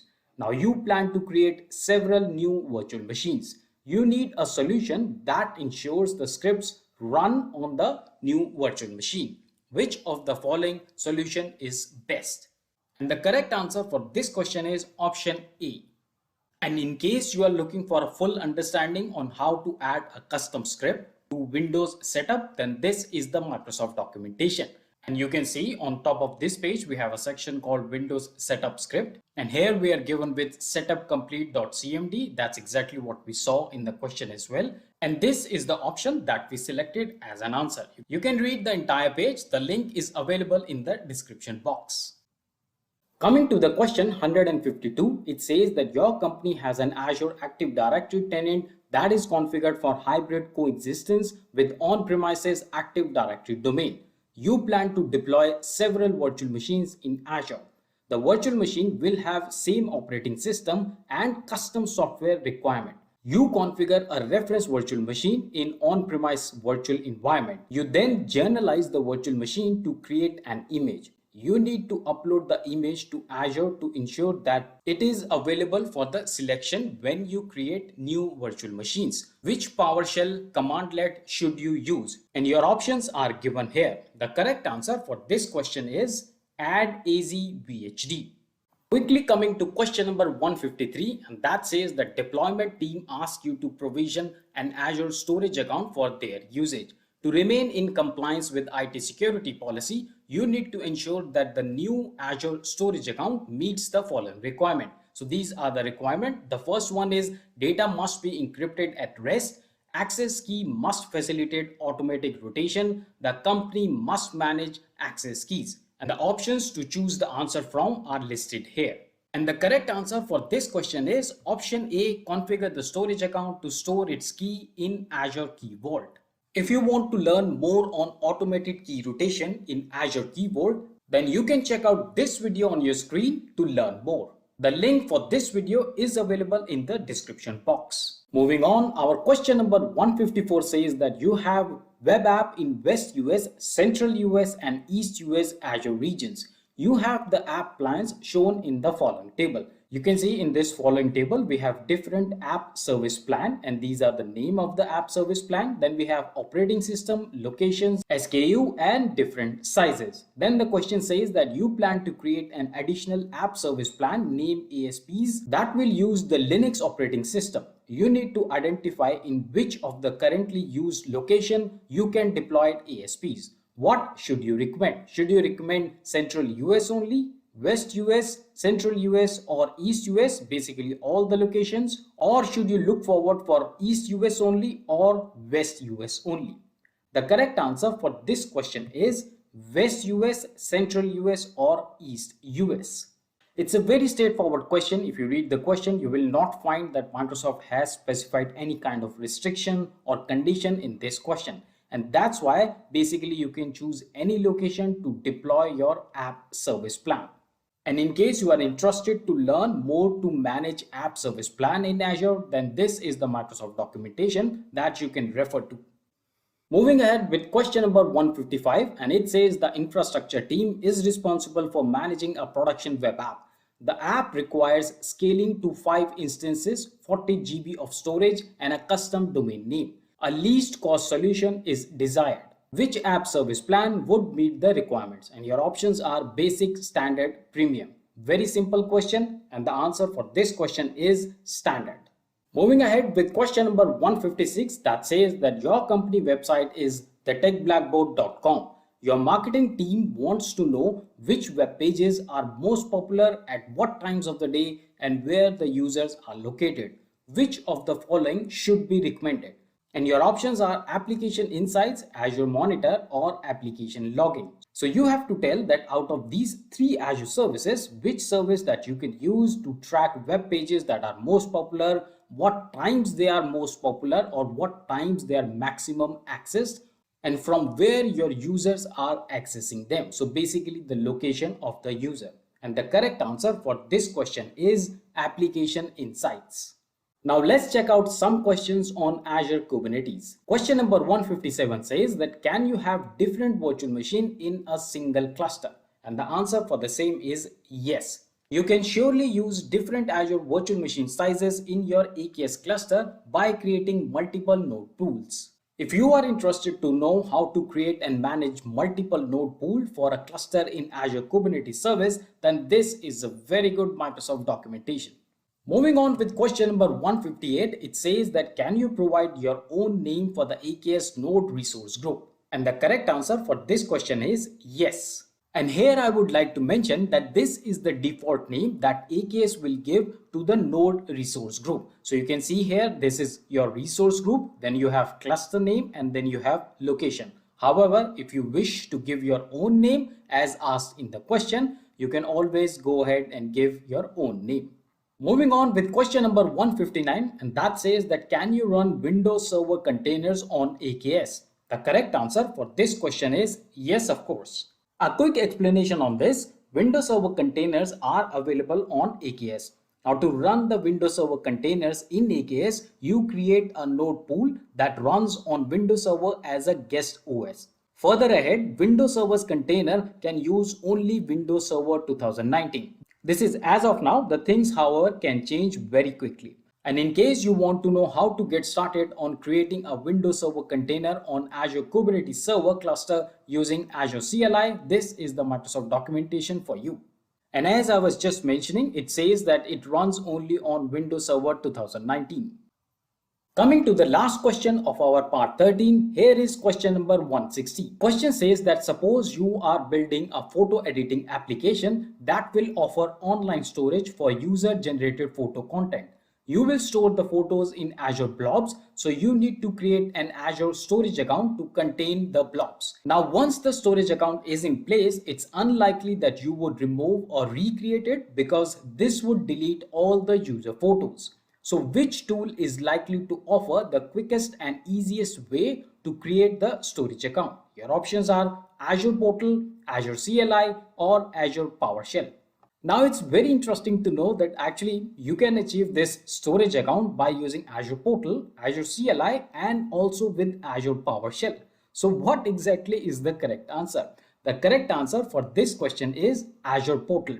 And the reason being that the question says that once this storage account is in place, it's unlikely that you would remove or recreate it. So basically it's a one-time activity, and the best place to do one-time activity is Azure Portal. However, if you're looking for the automation of resource creation, then Azure CLI or PowerShell would be a better choice. I hope you like these very interesting 15 questions in part 13. In case you have doubts or any questions related to AZ-104 or anything related to Azure, do let me know in the comment section and I will be happy to answer. And before you close this video, please do not forget to like the video, subscribe to the channel and share this video to as much as you can. Let's open our part 14 with a scenario based question. Question number 161 says that you have an Azure subscription that contains the following resources: a virtual network that has a subnet named subnet1, two network security groups named NSG VM1 and NSG subnet1, a virtual machine named VM1 that has the required Windows Server configuration to allow remote desktop connection. Now, NSG subnet 1 has the default inbound security rules only.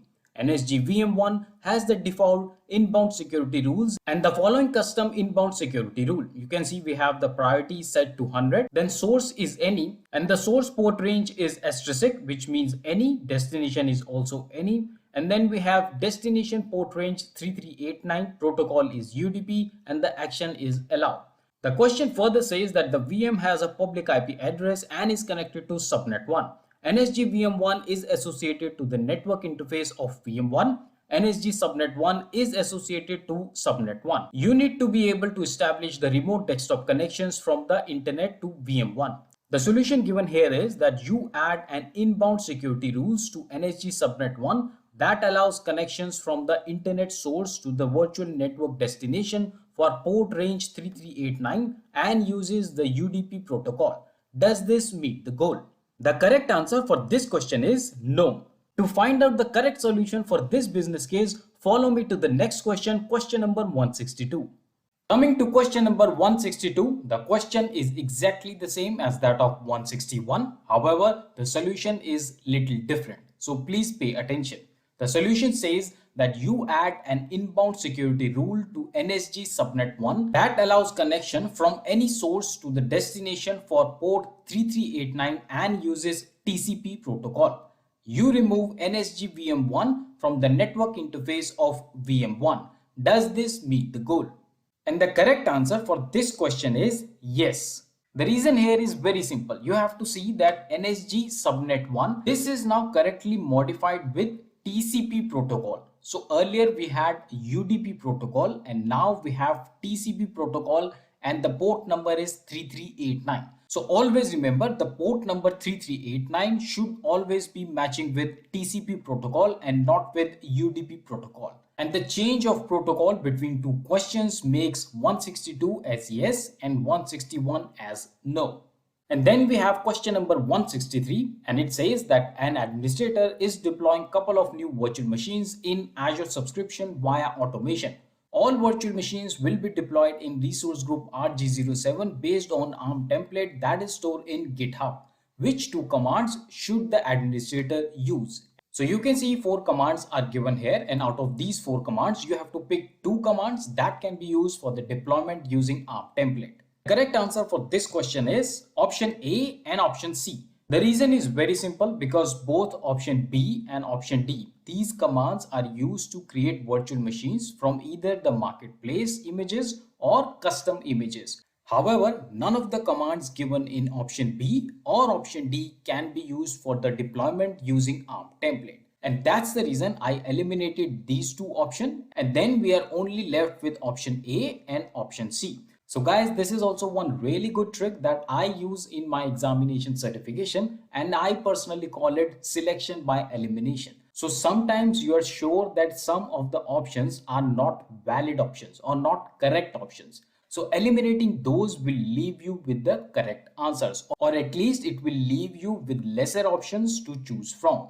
Our question number 164 says that you have a computer named Computer 1 that has a point-to-site VPN connection to an Azure Virtual Network VNet 1.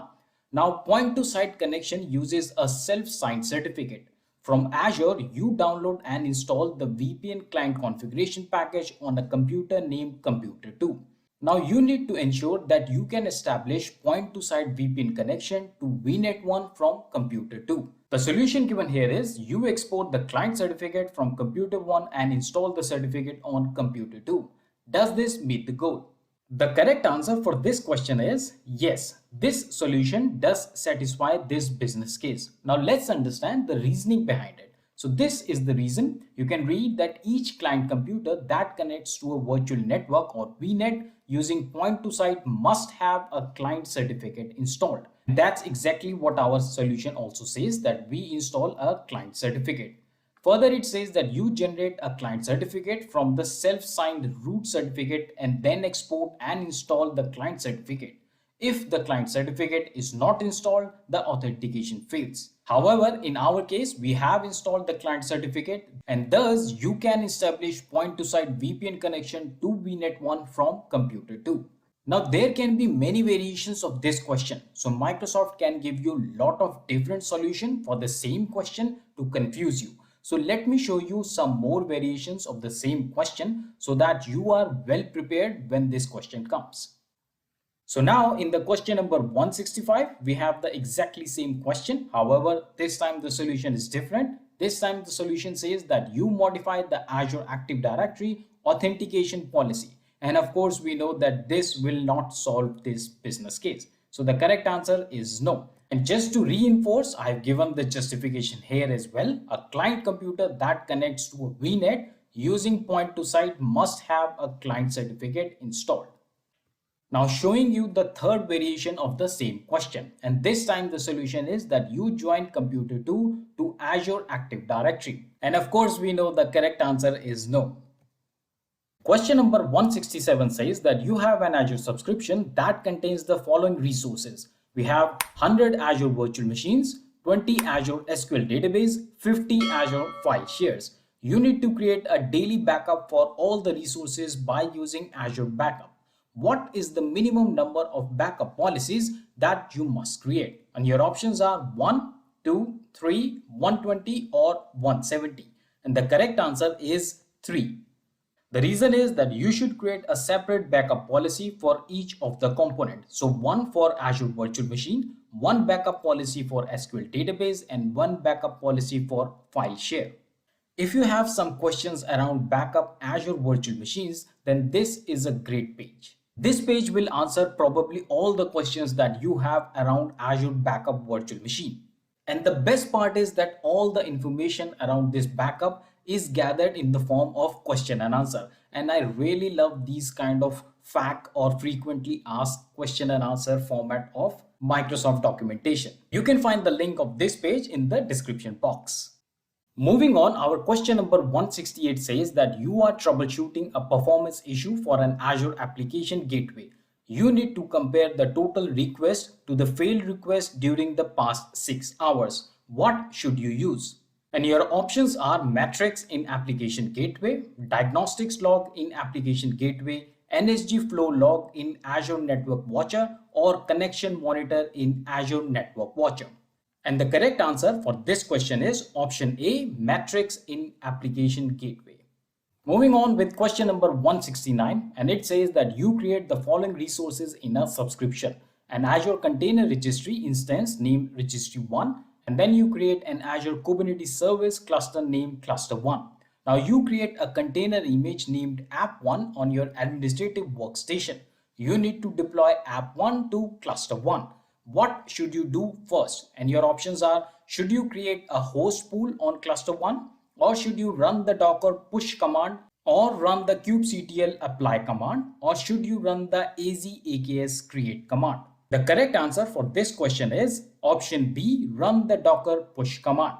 And here is a quick side note. An Azure Container Registry, the Container Registry, we are talking also about Container Registry here. So an Azure Container Registry stores and manages private Docker container images similar to the way Docker Hub stores the public images. You can use the Docker command line interface or Docker CLI for login, push, pull, and other operations on your container registry. Now let's move to question number 170. The question says that you have an Azure subscription that contains the resource groups as shown in the following table. Now here you can see we have two resource groups, RG1 located in West US, then RG2 located in East US.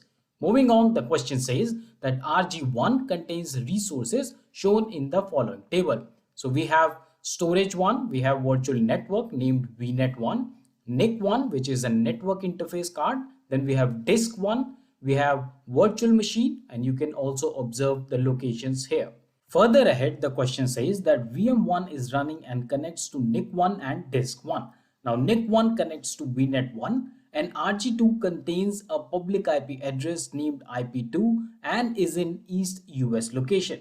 IP2 is not assigned to a virtual machine. You have to choose all what is applicable or possible. Your options are: you can move storage 1 to RG2, or you can move NIC1 to RG2, or if you move IP2 to RG1, the location of IP2 will change. So what according to you is possible? And the correct answer for this question is option A, you can move storage 1 to RG1. Just to give you more details on the other two options, you cannot move a NIC or network interface card to a new resource group if it's already attached to a virtual machine. Coming to the third one, it's very important that you understand that Azure public IP are always region specific, and you cannot move a Azure public IP from one region to another. Moving on with question number 171, it says that your company wants to move all the services to Azure Kubernetes Service. Which of the following component contributes to the monthly Azure charge? Your options are master node, per deployed pod, or per node VM. And the correct answer for this question is option C, per node VM. And this is because with Kubernetes, organizations only pay for the virtual machine instance, storage, and network resources consumed by the cluster. Moving ahead with question number 172, it says that you need to resolve the Active Directory issue. What should you do? Your options are listed here, and the correct answer for this question is option A, run the idfix tool, then use the update action. Just to tell you more about idfix tool, the idfix is used to perform discovery and remediation of identity objects and their attributes in an on-premises Active Directory environment in preparations for the migration to Azure Active Directory. idfix is intended for the Azure Active Directory administrators responsible for directory synchronization with Azure Active Directory. For idfix, I can just say that it's a lesser known Azure service and you should read more about it. And to help you further, this is the Microsoft documentation on idfix tool. Here you can understand what is a idfix tool, and also you can understand how it works. The link for this Microsoft documentation is available in the description box. Quickly moving to question number 173, it says that which of the following is the Kubernetes agent that processes the orchestration request and schedules running the requested containers? Your options are container, node, or kubelet. The correct answer for this question is option C, kubelet. Marching towards question number 174, you have an Azure subscription, you are deploying an Azure Kubernetes service cluster that will contain multiple pods. The pods will use Kubernetes networking. You need to restrict network traffic between pods. what should you configure on AKS cluster? And your options are the Azure Network Policy, the Calico Network Policy, or the Pod Security Policy. And the last one is an Application Security Group. The correct answer for this question is option B, the Calico Network Policy. And here I present question number 175, which is the last question for our part 14 of our AZ-104 real exam question and answer series. The question says that you are part of infrastructure team. You need to configure networking for the Azure Kubernetes service. Which of the following service would be the best for internal only application that support the other workloads within the cluster? Your options are load balancer, cluster IP, or node port. And the correct answer for this question is option B, cluster IP. And here is some more details on cluster IP. So cluster IP creates an internal IP address for the use within the AKS cluster. This is good for the internal only application that supports other workloads within the cluster. And that's the reason we have chosen cluster IP as the answer for this question. I hope you like the cluster of these 15 questions in our part 14. Our part 15 begins with question number 176. The question says that you have an Azure subscription that contains an Azure storage account. You plan to create an Azure container instance named container1 that will use a Docker image named image1. Now image1 contains a Microsoft SQL Server instance that requires persistent storage. You need to configure a storage service for container1. What should you use? Your options are Azure Files, Azure Blob Storage, or Azure Queue Storage, or Azure Table Storage. The correct answer for this question is option A, Azure Files. Now let me give you a quick explanation for this. So Azure Files can be used as a persistent volumes for stateful containers. Containers deliver build once, run anywhere capabilities that enable developers to accelerate innovation. For the containers that access raw data at every start, a shared file system is required to allow these containers to access the file system no matter which instance they run on. So that explains the logic behind choosing Azure Files as the answer for this question. Moving on with question number 177. The question says that you have an Azure subscription that contains a web app named webapp1. You need to add a custom domain named www.contoso.com to the webapp1. What should you do first? Should you create a DNS record or add a connection string, or should you upload a certificate, or should you stop webapp1? The correct answer for this question obviously is option A, create a DNS record. Now let's do some scripting practice in our question number 178. The question says that suppose you have a script that creates several VMs with different images. When the script issues the command to create the first VM, you don't want to block the script while the VM is created. Instead, you want the script to immediately move on to the next command. What is the best way to do this? Should you add async argument to your command? Or should you use ampersand to run the process in the background? Or should you add no wait argument to your create command? It's very important that you're noting in between the lines the requirement of the question. The question wants that your script should not be waiting for the VM to be created, and it should immediately move to the next command. So even if the VM creation is in process, your script should move to the next command. So this is very important when you answer this question. And the correct answer for this question is option C, that you should add no wait argument to your create command. A little more detail on no wait. So when you add no wait, that will cause Azure VM create to run immediately without waiting for the VM to be actually created. And that's exactly what our question is also looking for. Now let's do some more scripting in question number 179 as well. So this says that you create the following resources in an Azure subscription. You create an Azure Container Registry instance named Registry1, and then an Azure Kubernetes Service cluster named Cluster1. You create a container image named App1 on your administrative workstation. Now you need to deploy App1 to Cluster1. What should you do first? Should you run the Docker push command, or should you create an app service plan? Should you run the AZACR build command, or should you run the AZAKS create command? And the correct answer for this question is option C, run the AZACR build command. Now here is some more detail on how to do it. So you should actually sign in, of course, to the Azure portal and then push the container image to the container registry. And post that, run the AZ build command, which is mentioned here, to build and push the container image. Now let me give you a quick snippet of the actual code or the script. So this is the code that you can use to do this task. Additionally, let me take you to the Microsoft site, where not only you can find this code, you can also do an entire hands-on practice. So this is the documentation from Microsoft Learn.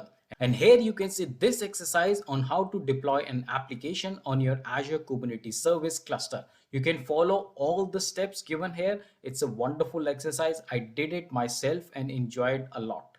The link for this documentation, as usual, is available in the description box. Moving on with question number 180. The question says that you plan to deploy 3 Azure virtual machines named VM1, VM2 and VM3. The virtual machines will host a web app named App1. Now you need to ensure that at least 2 virtual machines are available if a single Azure data center becomes unavailable. What should you deploy? Should you deploy all the 3 virtual machines in a single availability zone, or all virtual machines in a single availability set? Or the third option is each virtual machine in a separate availability zone, or the fourth one is each virtual machine in a separate availability set. And I'm sure that almost answering 180 questions already, you should be able to answer this question very well. The correct answer for this question is option C, each virtual machine in a separate availability zone. It's very important that you understand the difference between availability zone and availability set. A lot of people get really confused between both of these. So I have got some Microsoft documentation where you can read on both of these in detail. And this is the Microsoft documentation where you can read more on availability zones. You can also read more on virtual machine scale set, availability set, load balancer, and much more. All these sections contains a link where you can click and dwell more details on each topic. Coming to our question number 181, the question says that what needs to be installed on your machine to let you execute Azure PowerShell CMDlets locally. Your options are the Azure Cloud Shell, or the base PowerShell product and AZ module, or the third option is the Azure CLI and Azure PowerShell. The correct answer for this question is option B, the base PowerShell product and AZ module.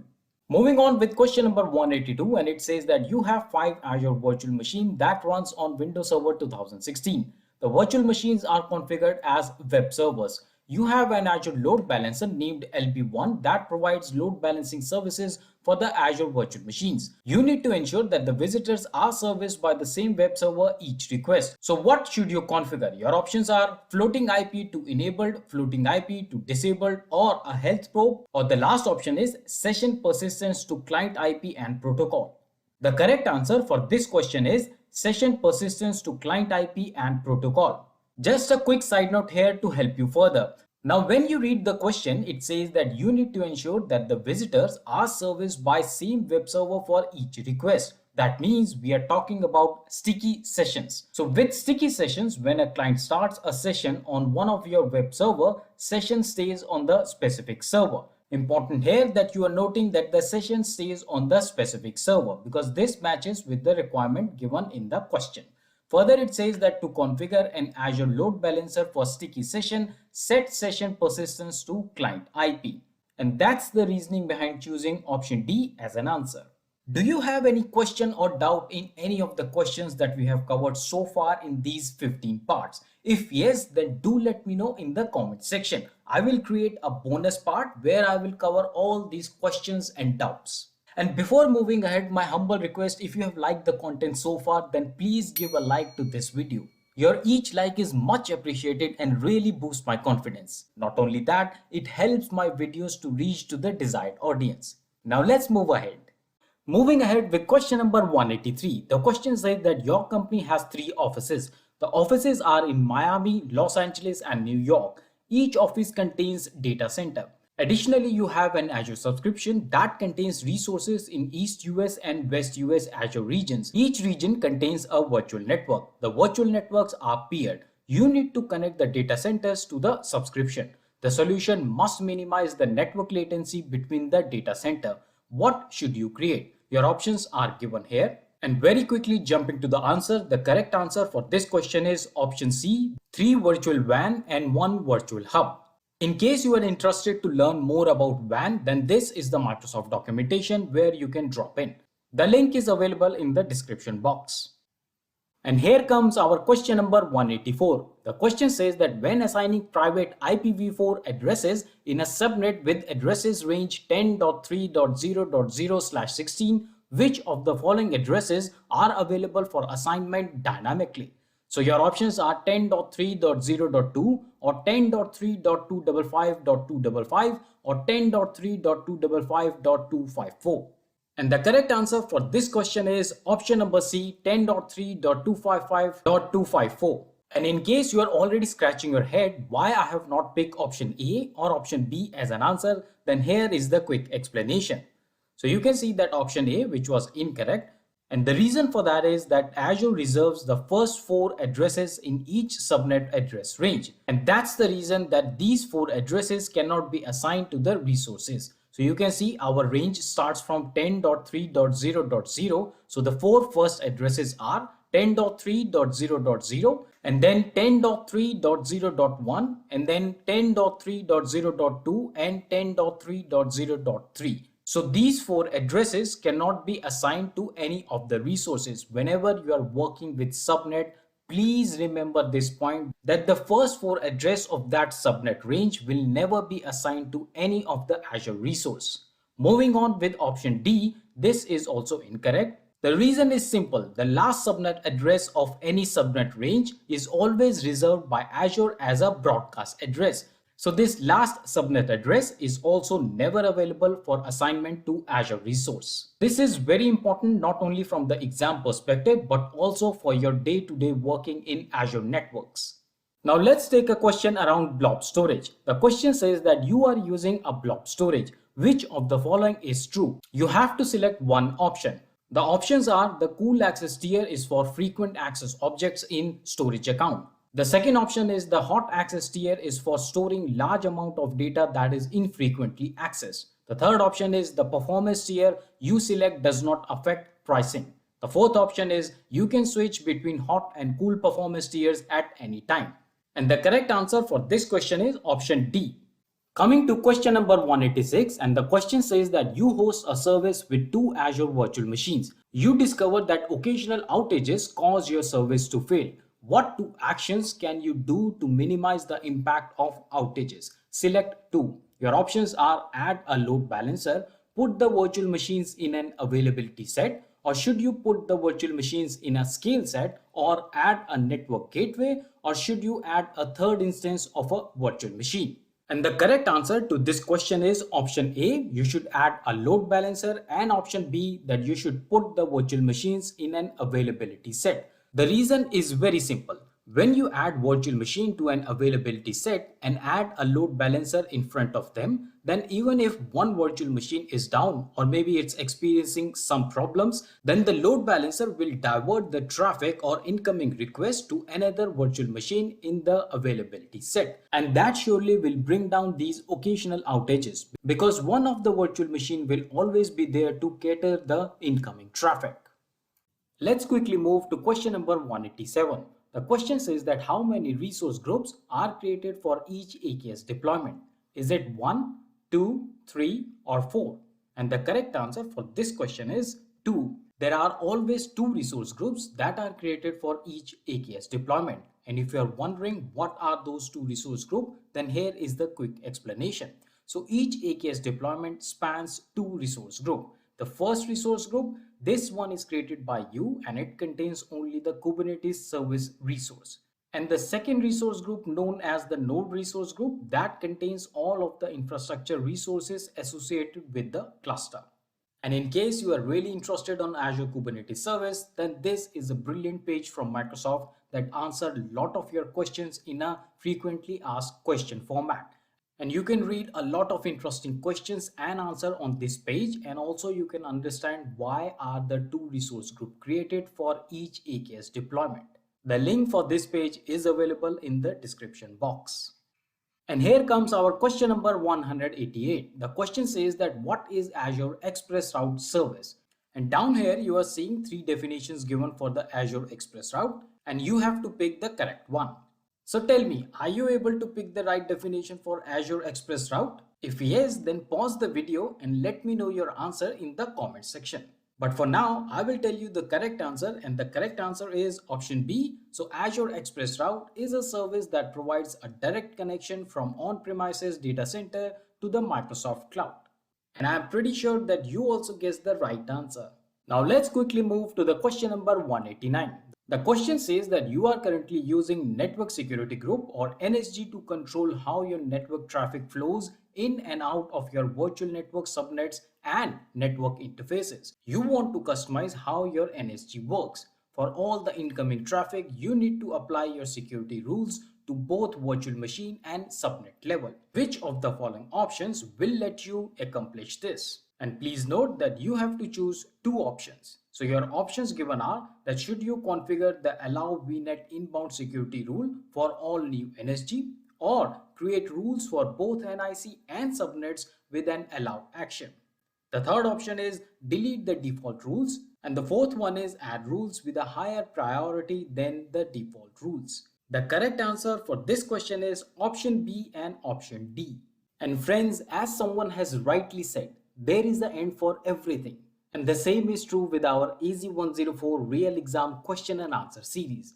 Question number 190 is not only the last question for our part 15 but also the last question for our entire AZ-104 real exam question and answer series. So let's read the question. The question says a company plans to copy an on-premises VM image to a container named My Images. Which command should you run in order to create the container for the planned image? Now here you can see there is a command given that starts with azcopy and you have to complete the command by picking the right answer from these two drop-down menus. And according to question, you have to keep in mind that this command should be able to create a container or a file share. So let me take you to the Microsoft documentation and let's find the greater details on this command. So this is the Microsoft documentation that gives you more details on azcopy make command. And on this page, you can see the examples. And in this example section, you can see the correct command starts with azcopy. And then the very next parameter is make. Going forward, there is your account name. And then you can select out of three options, either blob, file or DFS. And then code.windows.net is always appended by Microsoft Azure. And then you can see we have the top level Azure resource name. Coming back to our presentation, here you can see I have pasted the example command from Microsoft documentation so that it's easier to answer the question. And as we can see in the Microsoft documentation, the very next parameter to the azcopy command is make. So this is what we will exactly pick from here, this drop down menu. And then moving on, we have your account name. This is also given here. And then we can see we can choose either of the option. We have blob, file or DFS. And here in our drop down menu, we are given with table, image and blob. And we can very well see that out of these three options, only one blob fits the documentation.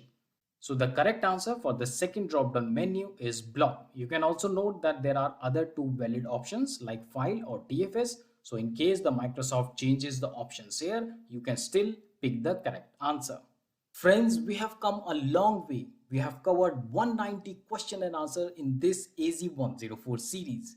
And it was a great experience for me, not only to bring this series to you, but also I learned a lot of things in this journey. Friends, throughout the series, I tried my best to cover all the areas of AZ-104 exam series and did my best endeavors to explain each question and provide you with the correct Microsoft documentation. But still, in case you have more questions that could not be covered in this exam series, or maybe you have some doubts, then you can reach me through the comment section. You can also connect with me on Facebook, Twitter or Instagram. All the links for all these social media platforms is provided in the description box. I hope you liked this video with 190 questions and answers on AZ-104 certification exam. And a great way to show your appreciation is to give a like to this video. Also, do not forget to subscribe to the channel as a brand new series on much demanded AI 900 is to be launched next week. If this video has added any value in your learning, a like and subscribe is highly appreciated. Share this video in your family and friends to spread and expand their learning. Your comments and feedback give me a chance to interact with you, and I look forward for them. We will meet again in our next video. Till then, stay fit, keep learning, and thanks for watching.